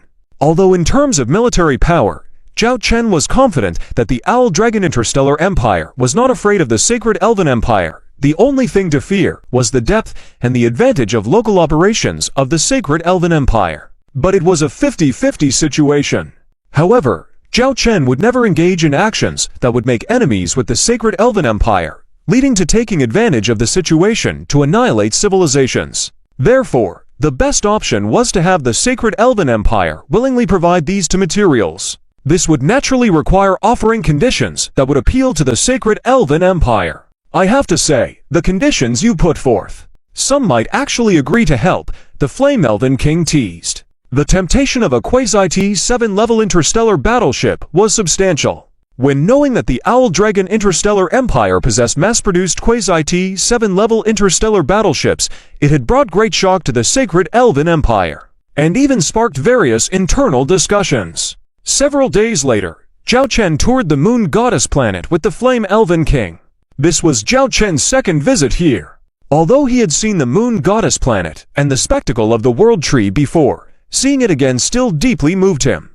A magical tree nurtured in the cosmic environment, something that so far science couldn't explain. This was why there existed religion and beliefs in the Sacred Elven Empire, believing in the existence of elven gods. The World Tree was what the elven gods had left for them. On this day, Zhao Chen stood on the bridge of the Flame Elven King's flagship, gazing out of the porthole as if admiring the scenery outside. The Flame Elven King appeared behind Zhao Chen. At some point, she looked at him and said, "You seem restless. Thinking about something, right?" "Why do you think I'm thinking about something rather than enjoying the beautiful scenery here?" Zhao Chen smiled lightly at the Flame Elven King beside him. The Flame Elven King chuckled, saying, "Although we are not of the same race, we are considered similar type of people. At least in our thinking, we are on the same frequency, so we can talk. So, I can see from your eyes that you're not really admiring the scenery here. Although your body is here, your mind seems to have drifted off somewhere else." Zhao Chen sighed and said, "If we had known each other a few years earlier, we would definitely have been close friends. So, what's on your mind, or are you going to keep it a secret?" The Flame Elven King leaned against the porthole watching Zhao Chen. Zhao Chen raised his hand, glanced at the time displayed on the terminal, and then gazed at the spectacular world tree in the distance, suddenly asking, "Do you think there really are gods? Or that beings like Order can be considered deities in a way? Like the saying that has been passed down, at the end of science, it's actually metaphysics." The Flame Elven King was silent for a moment before saying, "Although I am an elf, and I also believe in the elven gods, compared to others, I don't have a strong reverence for the elven gods. Perhaps it's because of the many interstellar wars I've experienced. I believe more in the Starfleet in my hands than elusive divinities. So, truth be told, I don't believe in the existence of gods. To me, it's more of a product that gives us spiritual strength. Unless I see it with my own eyes. Otherwise, I will never entirely believe. Haha, if you tell me like this. If it gets out, you, as the Elven King, might face a lot of questions," Zhao Chen teased.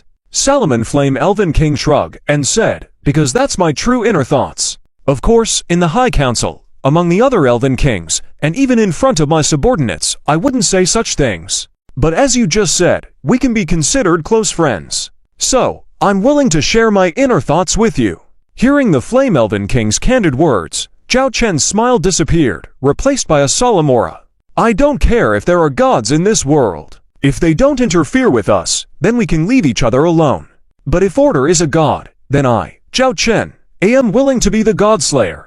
I will do whatever it takes to destroy anything that threatens me, and everything I protect, regardless of the labels and doubts I might face." Zhao Chen revealed the purpose of his visit. "Salomon, you were right in guessing that I came to the Sacred Elven Empire with other intentions. Right now, within the Owl Dragon Interstellar Empire, my Owl Dragon Legion fleet is preparing to embark.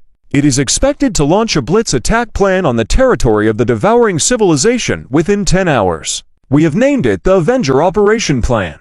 If the Devouring Civilization invades our universe, we will retaliate in kind, this time attacking their universe.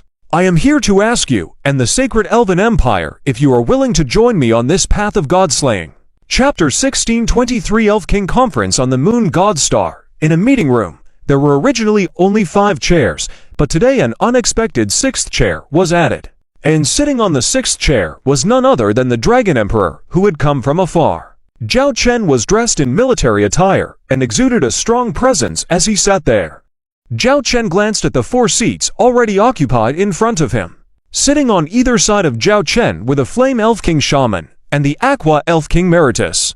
The other 2 were the Emerald Elf King Mansfield, and the Radiant Elf King Gustav. Footsteps were heard from behind, accompanied by the last Elf King to arrive. The Twilight Elf King Onions took his seat. A beam of light shone down, illuminating the conference table in the middle, and the 6 present individuals. No need for pleasantries. This emergency meeting of all Elf Kings has been specially convened. Beforehand, I have informed you of the purpose of this meeting. The Flame Elf King spoke first. This emergency meeting was convened using her own authority. As this meeting was of a special nature, only the Elf Kings had the authority to convene it in the event of highly prioritized events. All Elf Kings were urgently summoned to attend this meeting, and those who could arrive within 6 hours had to be present in person. This time was quite fortunate, as 4 of the Elf Kings were already on the Moon God Star, and the only one missing, the Twilight Elf King Onones, arrived just in time. It was rare to have a meeting where all members were physically present. The Flame Elf King glanced at Zhao Chen and continued, "The Dragon Emperor has personally visited the Sacred Elf Empire to inform us. The Dragon Interstellar Empire will launch an invasion of the Devouring Civilization. We have 5 hours until the attack, Zhao Chen interjected. The Flame Elf King paused momentarily before continuing. As our ally, the Dragon Emperor hopes that we can participate in this assault. Due to the uniqueness of this matter, I convene this emergency meeting. I hope that everyone can make a decision here in the shortest time possible. 5 hours until the attack. Notify us only at this time. It seems you don't trust us. The Twilight Elf King Onones crossed his arms and spoke haughtily. Zhao Chen admitted, the Twilight Elf King's speculation is not wrong. To ensure the confidentiality of this military operation, apart from the high-ranking officials of the Dragon Interstellar Empire's military, no one was informed of the details of this military operation until 10 hours ago. Others, including all of you, only came to know about this military operation one by one at this moment. It's not that I don't trust you all. I believe that if it were each of you present here organizing such a military operation, you would make the same decisions as I did. Of course, to gain your trust, I, on behalf of the Dragon Interstellar Empire, am here specifically to inform you of our military operation plan. I believe that this arrangement should be sufficient to demonstrate our sincerity. After Zhao Chen finished, he looked once again at the Twilight Elf King Onones. The Twilight Elf King Onones wanted to say something, but he was interrupted by the Radiant Elf King Gustav, who looked at Zhao Chen and asked, Your Majesty Dragon Emperor, can you tell us now the detailed attack plan of your military operation this time, including the attack intensity, time of attack, and final battle objectives to be achieved? Zhao Chen nodded and continued, as the Dragon Interstellar Empire does not have the ability to eradicate all military forces of the devouring civilization at once. We have set our sights on the fact that the devouring civilization has targeted us and may launch an attack at any time. We do not like the feeling of constantly being on their minds. Therefore, after discussions within the Dragon military, we unanimously decided to strike first. By placing this battlefield in the native universe of the devouring civilization, we can also reduce the impact on our own universe. As for the battle objectives, it is to destroy as many of the devouring civilization's main high-value strategic targets as possible, such as military bases, resource production areas, and other areas related to military warfare. At the same time, we aim to destroy the enemy's existing military forces as much as possible to ensure that in the next 3 to 5 years, the devouring civilization will not launch an attack on us again. In simple terms, we aim to eliminate the fangs and claws of this Volve constantly prowling in the darkness. Zhao Chen's eyes contained a killing intent. Gustav, the Radiant Elf King, continued to inquire, a blitzkrieg. How many interstellar fleet armadas are you preparing to deploy? And what about the control of the operational time? It is indeed a blitzkrieg. The Dragon Interstellar Empire will mobilize all frontline main interstellar fleet armadas, at least 6 million interstellar battleships. The operation will be controlled within 1 month. Once 1 month is up, regardless of whether the battle objectives are achieved, we will withdraw all main fleets from the native universe of the devouring civilization, ending this phase of the offensive. Zhao Chen explained his plan. 1 month. What can you achieve in just 1 month?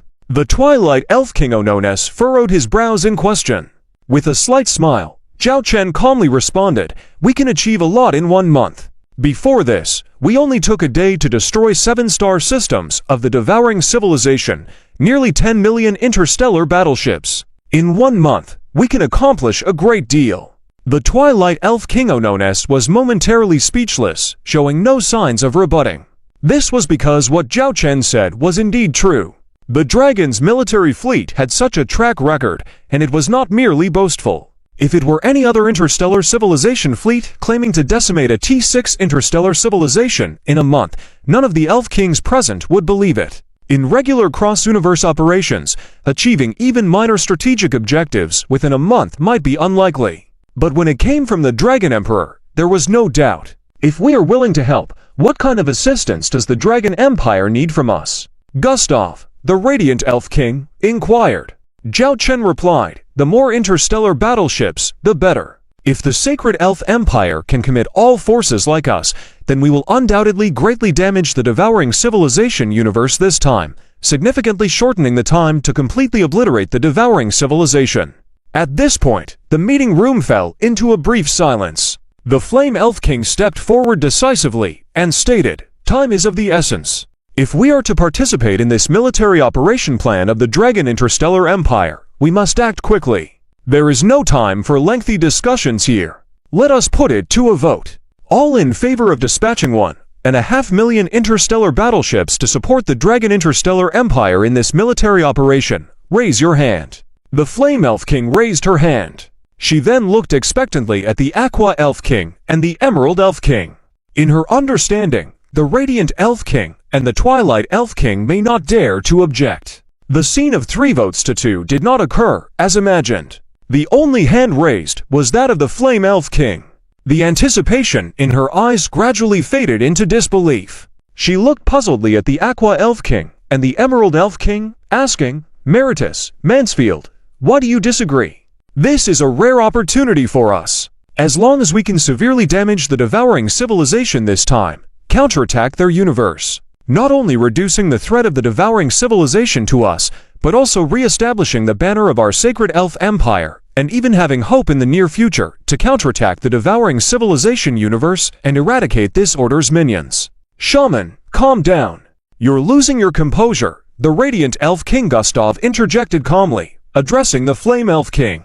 "This matter has a significant impact on our sacred elf empire. It is not something we can decide so easily. Sending out 1.5 million interstellar battleships is a massive decision." After a moment of silence, the Flame Elf King maneuvers and persuades the Elf Kings to support the plan, but unexpected challenges arise, leaving the fate of the collaboration hanging in the balance. Chapter 1624 The Attitudes of the Elf Kings. Flame Elf King, Sir Roman, looked at the group of people with disbelief. However, her initial anger and confusion quickly dissipated from her eyes, replaced by a self-deprecating expression. She slightly smirked and shook her head. Zhao Chen, standing beside her, felt a bit helpless seeing Saramon's expression. The fact that Saruman could chat with herself indicated that she was different from the majority of other high elves. The other elf kings in the room were more cautious. They were not unwilling to defeat the devouring civilization, but they were even more unwilling to take risks, no matter how small. Saruman thought that this was a good opportunity, and everyone should not hesitate to refuse it. However, currently, the threat of the devouring civilization to the Holy Elf Empire was not as severe as before. Therefore, the attitudes of these elf kings were even more unclear. Dispatching 15 million interstellar warships to participate in this sudden military operation was considered an extremely risky move by them. Zhao Chen had thought of this early on. This was why when Zhao Chen was requested to negotiate with the Holy Elf Empire, Marshal Charlotte had already anticipated the worst outcome. As for why the Emerald Elf King and the Aquamarine Elf King, whom the Flame Elf King believed would support her, did not express their stance. During this period, they had close contacts with both the Emerald Elf King and the Aquamarine Elf King, as well as conducting numerous cooperative activities with the Dragon Star Empire. So, from Saramon's perspective, these two should support her. However, she failed to understand that these two were still factions within the Holy Elf Empire without a firm stance. If they had a firm stance, the Emerald Elf King would have long tried to break through the current technological barriers. His biggest wish was to develop T7 technology specific to their Holy Elf Empire. Likewise, the Aquamarine Elf King had long sought to establish an interstellar alliance led by the Dragon Star Empire to end conflicts among other cosmic civilizations and develop prosperity together, instead of only handing over their achievements and relying on the Dragon Emperor to fulfill their wishes. These instances clearly showed that these two Elf Kings still had the same essence as the others. They were unwilling to take risks and would only do what they wanted within controlled parameters, ultimately resulting in disrupted outcomes. In comparison, the decisive Flame Elf King stood out as somewhat out of place. I wonder what the Elf Kings have in mind. Are you unwilling to cooperate with our Dragon Star Empire to carry out this military operation plan, or is there some other dissatisfaction? Zhao Chen cut to the chase. His direct question left the Elf Kings momentarily unsure of how to respond due to their indecisive nature. Cough. This matter is of great importance, and it involves the deployment of millions of interstellar warships. To make a sudden decision is challenging for us. Can we be allowed some time for discussion? The Radiant Elf King interjected. The Flame Elf King clenched her fists, showing her eagerness to confront them one by one. Time. Everyone needed time. Isn't time crucial at a moment like this? Zhao Chen immediately spoke up. I'm sorry, But what we lack right now is time. Our Dragon Star Empire needs to make proper arrangements for the forthcoming military actions. This also relates to whether you are willing to assist us. So, I must at least know one answer now. Seeing the Dragon Emperor's clear refusal, the Radiant Elf King did not know what to say. Let me ask you first. Are you willing to dispatch the interstellar fleet to assist us now? Even if not 15 million ships, what about 1 million, or 5 million, or even 3 million interstellar warships? Zhao Chen gradually reduced his demands, scanning the faces of the Elf Kings. The expression of the Dark Elf King remained unchanged, as if uninterested in the matter. The Aquamarine Elf King seemed to be hesitating, appearing inwardly conflicted. The Emerald Elf King appeared to ponder something else, wearing a constant contemplative expression. The Radiant Elf King furrowed his brows and attempted to speak several times, but was unable to form words. The Dragon Emperor's attitude is clear. We don't need 15 million interstellar warships. Can't we at least have 5 million? The Flame Elf King couldn't help but stand up and slam the table. Although 5 million interstellar warships are not many, remember that half a year ago, we assisted the Dragon Star Empire in a battle. We also need some time to recuperate. The Radiant Elf King's words made the Flame Elf King want to laugh. Recuperate. Half a year. After half a year of rest, the Dragon Star Empire now dares to launch an attack on the devouring civilization's native universe. Yet, here they were still mulling over these matters. 3 million. Just give me 3 million interstellar warships, and I'll take full responsibility for all the consequences. The Flame Elf King gritted her teeth as she spoke. The Lunar Elf King at this point spoke up, looking coldly at the Flame Elf King. Take responsibility by yourself. How will you do that? Rely solely on your position as an Elf King. Don't forget that your own safety is at risk here. Still trying to stand out, HM? Upon hearing this, Zhao Chen furrowed his brow. His words seemed to carry some hidden meaning. Glancing at the Flame Elf King, he realized he might have overlooked something. The Flame Elf King remaced, then 1 million interstellar warships. Is that not enough? Before the other Elf Kings could respond, Zhao Chen intervened. Given the current situation, he did not want the Flame Elf King to embarrass herself further. Since the Elf Kings are unable to decide on dispatching the interstellar fleet for this military action in the short term, are we still allies? Zhao Chen asked back. Certainly, we are. Our Holy Elf Empire has fought alongside the Dragon Star Empire before, and we have signed agreements as allies. This situation is unique. It is your initiative to attack the devouring civilization's universe, something not stated in our agreement. If the devouring civilization sends its fleet to invade the Dragon Star Empire, we would have no qualms and would immediately send our fleet to support you against the invaders, reassured the Radiant Elf King.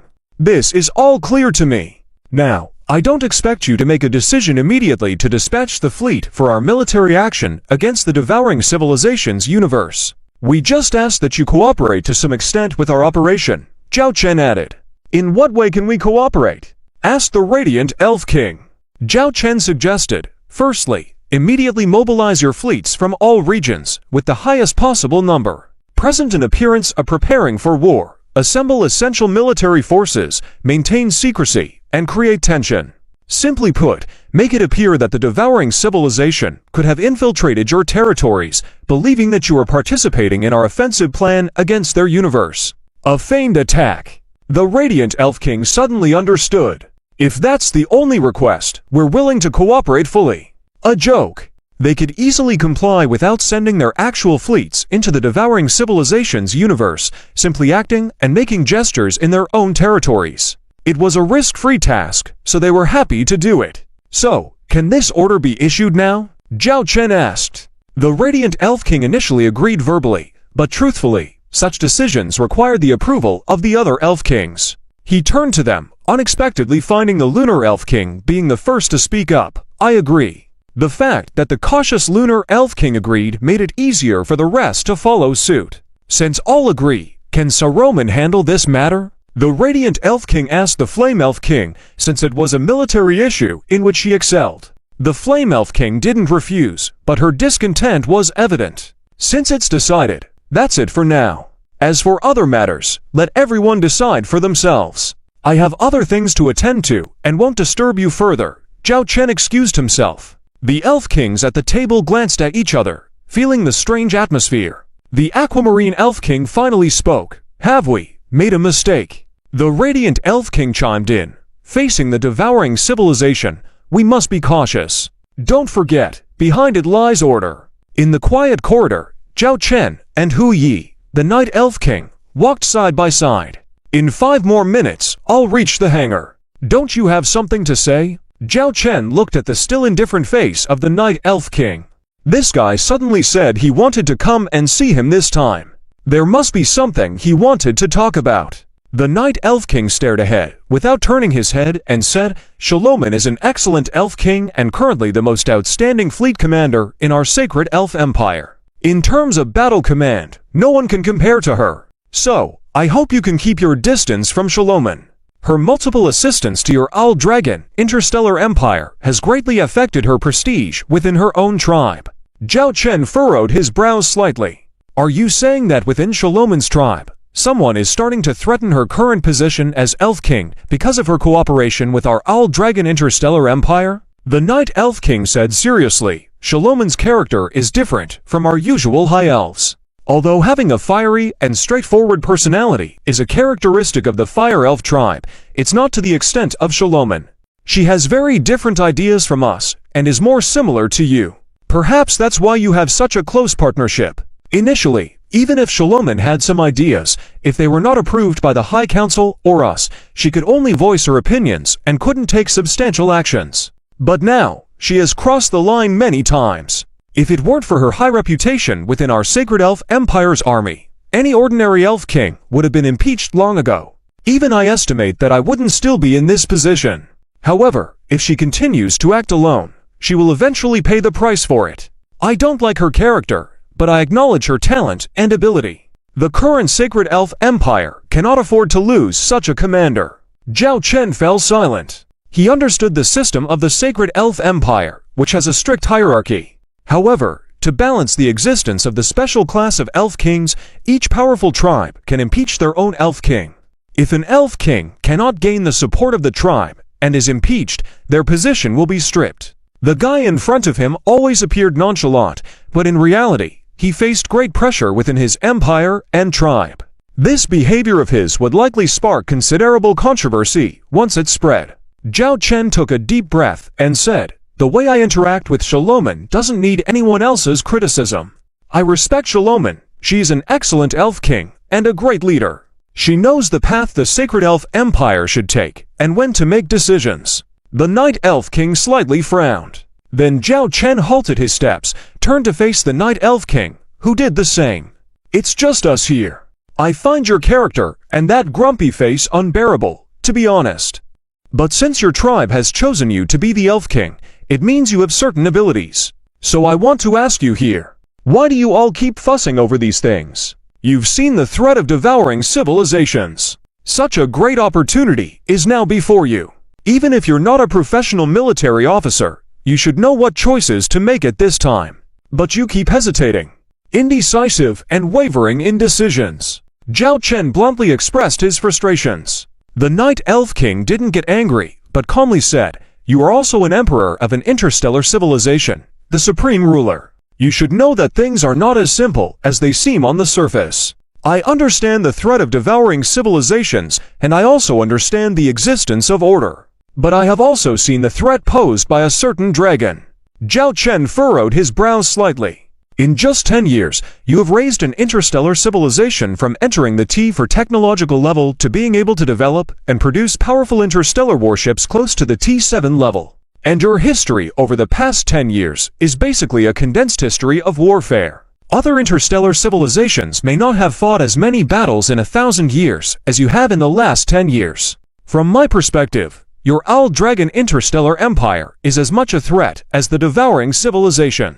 How do I know that after we eliminate the devouring civilization, your empire won't turn its cannons and use all means to enslave our sacred elf empire? Spare me your vows and alliances. When faced with real interests, all these can be trampled upon at will, right? Your Majesty of the Owl Dragons." The Night Elf King stared coldly at Zhao Chen.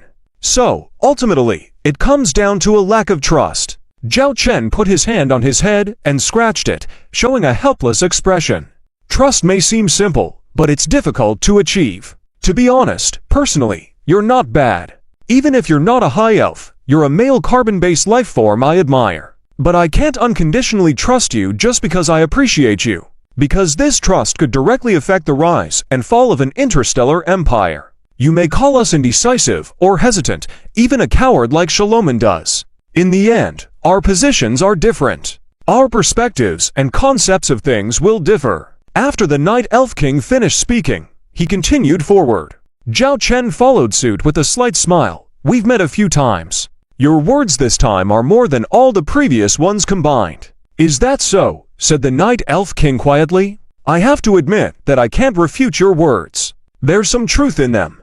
I can't make you fully trust me with just my words. I can't guarantee that we won't acknowledge enemies. Just as I'm saying now, as long as your Sacred Elf Empire doesn't touch the interests of my Dragon Interstellar Empire, we won't have any hostility toward the Sacred Elf Empire. I doubt you'll believe me anyway. Zhao Chen crossed his arms in frustration and shook his head. Honestly, communicating with carbon-based life forms is troublesome. I find it much easier to communicate with some metallic folks. Metallic folks? The Night Elf King seemed curious in his tone. They are machine life forms. I don't know if you've encountered them, Zhao Chen replied. The Night Elf King nodded in understanding. Silicon-based life forms, also known as artificial intelligence, machine life, intelligent machines. There's no such existence in our Sacred Elf Empire. But I've heard rumors about these beings. They are considered alien beings in almost all interstellar civilizations and once discovered, are almost impossible to deal with. I never expected you to find communicating with them convenient. Of course, they lack the twists and turns in our minds. Their minds can quickly decide on a course of action from a very rational standpoint. Therefore, communication and cooperation with them are extremely smooth. Much better than dealing with you folks. I had a few mechanical life friends before. It's a shame they're not around now. Zhao Chen shrugged, already gazing at the universe outside through the nearby floor-to-ceiling windows. Unconsciously, they had been apart for several years. The mechanical race that appeared in your Dragon Interstellar Empire once held the legacy of the long-lost Gaia Empire. In order to assist you in resisting the incursion of order, they led their Legion fleets into the extradimensional space to prevent the erosion of order. A comment from the Night Elf King.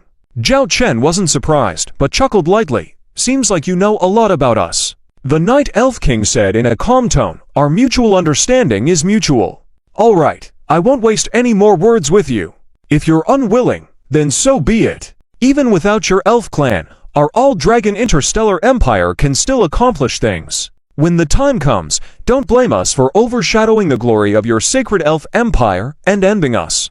Zhao Chen walked towards the shuttle parked in the hangar. At that moment, the voice of the Night Elf King came from behind. I won't do anything risky. But your request for cooperation and the manufacturer you mentioned earlier will dispatch our Legion fleets to assist. As a result, I don't like the existence of the devouring civilizations either. They are brutal, destructive, and disgusting beings. If you can eliminate the main forces of the devouring civilization, perhaps in the future, we may change our mind.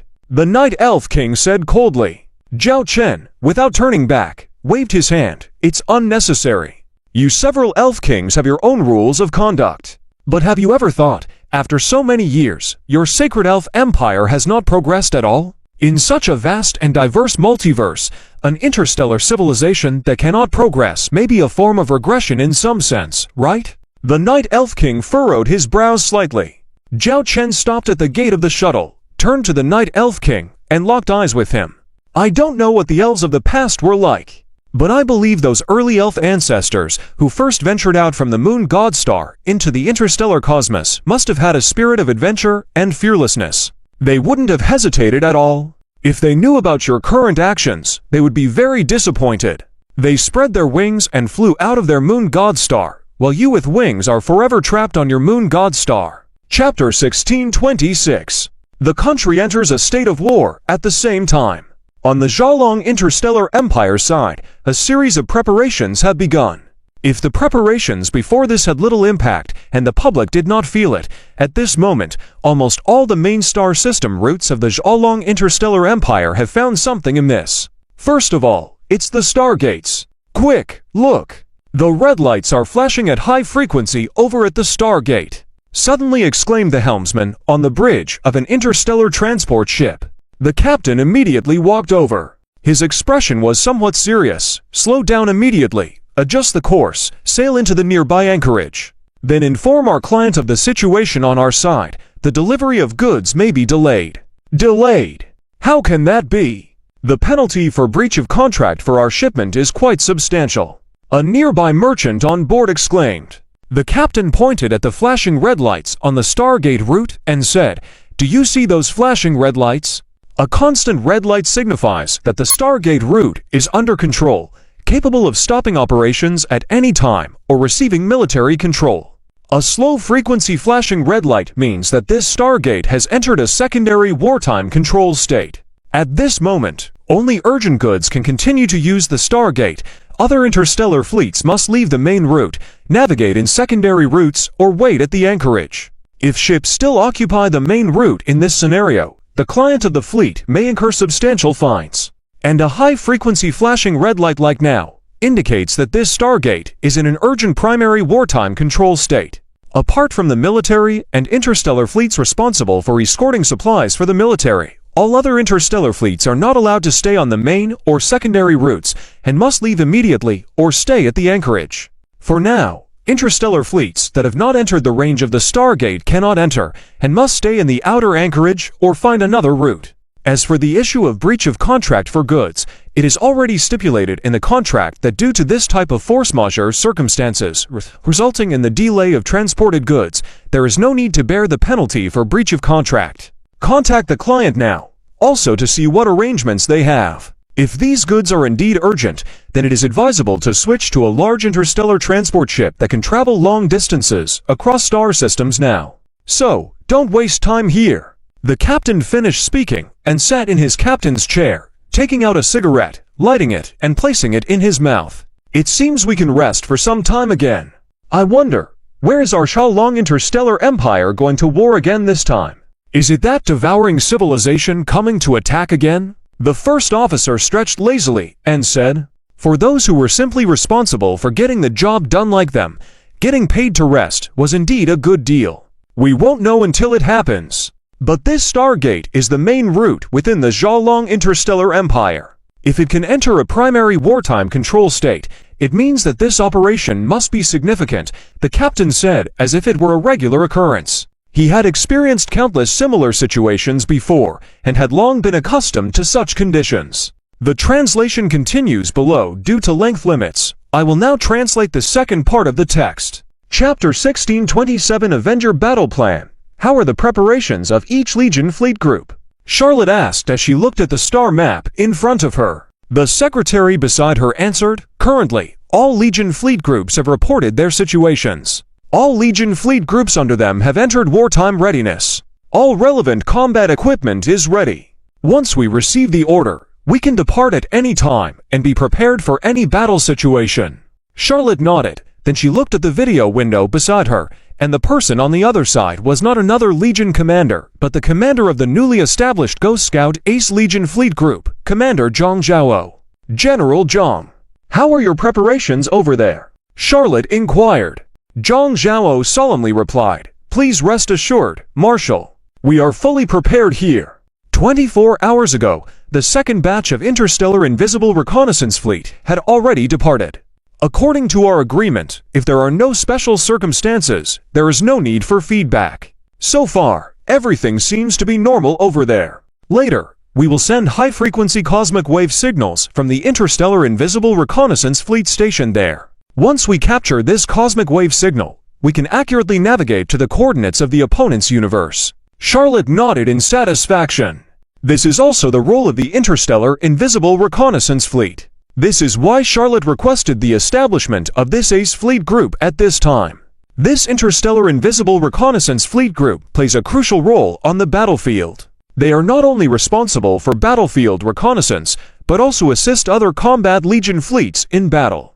For example, in the current situation, these interstellar invisible reconnaissance fleet can act as the main fleet's eyes, foresee the battlefield, conduct reconnaissance, and deploy on the battlefield. After their main fleet is deployed to the battlefield, they can provide timely battlefield information to the Combat Legion fleets from all aspects. In this way, the Combat Legion fleets can accurately grasp various battlefield information in a timely manner, which is advantageous in seizing the initiative on the battlefield. Charlotte glanced at the time. There is only 1 hour left before the start of the operation. General Zhang. At that time, we will execute the original attack plan, and you will also begin your main mission. Your responsibility is significant. The completion of your mission will determine the success or failure of this operation. You should know that the establishment of your Ghost Scout Ace Legion Fleet Group was not delayed for no reason. It was specifically for this operation.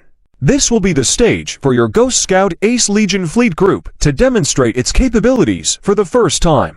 Although you are not a frontline Combat Legion fleet, I believe your role on the battlefield will surpass any Combat Legion fleet. Charlotte looked at General Zhang Zhao across from her. Although she is an experienced leader with many years of combat experience, she is now solely responsible for commanding the highest rank of a Legion fleet group, leading a completely new Legion fleet group that lacks any accumulated combat experience. Everything here is a first for them.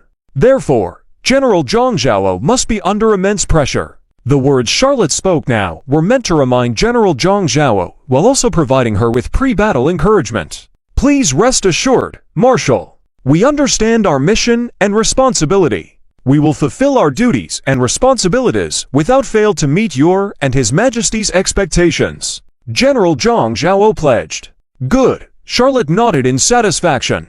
The video window was closed temporarily. On the other end, General Zhang Zhao, after ending the communication with Marshal Charlotte, heaved a sigh of relief. Claiming to be without pressure was indeed false. The pressure brought by this operation far exceeded anything before. She thought her many years of combat experience had prepared her for such situations, but standing in the position of the highest commander of a Legion fleet group, she realized her miscalculation. The difference between being a Legion fleet group's highest commander and a deputy commander might seem like just one level apart, but the responsibilities assumed by each were vastly different. Before, as a deputy commander, all she had to consider was how to complete the tasks assigned by her superiors and fulfill her duties. But now, she not only needed to complete her duties, but also consider the overall situation, taking into account various aspects. It felt like a mountain pressing down on her. Only 1 hour left. General Zhang Zhao murmured to herself. She then slapped her face lightly and turned to her secretary. There is still time. Bring together all battalion level or higher commandants for a command level meeting. Yes. The secretary noticed the nervousness in the commander. During these 3 days, General Zhang Zhao had convened this level of meeting 3 times. It was evident that she attached great importance to this mission and would not tolerate any mistakes or oversights. With just 1 hour remaining before the mission began, this was the final briefing before battle. Soon, all battalion level or higher commandants in the Ghost Scout Ace Legion Fleet Group on the Zunlong Interstellar Empire's space had gathered in the video conference channel. Seeing that everyone was present, General Zhang Zhao, with a serious expression, said, "Gentlemen, we have 1 hour left before the military operation commences. You should understand why I have called you here at this time. You might find me bothersome and think that I am being verbose. I admit that I may be speaking excessively. But I hope you can listen and keep it in mind. This is our Ghost Scout Ace Legion Fleet Group's first battle. We are different from other Legion fleet groups. We are composed of interstellar invisible reconnaissance ships. To outsiders, we may just be some interstellar invisible reconnaissance ships responsible for gathering intelligence on the battlefield. Many people even believe that such work does not require the establishment of a dedicated Legion fleet group. There are numerous voices of doubt regarding our existence. If we do not perform well in this battle, these people will definitely criticize us. At that time, more people will question the meaning of our Ghost Scout Ace Legion Fleet Group's existence. Therefore, we must win our first battle decisively and complete all missions perfectly, shutting up those who doubt or suspect us once and for all. I will stop my babbling here." With a serious expression, General Zhang Zhao continued, because most of our reconnaissance battalions have already been deployed to the devouring civilization universe, and they are now stationed at their battle positions. Later, I will give them instructions related to deployment. But to ensure the smooth implementation of the overall operational plan, I will impose stricter requirements on all of you. I need you to enter the enemy universe and reach your designated locations within the specified time. Expand our intelligence network. I want to know every move of the enemy. I want the enemy's interstellar fleet movements to be under our watchful eyes. If any of your reconnaissance teams fail to reach the designated position within the required time, no matter what reasons you have, even if you are not at fault, I'm putting it clearly now. I will not be lenient this time. I only care about the results, not the process. Anyone who fails to complete the mission I assigned will be held accountable. If a squad goes astray, I'll hold their battalion commander accountable. If a battalion goes astray, I'll hold their regiment commander accountable. If this operational mission is not completed successfully, I will personally submit my resignation to His Majesty the Emperor. Do you all understand this clearly? We understand. All commanders in the meeting channel replied in unison. Although such demands were domineering and unreasonable, they understood that only by pushing themselves to the limit with no retreat could they ensure the success of their Ghost Scout Ace Legion Fleet Group, a responsibility crucial to the outcome of the entire battle. I look forward to celebrating your success. General Zhang Zhaoxia's tone softened, followed by a final salute to everyone. The last conversation ended here. Next came the 1-hour wait. This hour seemed short, but for the various levels of commandants in the Zunlong Interstellar Legion fleet, it felt like an eternity. Commandants at all levels checked their work time and time again, ensuring there would be no issues with this military operation. After all, this was their first intergalactic expeditionary battle. It's the final 10 minutes. General Zhang Zhao checked the time, and then said in a deep voice, "Issue my command to start all interstellar invisible reconnaissance ships' engines. Prepare to activate the intergalactic space traversal equipment. Fleet, await the departure command." The secretary immediately relayed the command. In this silent space, one light ring after another lit up, representing the engines of each starship. At the same time, the Bayou intergalactic space traversal equipment was also deployed, ready to be activated. And then, they waited silently. They awaited the distant universe's call, beckoning them. General Zhang Zhao clenched her fist. She had already started to feel nervous. This was the responsibility of their Ghost Scout Ace Legion Fleet Group. The high-frequency signal for inter-universe transmission was actually a device inspired by the previous cosmic exploration equipment's wave emission, designed to activate in one universe and serve as a guiding light, leading the fleet forward. In a galaxy of industrial civilizations, there are several starship manufacturing plants. This is one of the top 5 starship manufacturing bases in the galaxy. It supplies over 10% of the active Legion fleet and interstellar warships of the devouring civilization. In the past 6 months, this starship manufacturing base has been working overtime around the clock. Hurry up! Don't be careless. If anyone fails to complete their work on time, don't blame me for being impolite to you. A department manager held an electric baton, shouting at the workers at various workstations. Upon hearing the electrical crackling sound, the workers trembled. The department manager continued to sit calmly at his post, enjoying food and drink with a few of his confidants. "Report, a worker at Station B81 has collapsed," a voice came through the communication device. The department manager frowned impatiently, saying, "These people really can't handle the physical demands. Take the collapsed worker away and arrange for someone to take over immediately. We can't delay our schedule." In his view, these workers were like replaceable parts on an assembly line. "Sir, our workers have been under a lot of pressure lately. On average, more than 10 workers collapse from exhaustion every day. If this continues, it will be difficult for us to recruit new workers. If our schedule is affected, there will be consequences from above," a subordinate nearby expressed concerns. However, his tone and expression showed that he was worried more about the impact on the schedule rather than the workers' health. At this point, the department head hesitated, but then irritably said, "What can I do? In the past 6 months, the productivity requirements from higher up have increased by an average of 5% each month. This represents nearly a 40% increase compared to 6 months ago. Without improvements in our industrial technology, If we want to increase productivity, we have no choice but to work overtime and speed up operations as much as possible. Well, isn't this all because of the battle with the Dragon Interstellar Empire 6 months ago? Who would have thought that such an unknown interstellar civilization could destroy nearly half of our interstellar warships in a matter of months, even wiping out 7-star systems of ours? As a result, some interstellar civilizations who used to fear us have started to change their attitudes towards us in the past 6 months. They have even dared to raise prices when trading with us, lamented a procurement officer nearby.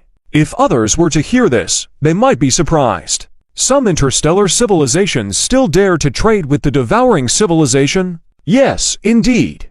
As long as there are enough benefits offered, any trade deal is possible. This could involve purchasing raw materials and even slave trading.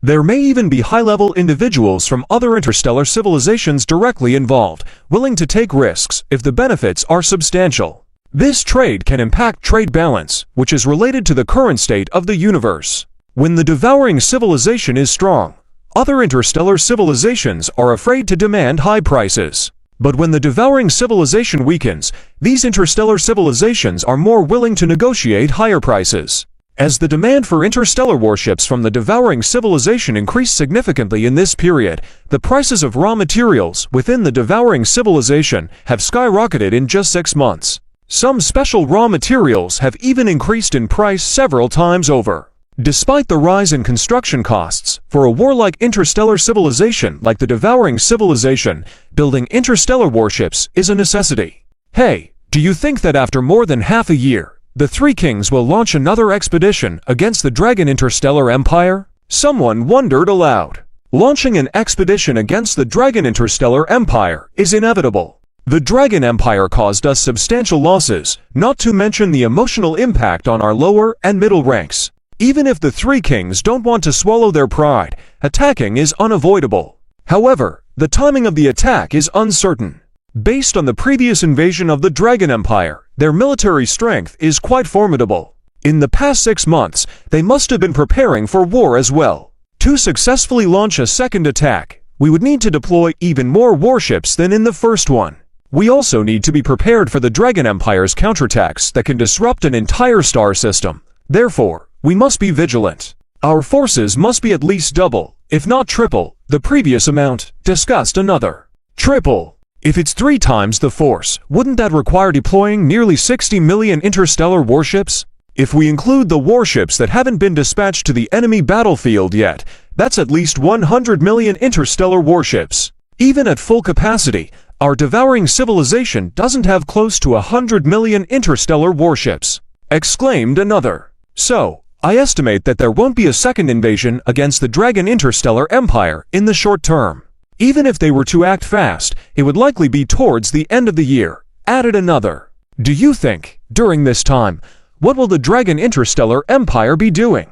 Since their leader was able to repel the Three Kings' initial attack, they are definitely not fools. They must be anticipating another attack from the devouring civilization. Someone questioned. As the group pondered this question, each shared their thoughts. They must be consolidating their forces, just like us, rushing to produce interstellar warships by any means necessary. Didn't rumors circulate that the Dragon Interstellar Empire recently introduced a nearly T7 level interstellar warship? Whether its combat capabilities are real remains to be seen, suggested one. The first time, it was because we had little information about the Dragon Interstellar Empire, which led to our Legion fleet suffering. If there's a second round, we must proceed with caution. Relying solely on themselves, they won't be able to resist our attack. If I were their leader, I would be looking to form alliances. In the first battle, they requested reinforcements from the Holy Elven Empire, dispatching nearly 15 million interstellar warships. It was a significant pressure on us. Without the assistance of the Holy Elven Empire's fleet, the final outcome might not have been what it is now. Added another. Do you think the Dragon Interstellar Empire might launch a preemptive attack against our devouring civilization universe? Someone pondered. There was a short silence before laughter erupted. The department head mockingly struck the young officer on the head, saying, "What are you thinking? That's impossible. No matter how bold the Dragon Interstellar Empire is, they wouldn't dare to attack our devouring civilization universe. rebuked the department head as he struck the young officer, who timidly responded, "But didn't they launch an attack on our home universe before, destroying 10 million interstellar warships and 7 star systems? That was because we had too little information about them. This led to the situation. Our generals and commanders won't make the same mistake again. So, if the Dragon Interstellar Empire dares to launch a preemptive attack against us, it would be suicidal. In the first battle, one of their advantages was fighting on their home front, allowing for quick mobilization of their fleet and resources. If they give up these advantages and choose to fight in our universe, what will they gain? It would be their demise," the officer concluded, observing the surrounding smirks and choosing not to say more. However, he solidly believed that his speculation was not entirely impossible. The leaders capable of counterattacking the devouring civilization's home universe wouldn't shy away from planning a surprise assault, right? At that moment, in a remote area near this military manufacturing base, 3 invisible interstellar reconnaissance ships were hidden. They discreetly monitored activities in the area, confirming the information one last time. Target No. 17 is currently stationed with 100,000 interstellar warships. There is a Stargate and Starport within the star system. If we fail to destroy the Stargate in time, the enemy's emergency response plan will dispatch a large number of Legion fleets through the Stargate to support within a short period. If we manage to destroy the Stargate timely, the enemy will only be able to send support via warp travel or special means of transport, making it difficult to predict their arrival. However, based on the nearby star systems, there is a definite radius of stationed interstellar Legion fleets. If they detect us within 5 hours, they will swarm here with a fleet of up to 2 million interstellar warships, the secretary read information recorded. He looked toward the ship captain. The captain nodded. "Correct. Transmit this information to the squadron." "Understood." The secretary immediately relayed the encrypted information back. In an instant, this information was transmitted to the outer space of this star system. 30 invisible interstellar reconnaissance ships were cloaked in this space. Forming a matrix, they appeared to be preparing for something. Report: each team has sent their final piece of information back, and there are minimal differences compared to previous information, reported the secretary to the commander of the reconnaissance squadron. "Very well, it's time. Let's begin our plan. Prepare to activate the device. Release high-frequency waves in 3 minutes. Command each reconnaissance team to shorten the interval for transmitting subsequent information from 10 minutes to 1 minute. If any urgent information is found, transmit immediately without considering time," the commander ordered. "Understood." With the commander's command, the 30 invisible interstellar reconnaissance ships activated a certain device. The equipment formed a connection in this space, finally bursting out invisible high-frequency waves. Observers would witness a sudden burst of dawn in the seemingly dark space. Chapter 1629. Invaders. A crucial strategic star system. A fleet of interstellar troops, devourers of civilizations, slowly navigates away from here, heading in a specific direction. Naturally, they have received orders from their superiors to rush to the location of abnormal spatial fluctuations immediately, investigate the current situation there, and make further arrangements. 3,000 interstellar battleships set off in succession, rushing towards that direction at the fastest speed.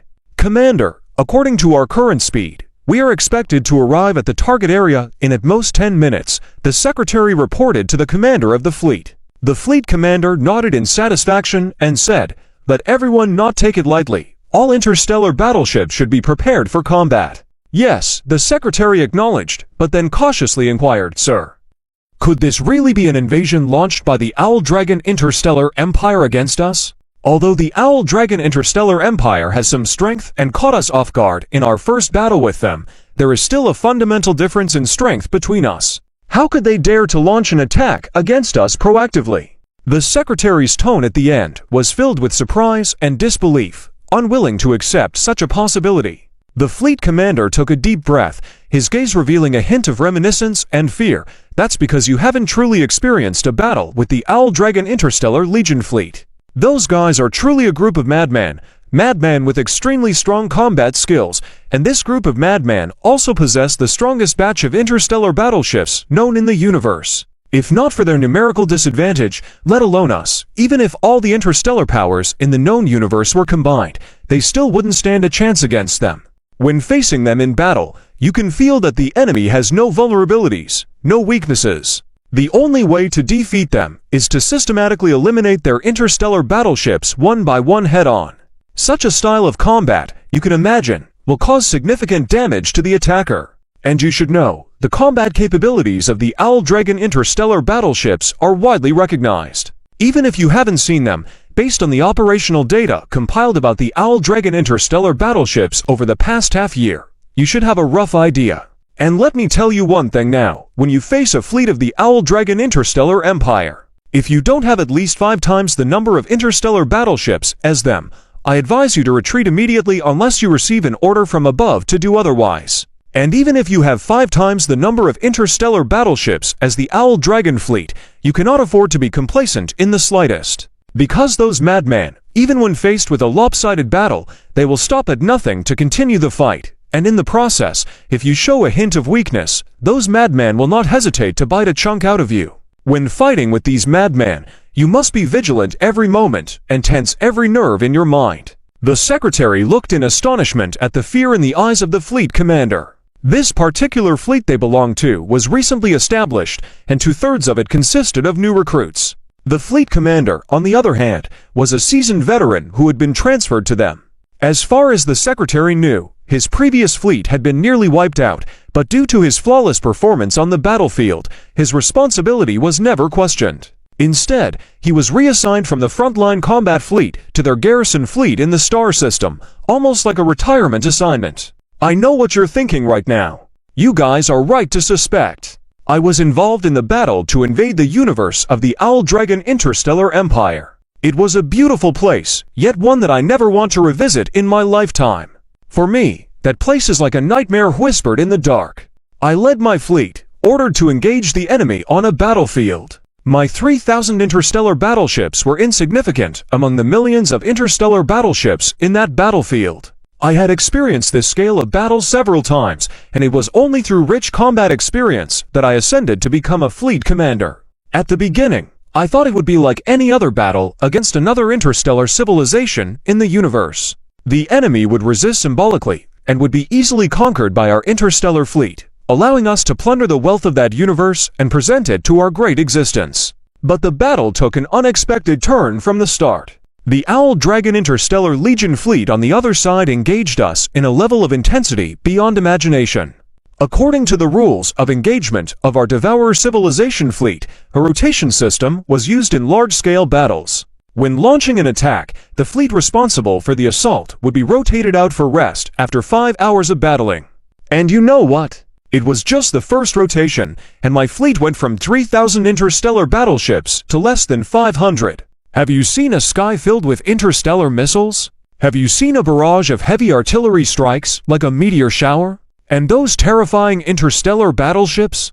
Among the Allied fleets executing the mission with me at that time, many units were wiped out completely, without even the chance to rotate. After we were rotated out, I could see the fear on the faces of my crew officers. It was an expression we had never seen before on the Devourer civilization fleet. Because in every previous battle, we had always triumphed. Even if the enemy resisted, it was never this fierce and terrifying. It was only 5 hours, but for my fleet, it felt as long as if we had been fighting for 5 months. We considered ourselves lucky not to be on the front line. Later, I learned that almost all the fleets on the front line were decimated. The battlefield grew increasingly fierce. After the reorganization with 3 other battered fleets, my fleet once again regained its strength of 3,000 interstellar battleships and was sent back to the battlefield. Honestly, I didn't want to return to the battlefield at that time. But everyone knew that showing fear in battle was seen as a death sentence among us. So, we had no choice but to push forward with determination. During the second assault, I noticed not just myself, but my fleet and the 3 other fleets with me lacked the high morale we had before. The command channel was silent. Most of us simply carried out our combat tasks dutifully, silently praying we wouldn't fall in the enemy's attacks. Another 5 hours passed. Out of the patched-together 3,000 interstellar battleships, only 1,000 remained this time. The secretary could see deep reflection in the eyes of the fleet commander now.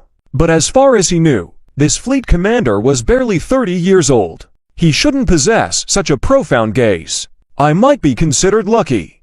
I have undergone to more missions of this kind. Each time, I managed to survive. Normally, a commander like me would have faced the consequences, if not for the fact that our dreadlord suffered heavy losses in that battle and had many frontline commanders executed. My survival was considered fortunate. If not for my family needing me and my age not being up, I would have truly wanted to retire and return home. Who knows if I can survive this time? The fleet commander chuckled self-deprecatingly, but the truth is, everyone knows that our dreadlord killed many frontline commanders due to the failure in that battle. I survived, and that's considered lucky. If my family didn't need me, and I wasn't so young, I would have wanted to retire long ago. Also, who knows if I can truly survive this time? The secretary cleared his throat, saying, "Sir, what we were discussing earlier, about whether this is indeed an attack by the Owl Dragon Interstellar Empire." The fleet commander chuckled lightly, saying, "After all that I have said, can't you understand? Those guys from the Owl Dragon Interstellar Empire are indeed madmen, willing to do anything.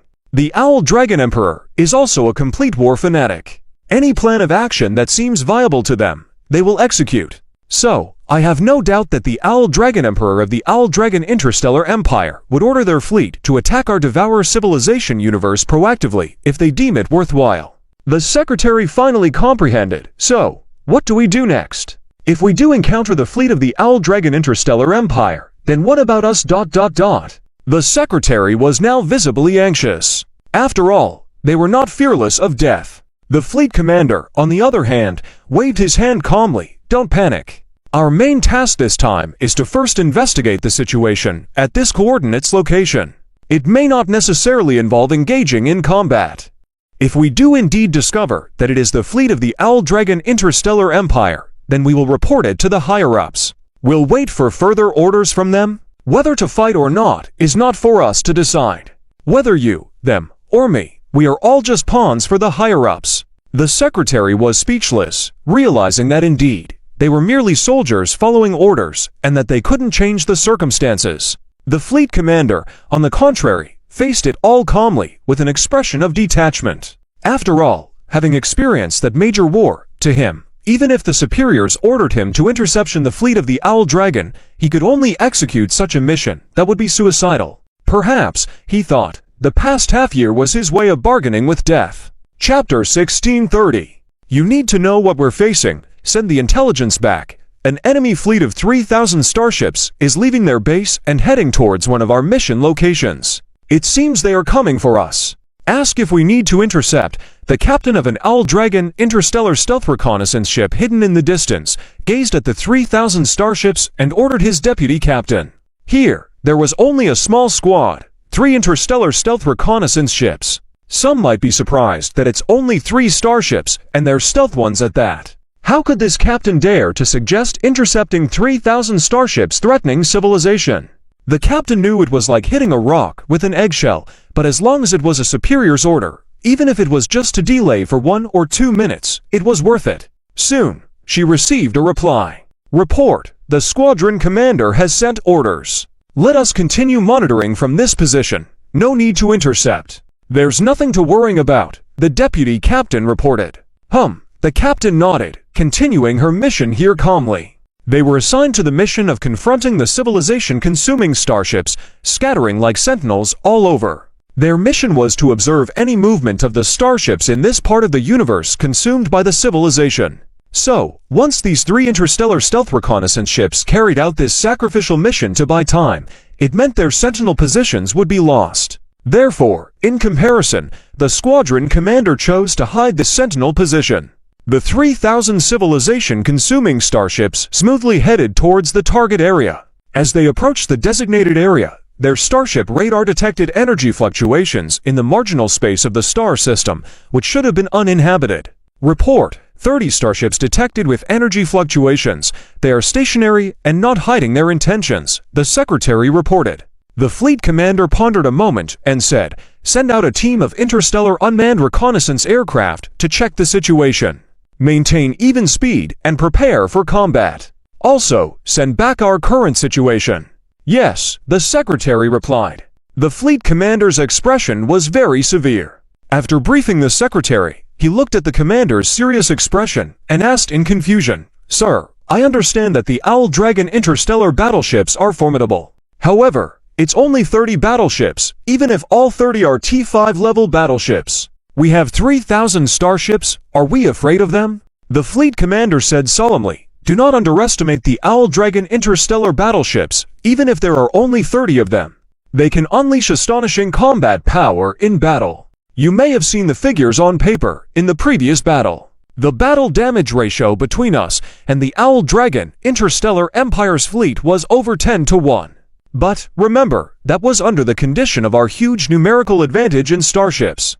And on the front line, they were our main starships. What we have now in the fleet. Although there are also T5 level starships, overall combat effectiveness is at most considered our civilization-consuming secondary fleet, not to mention everyone's fighting spirit and combat skills. I estimate that if a real fight breaks out, the Owl Dragon interstellar battleships could even achieve a 20-1 or 30-1 battle damage ratio. If among the enemy starships there are interstellar missile carriers, carrier starships, the final outcome is really hard to say. Hearing this speech from the fleet commander, the secretary still found it unbelievable. Are the Owl Dragon interstellar battleships really that terrifying? Shortly after, the interstellar unmanned reconnaissance aircraft sent out returned with footage of the target area. It could be seen clearly that 30 interstellar stealth reconnaissance ships were hovering there, as if performing some sort of ritual, giving off a mysterious and eerie feeling. These seem to be just interstellar stealth reconnaissance ships, the secretary exclaimed in surprise. The fleet commander paused for a moment and then analyzed. If I'm not mistaken, these 30 interstellar stealth reconnaissance ships are sending high-frequency signals to their Owl Dragon Empire's universe, allowing their subsequent Owl Dragon Legion fleet to arrive here accurately and without error. Shouldn't we take this opportunity to destroy these 30 interstellar stealth reconnaissance ships? The secretary immediately suggested, this way, we can prevent the Owl Dragon Interstellar Legion fleet from reaching this position. The fleet commander shook his head, saying, you are thinking too naively. Now that we have discovered this high-frequency signal, and our timely arrival, the Owl Dragon Interstellar Empire must have found out already. So, the arrival of the Owl Dragon Interstellar Empire fleet to this location is only a matter of time. It's already irrelevant whether we destroy these 30 interstellar stealth reconnaissance ships or not. What do we do now? The secretary asked. The fleet commander thought for a moment and then said seriously, report this situation. Until we receive further orders from higher-ups, our starships are not allowed to take any rash actions. Yes. The secretary immediately went to carry out the order. Soon, they received a response. Sir, the latest order from above is to immediately destroy all Owl Dragon interstellar battleships in that area. Then, closely monitor the area. Further reinforcements from above will be dispatched to support us, preparing to give a head-on strike to those Owl Dragon Legion fleets daring to invade us, the secretary replied. The fleet commander said sternly, eliminating these 30 interstellar stealth reconnaissance ships is not difficult. But afterwards, annihilating the Owl Dragon Legion fleet rushing here, that remains to be seen. Regardless, let's complete the mission assigned from above first. Transmit my order. Our fleet is to advance at full speed, ready to eliminate any Owl Dragon interstellar battleships found. Don't take these interstellar stealth reconnaissance ships lightly just because they are on the other side. Finally, the fleet commander added a reminder. The secretary mused, they're just a few interstellar stealth reconnaissance ships. These kind of auxiliary starships on the battlefield, no matter how you look at it, are still just interstellar stealth reconnaissance ships. Can they really threaten our 3,000 starships over here? On the other side, the commander of the Ghost Scout Squadron noticed the arrival of the 3,000 civilization-consuming starships. The enemy's 3,000 starships Legion is heading straight towards us and is expected to enter firing range in 1 minute. What do we do? The secretary looked to the squadron commander. Since their interstellar stealth reconnaissance ships had activated their devices, they couldn't enter stealth mode and were now exposed under the enemy's starship radar scan. According to all indications, the high-frequency signal we sent out should have been received back at our home base. However, this area will be the landing zone for our Legion fleet, and we cannot allow it to fall under enemy control. Transmit my command. Prepare to execute the planned operation. Before our Legion fleets arrive, not a single starship of ours may retreat. Prepare for battle. The squadron commander sternly commanded. Faced with the order for their interstellar stealth reconnaissance ships to prepare for battle, the Secretary showed no hesitation, as if this was just an ordinary command. Immediately, the order was relayed. At that moment, all 30 interstellar stealth reconnaissance ships turned their bows, assuming a defensive stance. This scene was also noticed by the approaching civilization-consuming Legion fleet. Observing these interstellar stealth reconnaissance ships on high alert, the Secretary sneered and exclaimed, "Are these guys trying to stop us? Just with these few interstellar stealth reconnaissance ships? It's really amusing." Before he could finish speaking, he was tapped on the head by the fleet commander. The fleet commander said sternly, "Remember my words, do not take any starship from the Owl Dragon Interstellar Empire lightly. Even if it's just one starship from the enemy, such as an interstellar transport ship." Faced with the serious words of the superior, the Secretary now felt more disdain in his heart. He believed that this commander had grown fearful of the Owl Dragon Interstellar Empire due to past battles, even beginning to fear these interstellar stealth reconnaissance ships. These were just interstellar stealth reconnaissance ships. Could they really cause a stir? What a joke! As his thoughts lingered, a starship at the front of their Legion fleet suddenly exploded, with exploding fireballs appearing one after another. Report: interstellar mines found. 3 of our starships were directly destroyed, and over a dozen starships' shield and hull were damaged to varying degrees, came the report from the bridge. The Secretary was dumbfounded. He had never expected to have his face slapped like this right from the start. "I've said it so many times, do not take things lightly. Immediately dispatch interstellar destroyer ships to sweep these interstellar mines, ensure the safe passage of our fleet. Remember, once we enter the attack range, do not hesitate to open fire at full force, destroy the interstellar stealth reconnaissance ships on the opposite side." The fleet commander commanded seriously. Thus, due to these preset interstellar mines, the advance speed of the civilization-consuming Legion fleet on this side was significantly delayed. These interstellar mines were naturally set up in advance by the Ghost Scout Squadron, equipped with stealth functions. While they might catch the enemy off guard, they could also slow down the enemy's advance efficiency, buying time for their main fleet's arrival. Just this alone was enough. Chapter 1631. The sudden appearance of reinforcements in the form of interstellar mines did not delay much time. The Legion fleet that devoured civilizations cleared a path, gradually closing in on the 30 interstellar stealth reconnaissance ships. Report: the enemy's 30 interstellar stealth reconnaissance ships have entered our starship's attack range. According to the original orders, we will launch an immediate attack, the Secretary Officer said. At this moment, all the cannons on their interstellar battleships were aimed at the 30 interstellar stealth reconnaissance ships on the opposite side. The attitude and posture seemed as if they were not facing interstellar stealth reconnaissance ships, but rather a Legion fleet from the Zhonglong Interstellar Empire. "Fire! Destroy them!" The Legion fleet commander shouted loudly, his voice filled with urgency. Fighting the interstellar battleships of the Zhonglong Interstellar Empire, even if they were just some interstellar stealth reconnaissance ships, the longer the delay, the more uneasy they felt. Right now, he only wanted to destroy the Zhonglong Interstellar stealth reconnaissance ships on the opposite side in the shortest time possible. Soon, the interstellar battleships of the Legion that devoured civilizations opened fire. The cannons of the leading devouring civilization interstellar destroyer fired shells one after another at the 30 interstellar stealth reconnaissance ships on the opposite side. Because these 30 interstellar stealth reconnaissance ships did not move, it was much easier to aim at them. Tens of thousands of shells and other attacks poured onto the shields of these 30 interstellar stealth reconnaissance ships at that moment. Colorful ripples appeared on the shields. Beneath the seemingly beautiful surface lay danger. The moment the shields were shattered, these interstellar stealth reconnaissance ships from the Zhonglong Interstellar Empire would be directly engulfed by enemy attacks with no chance of counterattack. Yes, that's it. Attack! Destroy all the interstellar ships from the Zhonglong Interstellar Empire. The Legion fleet commander roared hysterically.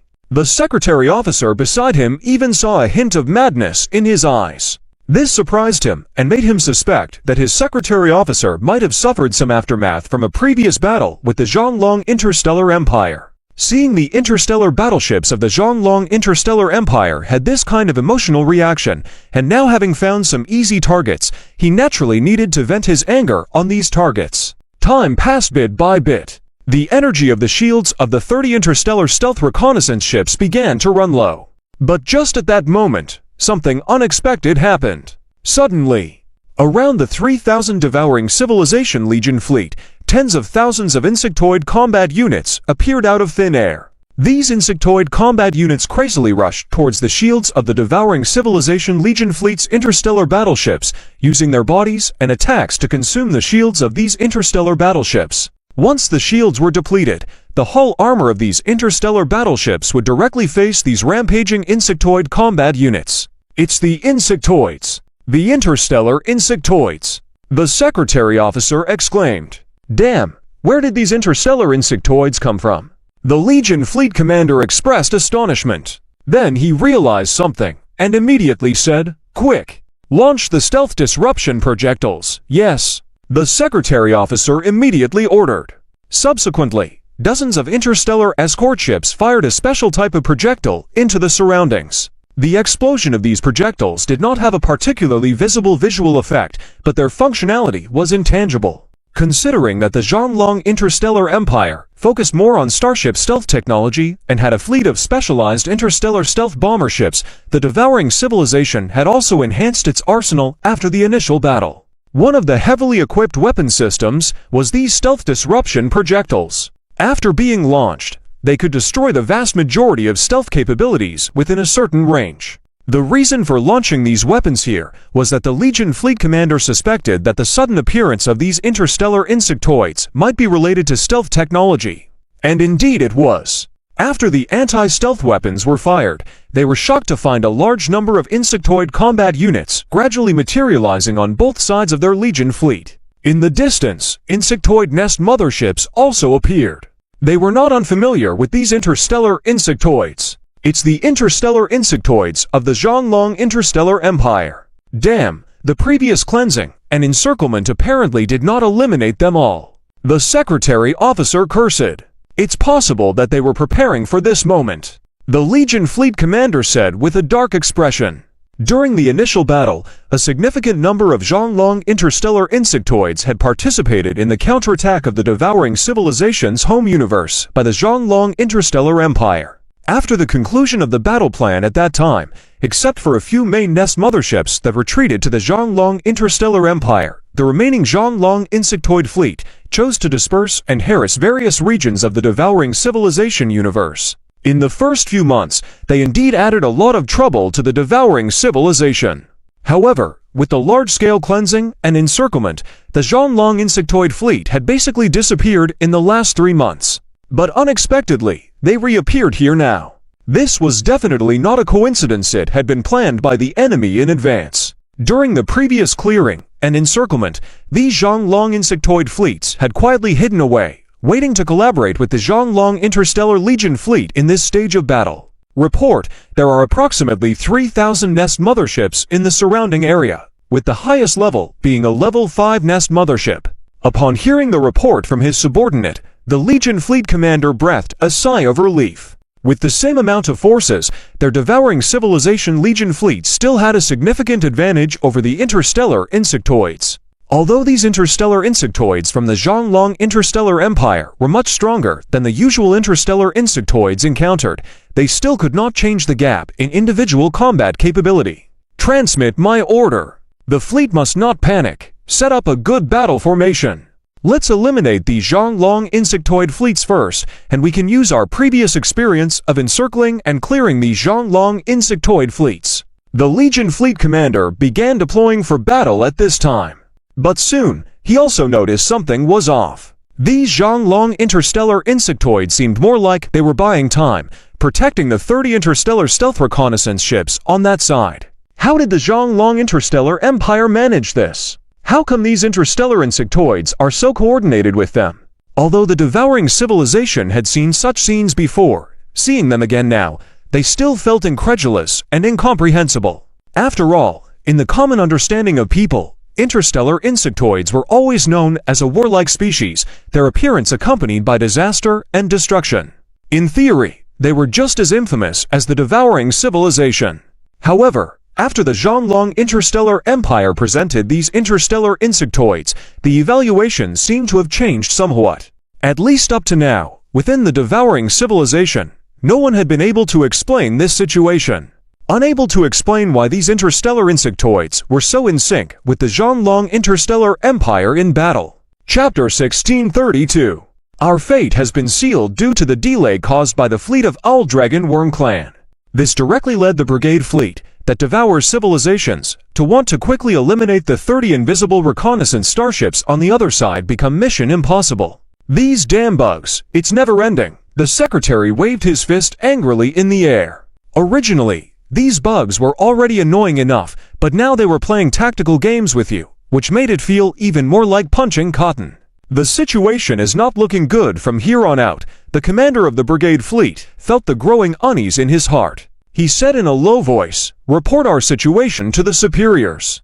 Inquire when the reinforcements can arrive, and if something happens, whether we can withdraw first." Yes, the secretary began to convey their thoughts. But soon, he received a response. The secretary, with a helpless look, returned to the commander of the brigade fleet and said, "The upper management's decision is that regardless of the situation, we are not allowed to leave the battlefield without their orders.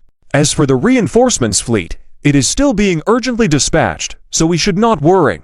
The estimated time is within 3 hours. 3 hours. The commander of the brigade fleet was stunned for a moment, then chuckled self-deprecatingly. It seems we have been abandoned like a stone thrown to ask for directions. The secretary was puzzled, obviously not understanding the meaning of this statement. The commander of the brigade fleet shrugged and explained, "With our ability to mobilize the devouring of civilizations, small-scale mobilization is not difficult. But such a large-scale and extensive mobilization to respond and deploy in a short time is impossible. We do not have the military strength or expertise at that level. In this situation, choices need to be made.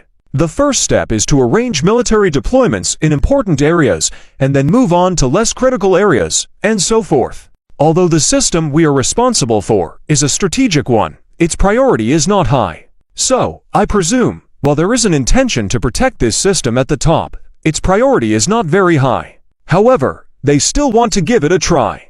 For that to happen, we need intelligence on the enemy's forces attempting to attack this system. How many enemy warships are there? 100,000, 300,000, or 1,000,000? If it's 100,000, the higher-ups will deploy immediately to ensure the system's safety. But if there are 300,000 warships, there needs to be a cost-benefit analysis, likely deploying suitable Legion fleets here for defense, not expecting to defeat the enemy, but just to prevent the system from being devastatingly destroyed. And what about 1,000,000 warships? It would mean abandoning this system, and even possibly finding a way to retreat important equipment that cannot be taken away, destroying those that can't be retreated. This would prevent the system from falling into enemy hands and being quickly utilized. And in this process, we are like that stone thrown for directions at the beginning, scouting the enemy's force level. As for the life or death of this stone, do you think anyone would care?" Upon hearing the commander of the brigade fleet's words, the secretary immediately reacted. Fear appeared in his eyes, the fear of death. So we are going to die here," the secretary said in terror. "That is most likely our fate. No matter how many Legion fleets the Owl Dragon Interstellar Empire sends. Basically, our fate will be the same." In a galaxy, there is a scene where the defense fleet of one side has more interstellar battleships than the attacking side, but still ends up being beaten by the enemy. It is estimated that such a scenario is rarely seen. However, now, in the 30 galaxies being devoured by civilization, almost all situations are like this. These galaxies have as few as 20 to 30,000 interstellar battleships and as many as 5 to 600,000 interstellar battleships. Yet, they are still being viciously beaten by fleets with nearly 10 times fewer ships. Many galaxies' garrisons are currently calling for reinforcements. It can be said that civilization's engulfment has brought chaos in an instant. How could this happen? Is the Owl Dragon Interstellar Empire really attacking 30 galaxies at the same time? The Troll King looked at the interstellar war map in disbelief, his tone full of doubt. That's impossible. No matter how strong the Owl Dragon Interstellar Empire is, it is impossible to open 30 main battlefields simultaneously. The Drought King directly refused to believe such a situation. The Troll King slammed the table and roared, "What do you mean impossible? Look at these battle reports, these calls for help. Are they all fake? Are the Owl Dragon Interstellar Armada that penetrated here fake?" The Drought King coldly said, What I mean is that the Owl Dragon Interstellar Empire's strategic goal is definitely not 30 battlefields. There must be some tactics at play here, most likely a feint. The aim is to draw our forces to other areas while they attack our weak defenses. That's their true main target. Then I ask you, where's the Owl Dragon Interstellar Empire's true main target? Where is it? Or are you going to make us wait here helplessly? Keep in mind, our important galaxies are all threatened by the Owl Dragon Interstellar Empire's armada. If we don't reinforce immediately, the fastest galaxy could fall in less than 10 hours. The Troll King roared. The reason the Troll King's emotions are so agitated is because the situation on his side is the worst. In the previous battle, his Troll King's armada suffered the most losses. This has led to a drastic reduction in the number of defense fleets that can be mobilized on his side, creating an unsustainable situation.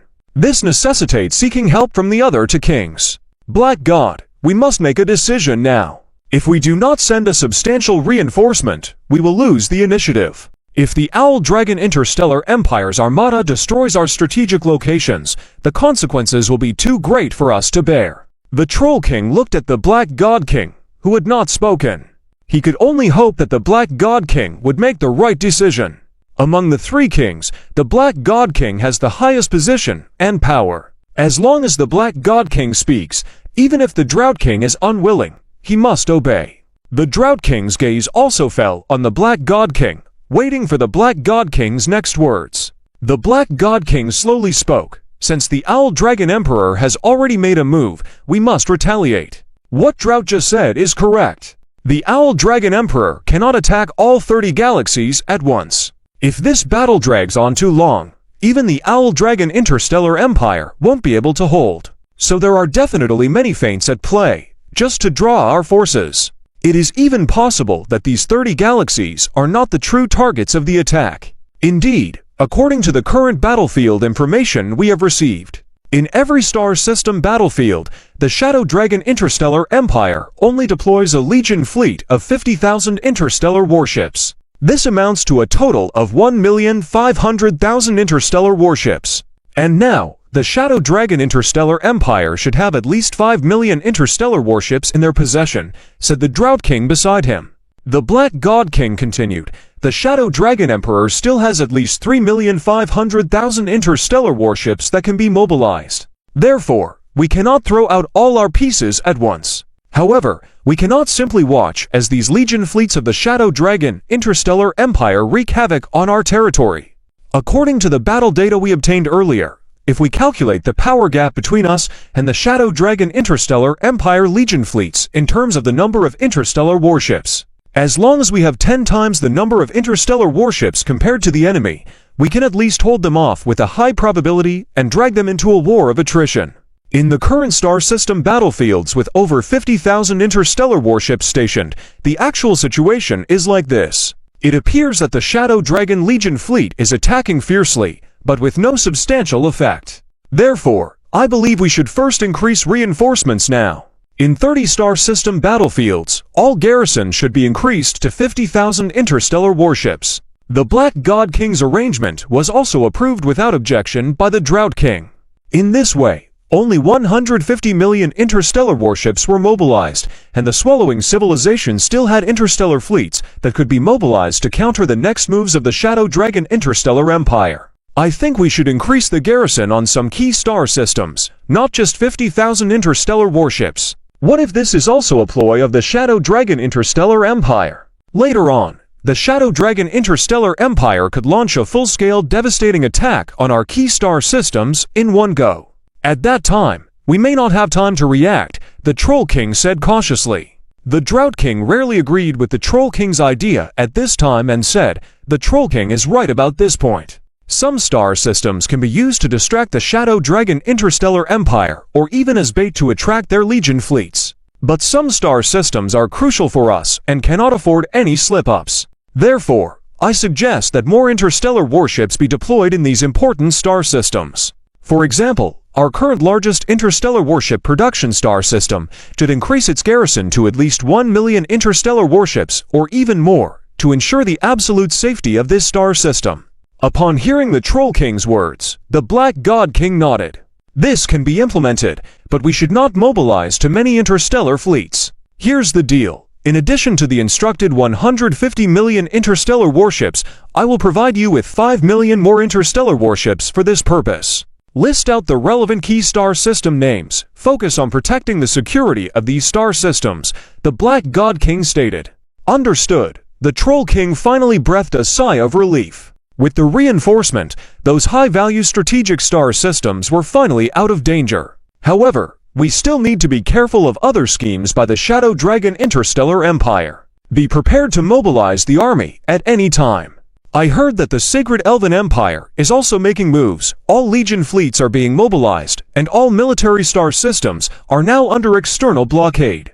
Our spies in the Sacred Elven Empire also do not know what's going on there. Whether they are preparing to attack our native universe like the Shadow Dragon Interstellar Empire. Although the Sacred Elven Empire's interstellar warships are not as good as the Shadow Dragons, they have a larger number of interstellar warships. 30 million interstellar warships. If 20 million interstellar warships are dispatched to our universe battlefield, it will be a big trouble for us now.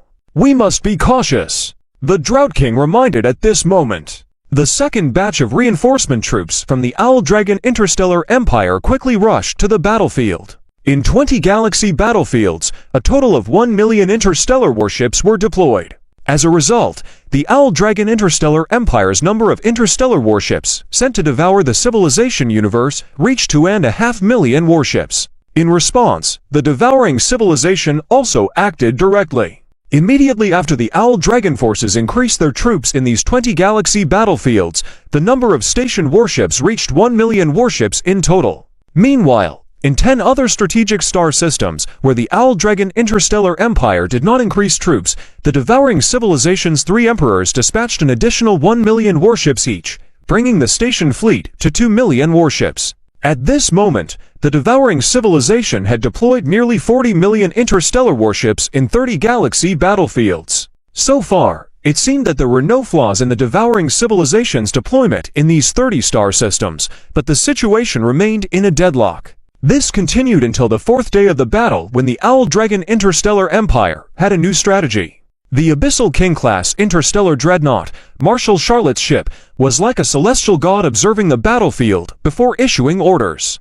Deploy to Legion fleets to battlefield numbers 11, 15, 17, 19, and 20. Deploy 3 Legion fleets to battlefields 13, 18, and 26. Deploy for Legion fleets to battlefield number 30. Maintain the same number of forces in the remaining battlefields. Under Marshal Charlotte's orders, an additional 23 Owl Dragon Legion fleets, totaling 1.15 million interstellar warships, were sent to the devouring civilization's universe battlefield. This brought the Owl Dragon Interstellar Empire's deployment of interstellar warships in this battle to 3.65 million warships, comprising 60% of the current main force interstellar warships in the open. In response to this significant reinforcement by the Owl Dragon Interstellar Empire, the devouring civilization's 3 emperors did not uniformly increase their own interstellar warships as before. Instead, they added 500,000 warships to each of the 9 star systems where the Owl Dragon Empire reinforced, totaling a mobilization of 4.5 million interstellar warships. With this increase, the devouring civilization had nearly 45 million interstellar warships deployed, approaching what seemed to be the limit of their available forces. The exact number of the devouring civilization's active interstellar warships was generally estimated to be around 70 to 80 million. Since this was their native universe, it meant they needed to focus on local defense and couldn't mobilize all their warships to these 30 battlefields. If the Owl Dragon Interstellar Empire had already used all their warships, it would be one thing, but considering the presence of the Holy Elven Empire, who had not yet declared their participation in the war, it was uncertain what actions they might take. In this situation, the devouring civilization certainly needed to be vigilant against the Holy Elven Empire and retain some Starfleet reserves. Observers of the conflict believed that the devouring civilization, unless facing a life-or-death scenario, would likely keep at least 20 million interstellar warships in reserve. Therefore, it was expected that they would not deploy more than 60 million warships at this stage of the battle. With close to 45 million interstellar warships already mobilized, they had around 15 million left to operate. Naturally, They wouldn't risk everything and needed to wait for the next move of the Owl Dragon Interstellar Legion. This situation persisted until the 9th day of the battle. Chapter 1636. The Three Emperors Strategy. Do you see? This is the true strategic purpose of the Owl Dragon Interstellar Legion. They aim to destroy our three important strategic star systems, not the previous three star systems. Their attack on those three star systems was a feint designed to deceive us into thinking their goal was those three star systems. Now, in these three star systems, we have 2 million interstellar battleships stationed at each. But on the Owl Dragon Interstellar Legion side, they have 7 Legion fleets on each of these 3 battlefields, totaling 35,000 interstellar battleships. And their attack intensity far exceeds that of the other interstellar battlefields. Don't be fooled by the seemingly small difference in the number of battleships between the two sides. This could be the Owl Dragon Interstellar Empire intentionally showing weakness to us. If we truly do not provide support to these 3-star systems, even with this difference in forces, our 3-star systems could suffer severe damage. Complained the Troll Emperor, pounding the table. Who knows if this is another feint by the Owl Dragon Interstellar Empire? Suddenly interjected the Drought Reaper Emperor. The Troll Emperor, who had always been at odds with the Drought Reaper Emperor, pointed to the interstellar war table in front of them and said, "Based on the information we received previously about the star systems, the total number of active interstellar battleships in the Owl Dragon Interstellar Empire is around 6 million battleships. It will not exceed 6,300,000 battleships at most. However, right now, in our cosmic battlefield, among these 30-star systems, the Owl Dragon Interstellar Empire has dispatched nearly 5 million battleships. Currently, the Owl Dragon Emperor would not have more than 800,000 interstellar battleships at his disposal in these 3 battlefields, possibly even less. Even if the Owl Dragon Empire has other plans and is preparing to dump all these 800,000 battleships into a specific star system, at least we still have the force to respond or even just lose one star system in battle. We cannot afford to abandon these 3-star systems. Let's not forget, the Owl Dragon Interstellar Empire still has rumored pseudo-T7 level interstellar battleships that have not yet appeared on the battlefield, added the Dark God Emperor. But in the current situation, with the faces of these 3-star systems facing us, we cannot stay idle, right? Previously, in those 3-star systems, we each deployed 2 million interstellar battleships. Are we going to give up these 3 more important star systems now? The Troll Emperor retorted.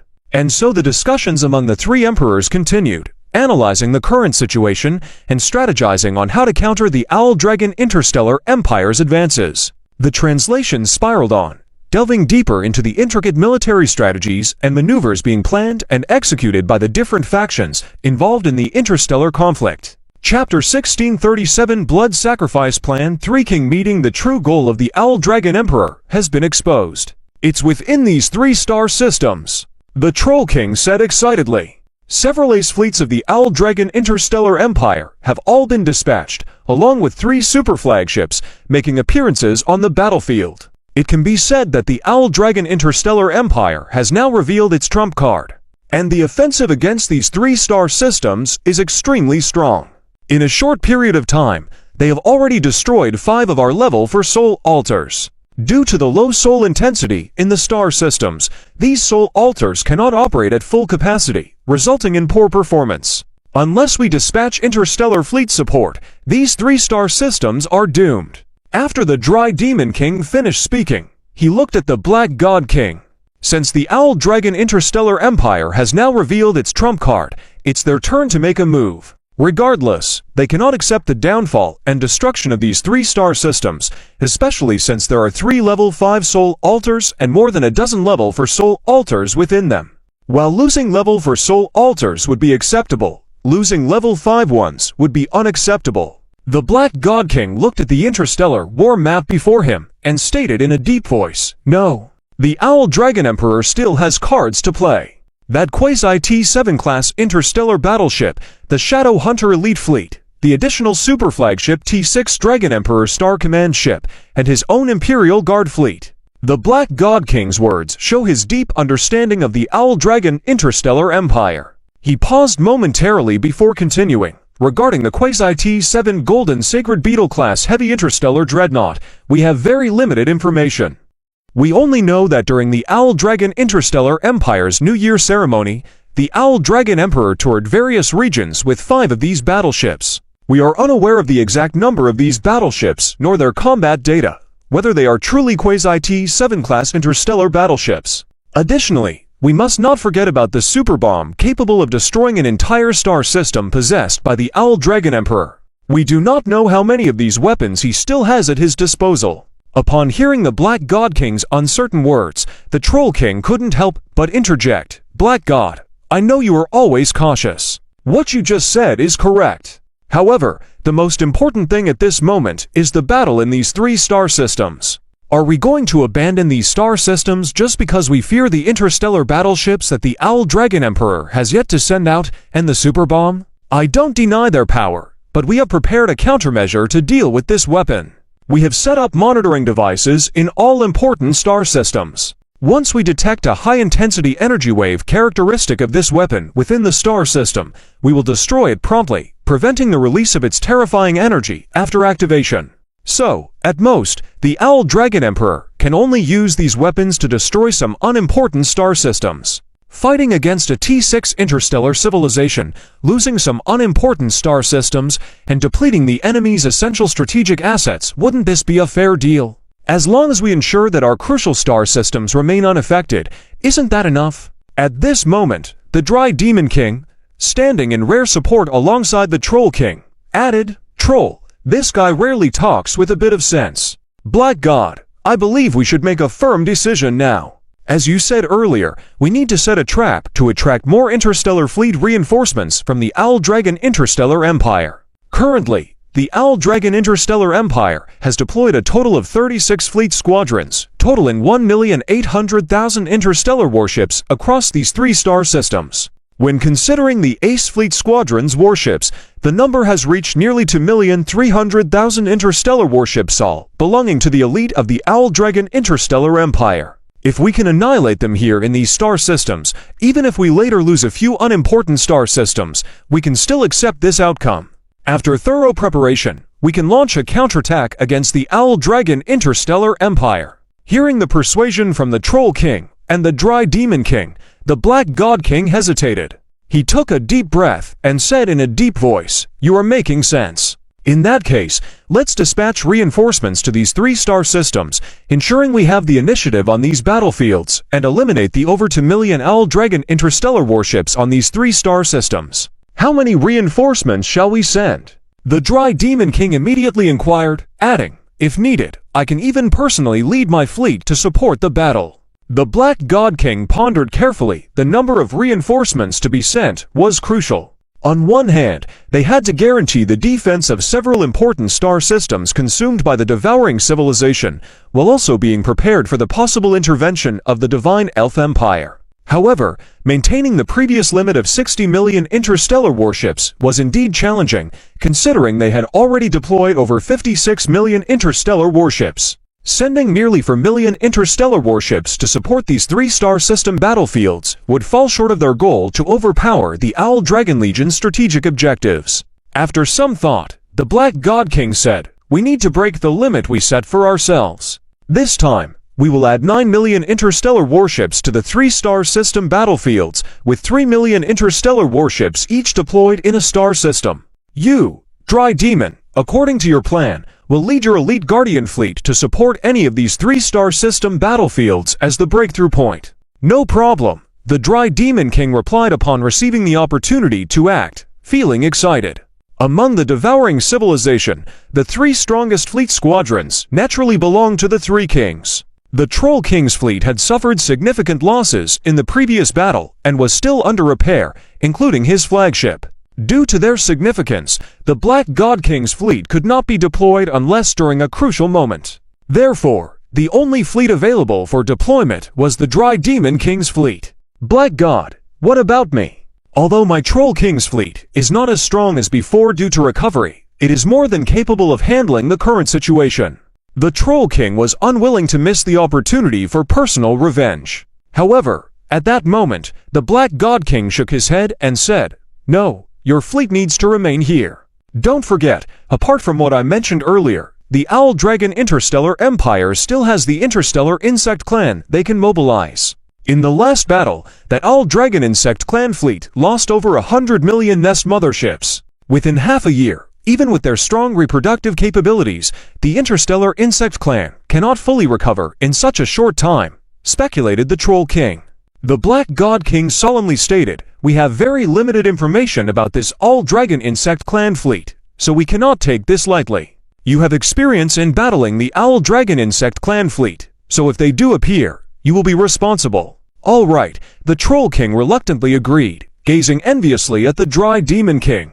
A faint smile appeared on the Dry Demon King's emaciated face. He looked at the Troll King, saying, "Troll, rest assured, I will help you erase the shame you suffered.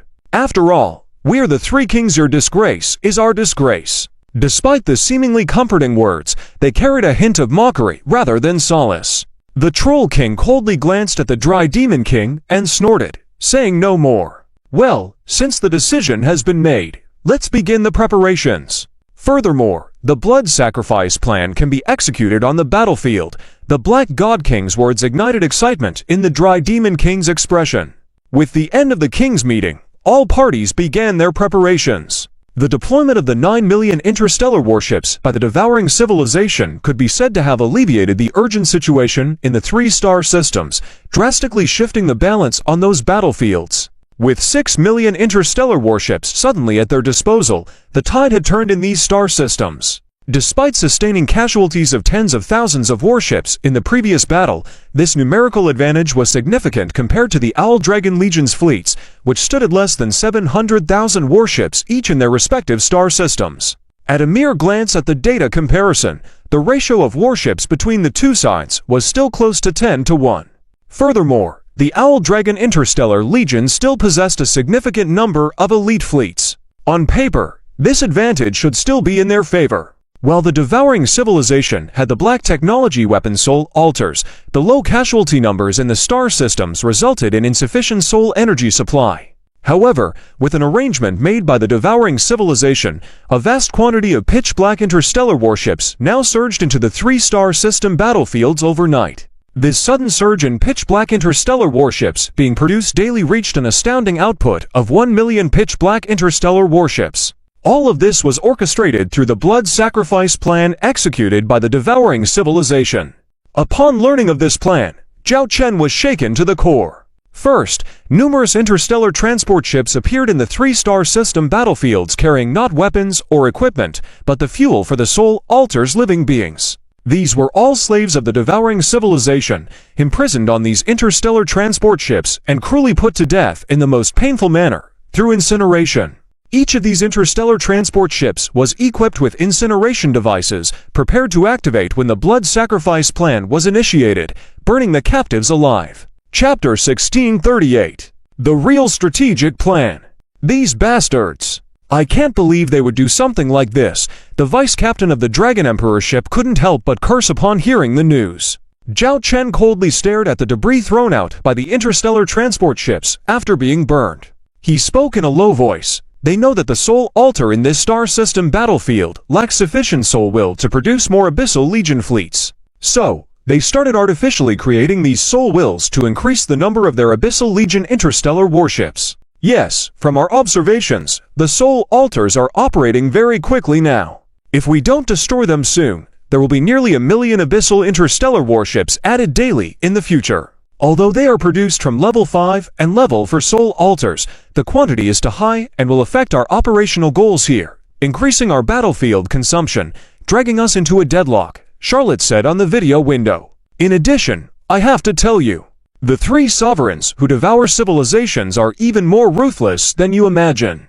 Do you think these tragedies only happen on these interstellar transport ships? Lily then spoke up, releasing several video clips showing large-scale slaughter taking place on certain planets. Some were using near-orbit weapons to attack the planets, others deploying artificial beasts to hunt organisms, releasing toxins directly into large cities, or using high temperatures, freezing, viruses, and other weapons to conduct large-scale slaughters. These are the situations discovered by our invisible reconnaissance interstellar ships on some planets in the star system battlefield.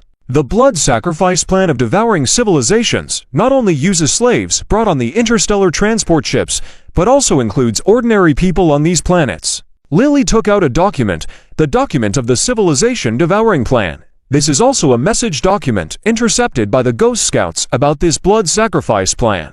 This plan is divided into two parts. One part is to transport some slaves to the star system battlefield needed by the Soul Altar, and then slaughter these slaves on the interstellar transport ships to provide energy for the Soul Altar. The other part is to directly launch a slaughter plan on all planets within the battlefield star system, killing more than 95% of the population on the planet. Only some special individuals, high-level talents, and officials who have received early warnings will enter shelters. The rest of the civilians will be slaughtered in various ways on the planet. This is the entire blood sacrifice plan of devouring civilizations. After listening to Lily's account, even Charlotte, who always remained cold, couldn't help but curse, "A bunch of beasts." Zhao Chen said with a grim face, "It seems that these three sovereigns have truly angered both gods and men."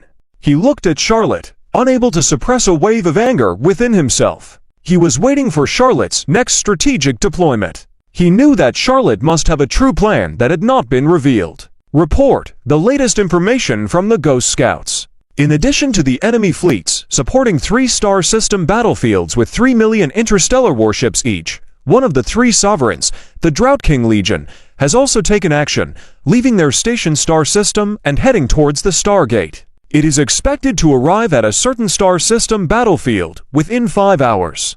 A subordinate reported an urgent message. This news shook everyone present. If the legions of the 3 sovereigns were mobilizing, it meant that Charlotte had indeed pushed them to play their trump cards. Charlotte then asked, "Are the fleets of the other 2 sovereigns not moving?" "Not for the time being." Charlotte fell silent for a moment, then said, "Transmit my orders. Lock onto the position of the Drought King Legion fleet and prepare to execute the decapitation plan," she said, looking at Zhao Chen. "Emperor, this time, your flagship might need to take action." Zhao Chen had long been waiting. Charlotte's plan as the Grand Marshal was just beginning to unfold. On the Dragon Emperor Interstellar Command Ship, Bridge Zhangzhao, you should have detailed information about the Drought King Legion fleet on your end. Zhao Chen looked at Zhangzhao on the video window. Because the Ghost Scout Elite Fleet needed to coordinate with the Dragon Emperor's Interstellar Command Ship, the two sides had been in constant communication. Yes, Zhangzhao immediately sent the latest information about the Drought King Legion fleet, including their current location, to Zhao Chen. Under the tight surveillance of the Ghost Scout Elite Fleet, no movements in the universe of the devouring civilization could escape their eyes. Zhao Chen looked at the information about the Drought King Legion fleet sent by Zhangzhao. The active fleet consisted of 100,000 interstellar warships, all of elite levels. All were level 6 and level 5 interstellar warships. There were 1,000 T6 class interstellar warships and nearly 100,000 T5 class interstellar warships. This scale of level 6 and level 5 interstellar warships was quite terrifying among the various Legion fleets of the devouring civilization. However, the majority of them were equipped with interstellar destroyers. It seemed that the Drought King had a particular fondness for interstellar destroyers, perhaps due to their lower construction costs, high cost effectiveness, and versatility. As a result, over 80% of their fleet consisted of interstellar destroyers. In other words, out of 100,000 interstellar warships, 80,000 were interstellar destroyers, each of different models. For example, among the T5 class interstellar destroyers alone, the Drought King Legion fleet had 5 types: the T5 Spectre class heavy interstellar battle cruiser responsible for frontal assault, the T5 Phantom Hunter class light interstellar cruiser responsible for high-speed maneuvering and attacks, the T5 Giant class heavy interstellar escort destroyer responsible for fleet protection, the T5 Dragon class heavy interstellar assault destroyer capable of withstanding damage and short-range assaults, and the T5 Inferno class medium interstellar heavy artillery destroyer responsible for firepower output. Despite being of the same level and type, the Drought King had 5 models of interstellar destroyers covering various combat needs. This showed the Drought King's affection for interstellar destroyers. It might be due to this preference that the Drought King Legion fleet could amass such a large number of T5 class interstellar warships. After all, apart from the T6 class warships, the Drought King Legion fleet was comprised entirely of T5 class interstellar warships. Zhao Chen shared this data with the artificial intelligence on the Dragon Emperor Interstellar Command Ship, Commander Shang Xiangxiang of the Imperial Guard Fleet, and another commander. In the virtual space of interstellar war, the Drought King Legion fleet was seen heading towards a stargate. They would use this stargate to travel to a certain star system battlefield to support the fight. If 100,000 interstellar warships appeared in any star system battlefield, it would drastically alter the situation. Charlotte has given us quite a challenging mission this time. Once we engage the Drought King Legion fleet, the other two sovereigns are likely to take action, even directly supporting them. After all, the Dragon Emperor Interstellar Command Ship is too conspicuous and easily becomes a target for the enemy. Zhao Chen looked at the two video windows beside him.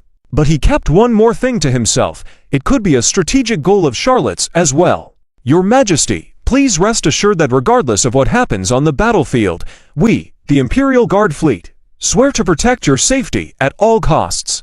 Commander Shang Xiangxiang promised wholeheartedly. Don't worry, bro. With us around, you'll be safe and sound. Not even a hair will be lost, a playful voice chimed in.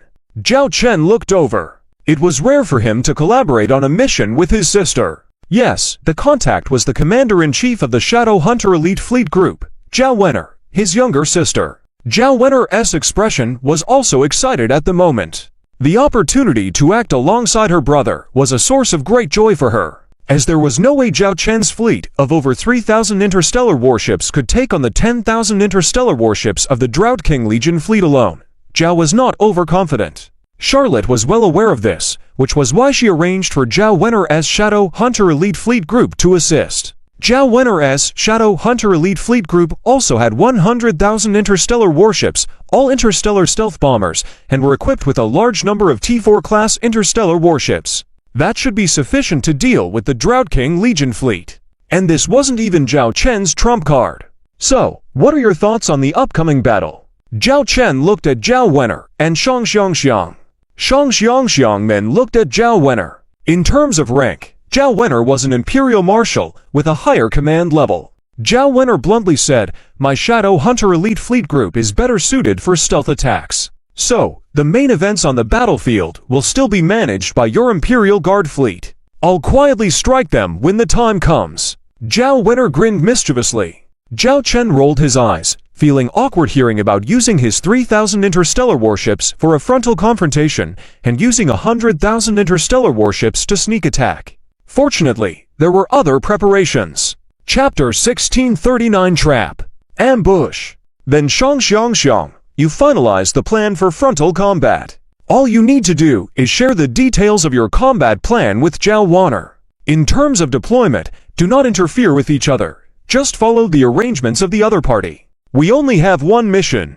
That is to destroy the flagship of the Drought Emperor within the shortest time possible. Simultaneously annihilate all the interstellar warships of the Drought Emperor Legion fleet. In this way, our attack on the native universe of the devouring civilization can be considered as partially achieving our strategic objective, Zhao Chen said sharply. Killing an emperor is naturally the best thing. After all, as the saying goes, capture the leader first. Killing an emperor and his fleet will certainly cause chaos within their ranks in a short amount of time. This is also one of Charlotte's objectives. Rest assured, this time, I guarantee that the so-called Drought Emperor over there won't even have a chance to escape, Zhao Wenner confidently stated. Shang Xiangxiang also nodded heavily. As the commander of the Imperial Guard Fleet, leading the Imperial Guard Fleet in action represents the dignity of the Emperor. How could they let the Emperor lose face? Therefore, the Imperial Guard Fleet must and can only complete this mission. On the other side, in the Drought Emperor's realm, this is his territorial capital. At this moment, a fully armed interstellar fleet is speeding towards a certain direction. But soon, they slowed down as they needed to use a stargate, which required the interstellar warships to reduce their speed to the minimum level. In the center of this fleet stands a very strange-looking interstellar warship. This warship is extremely huge, almost the largest among the single interstellar warships in this fleet. However, it gives off a skeletal vibe. Its hull armor is not just a solid plate, but rather a skeletal structure, using a special armor technology. It gives the impression that this is not just an interstellar warship, but rather the dried-up remains of a colossal demon after death. At its bow is a giant skull. This interstellar warship is actually one of Zhao Chen's targets in this military operation. The super flagship of the Drought Emperor Legion Fleet, the Emperor's flagship. It is claimed to be a quasi-T-7 level interstellar warship. Drought Ghoul King-class heavy strategic interstellar destroyer. It is in the same class as the quasi-T-7 Ogre King-class interstellar fortress, but in terms of sheer size, it can't compare to the enormous Ogre King-class interstellar fortress. However, do not underestimate its combat power. In localized battles, this quasi-T-7 Drought Ghoul King-class heavy strategic interstellar destroyer is undoubtedly the top existence. Because it adopts the framework of an interstellar destroyer, it is adaptable to almost all battlefield environments. Its cost-effectiveness is much higher than the Ogre King-class interstellar fortress. What's more, due to the Drought Emperor's love for interstellar destroyers, he has made various modifications to his own super flagship. HMPH, finally a chance to face those sky dragons. That giant ogre has been boasting about how tough the sky dragons are to deal with. I want to see for myself if they are any different from the elite interstellar fleets of those other civilizations I've faced before. Whether they can hold up under my attacks. I just hope they don't bore me, the Drought Emperor said mockingly on his throne. To him, this Sky Dragon Legion fleet is simply not worth mentioning, especially concerning their battle prowess. It's probably because that giant Ogre King was just too incompetent, which led to his own Ogre King-class interstellar fortress being seriously damaged in battle. It's quite embarrassing. If I can kill one emperor and his legion fleet, I can certainly cause some chaos and disorder within the enemy in a short period of time.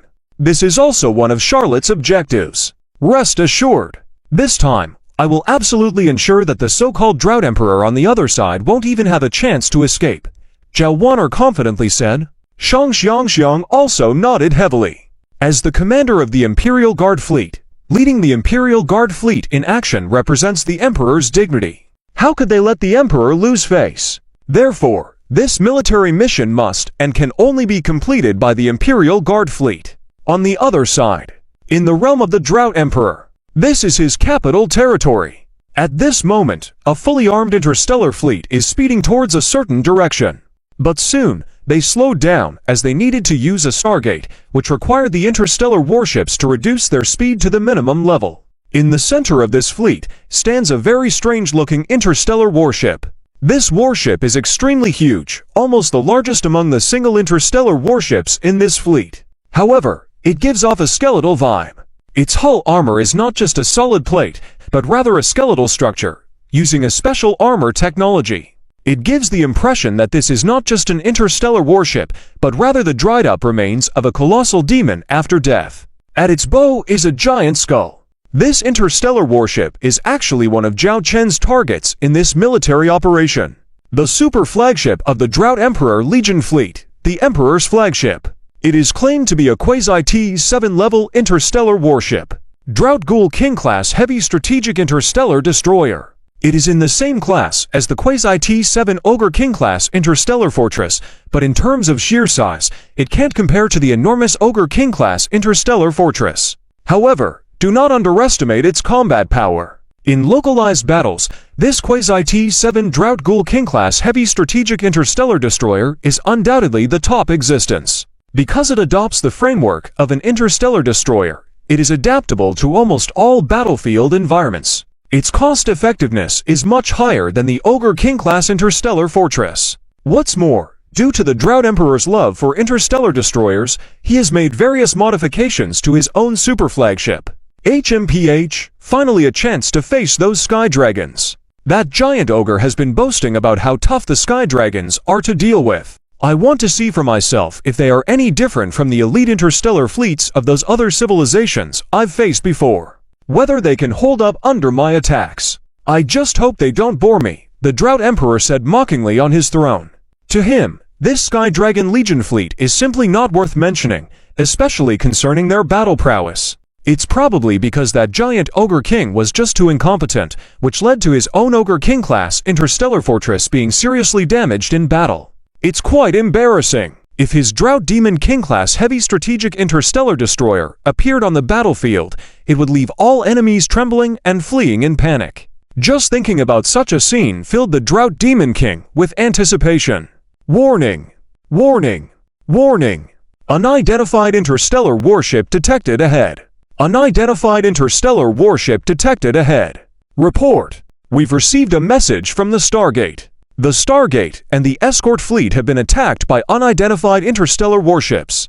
Although the Stargate remains under our control, some warships were destroyed during the attack, causing blockages along the route.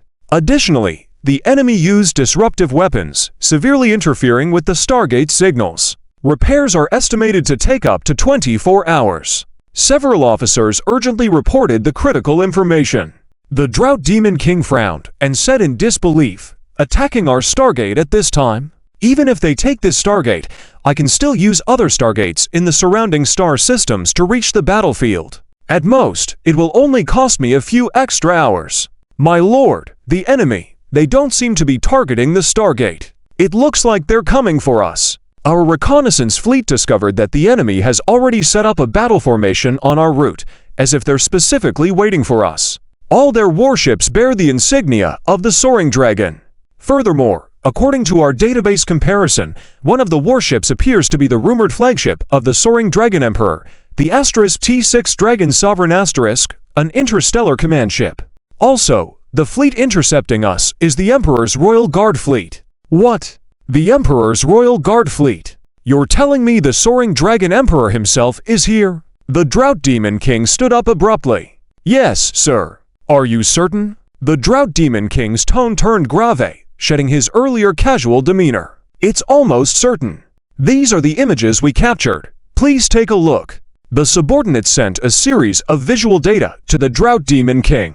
After examining the footage, he found it to match perfectly with the database descriptions of the Dragon Sovereign command ship and the Emperor's Royal Guard fleet. "Wait, it's just the Emperor's Royal Guard fleet." The Drought Demon King seemed to notice something unusual and immediately asked, "Yes, sir. According to intelligence, the Soaring Dragon Empire's Emperor's Royal Guard fleet consists of only 3,000 interstellar warships. So you're saying the fleet blocking us now consists of only 3,000 warships?" The Drought Demon King sounded incredulous. Yes, sir." The subordinate confirmed. 3,000 warships blocking the path of 100,000 warships. "Nobody would believe this if I told them," the Drought Demon King muttered. "Is the Soaring Dragon Emperor this arrogant? Using only 3,000 warships to try and block my fleet of 100,000. Instead of mocking, the Drought Demon King's first reaction was one of contemplation. The subordinate replied, "According to records, this Royal Guard fleet, while only 3,000 strong, consists entirely of T6 and T5 class warships. Moreover, the proportion of T6 class warships is quite high. Estimates suggest there are at least 100 T6 class warships." The Drought Demon King sneered. "A mere 100 ships?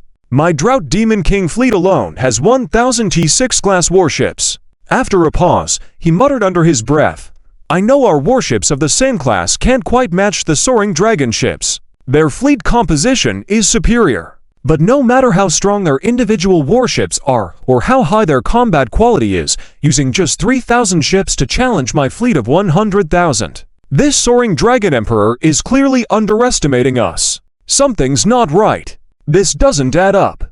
A cautious expression appeared on the Drought Demon King's face. "Do you think this is a trap?" the subordinate speculated.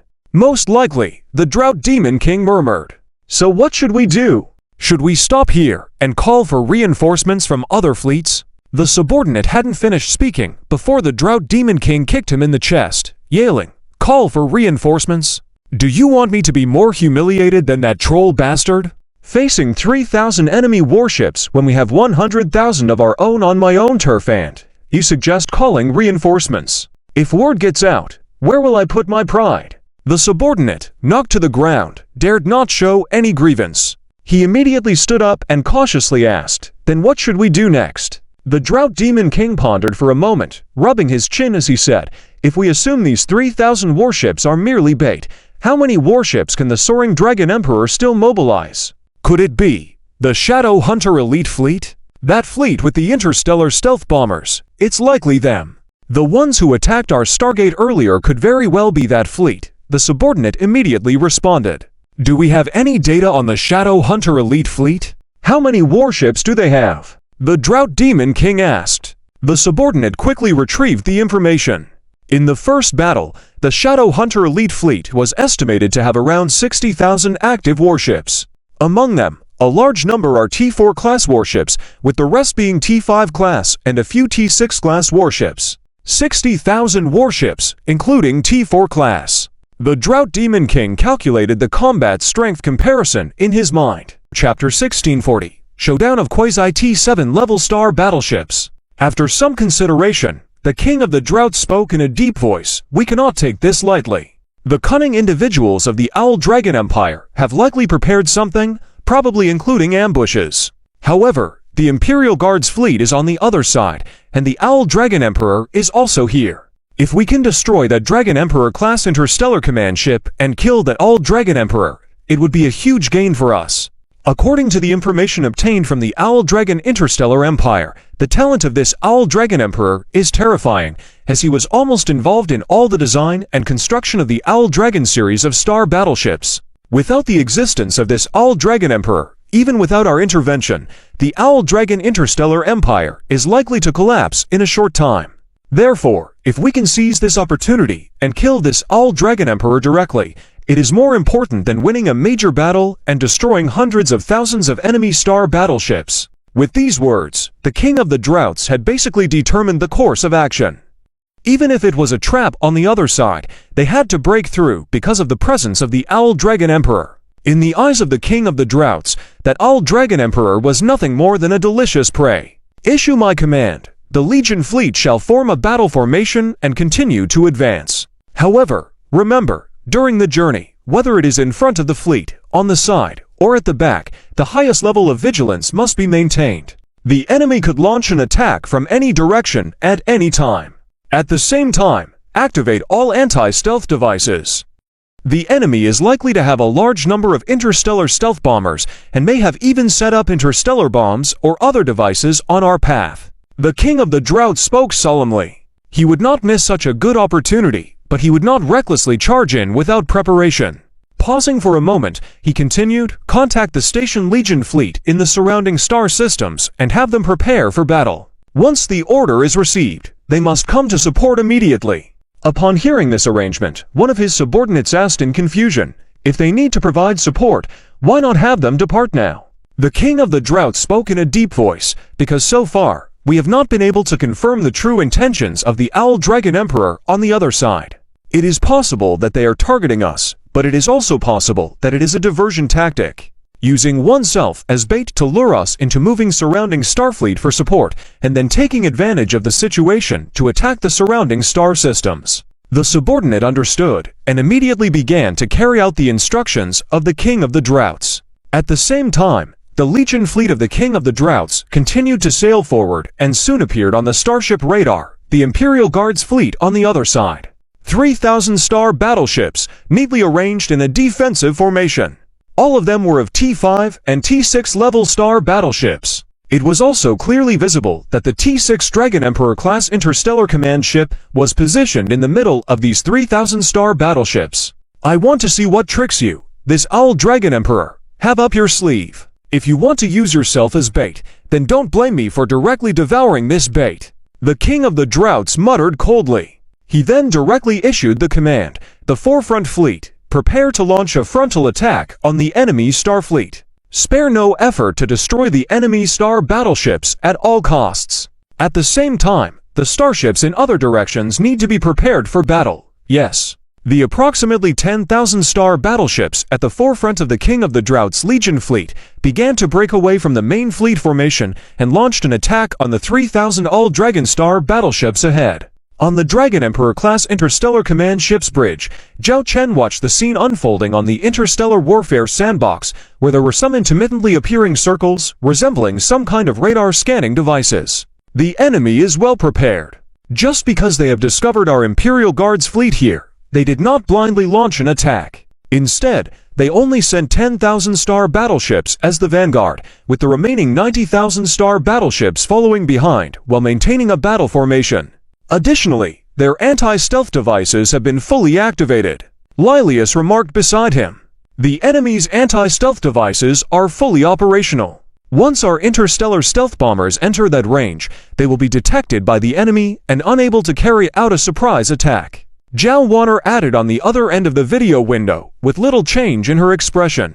It seemed as though she had foreseen this situation already. Zhao Chen crossed his arms and gazed at the interstellar warfare sandbox, saying nonchalantly, "After all, they are kings, and they still possess certain combat capabilities. Blindly attacking like a fool would be unbecoming of three kings. Wanner, just follow the tactical plan you devised earlier. I will coordinate the star battleships to assist you." "All right." Wanner nodded emphatically. Zhao Chen turned to Shang Xiang on the opposite video window and asked, "Are you prepared?" "Don't worry. Our Imperial Guard's fleet is not to be underestimated," Shang Xiang confidently replied. Zhao Chen smiled faintly and gazed at the enemy's super flagship. The Quasi-T-7 King of the Droughts Ghost King-class Heavy Strategic Interstellar Composite Destroyer. Ghost King of the Droughts, I want to see whether your Quasi-T-7 level star battleship's combat power is stronger, or if my Quasi-T-7 level star battleship is more potent. Zhao Chen spoke and gestured to issue orders. Soon, 5 halos appeared around the battlefield. These 5 halos could never escape the notice of the King of the Droughts Legion fleet on the opposite side. The King of the Droughts also noticed the 5 halos surrounding his Legion fleet, and realized this was directed at him. This seems to be some kind of spatial leap technology. Should we attack? His subordinate looked at the King of the Droughts. The King of the Droughts calmly replied, "Do not panic. The enemy has ambushes, which were within our expectations. Let the attacking units continue their assault. Even if there are enemy reinforcements ahead, as long as I have not given the order to retreat, they must continue to attack." "Understood." The King of the Droughts stared at the video window showing the 5 halos. He was looking forward to discovering what weapons the Owl Dragon Emperor had concealed behind them. Could they instill such confidence in him, enabling him to venture into this lion's den alone? His status and importance in the Owl Dragon Interstellar Empire were completely different. Soon, the forms of colossal warships emerged from each of these halos. Their hull sizes dwarfed the Quasi-T-7 King of the Droughts Ghost King-class Heavy Strategic Interstellar Composite Destroyer in front of them. Only the Quasi-T-7 Troll King-class Interstellar Fortress battleship's hull size could match the Quasi-T-7 Star battleship on the opposite side. Seeing the 5-star battleships emerge from these halos, the King of the Droughts immediately recognized them. They were the newly released Quasi-T-7 Golden Scarab-class Heavy Interstellar Dreadnoughts from the Owl Dragon Interstellar Empire earlier this year. So, they were hiding this hand. 5 Quasi-T-7 Golden Scarab-class Heavy Interstellar Dreadnoughts. With the cooperation of the Shadow Hunter Elite Fleet, they could indeed match my Legion fleet in formation. However, it is unclear how capable those Quasi-T-7 Golden Scarab-class Heavy Interstellar Dreadnoughts are. The King of the Droughts showed no fear in the face of these 5 Owl Dragon Empire Quasi-T-7 star battleships. Instead, he felt excitement. It was a habit of the strong. Engaging in a duel with a strong adversary could truly stir up their inner emotions. The slaughter-like battles could temporarily satisfy their twisted emotions, but result in emptiness afterward. Only high-quality confrontations could provide them with true satisfaction. At that moment, luminescent circles appeared around these 5 Quasi-T-7 Golden Scarab-class Heavy Interstellar Dreadnoughts. This time, the circles were not for spatial leaps, but were from the engine auras of countless star battleships. These star battleships that emerged were none other than interstellar stealth bombers. 10,000 of them appeared in each of the 5 directions.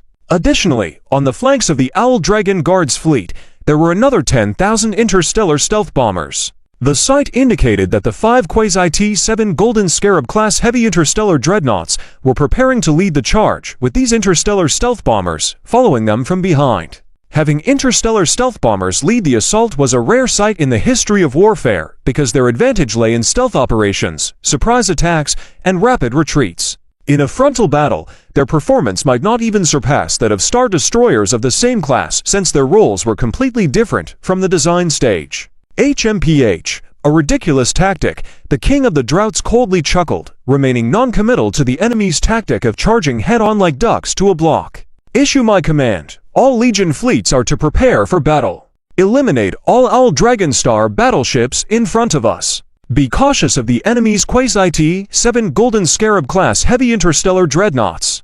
Additionally, do not let the enemy's interstellar stealth bombers get too close. These interstellar stealth bombers are equipped with short to medium-range weaponry. As long as we keep our distance, they will be completely useless. The King of the Drought's words made sense. This was well understood by both the Owl Dragon Emperor and Zhao Wanner herself. Despite not wanting to deploy the Shadow Hunter Elite Fleet here on the battlefield, the Owl Dragon Interstellar Empire currently had no troops left to send.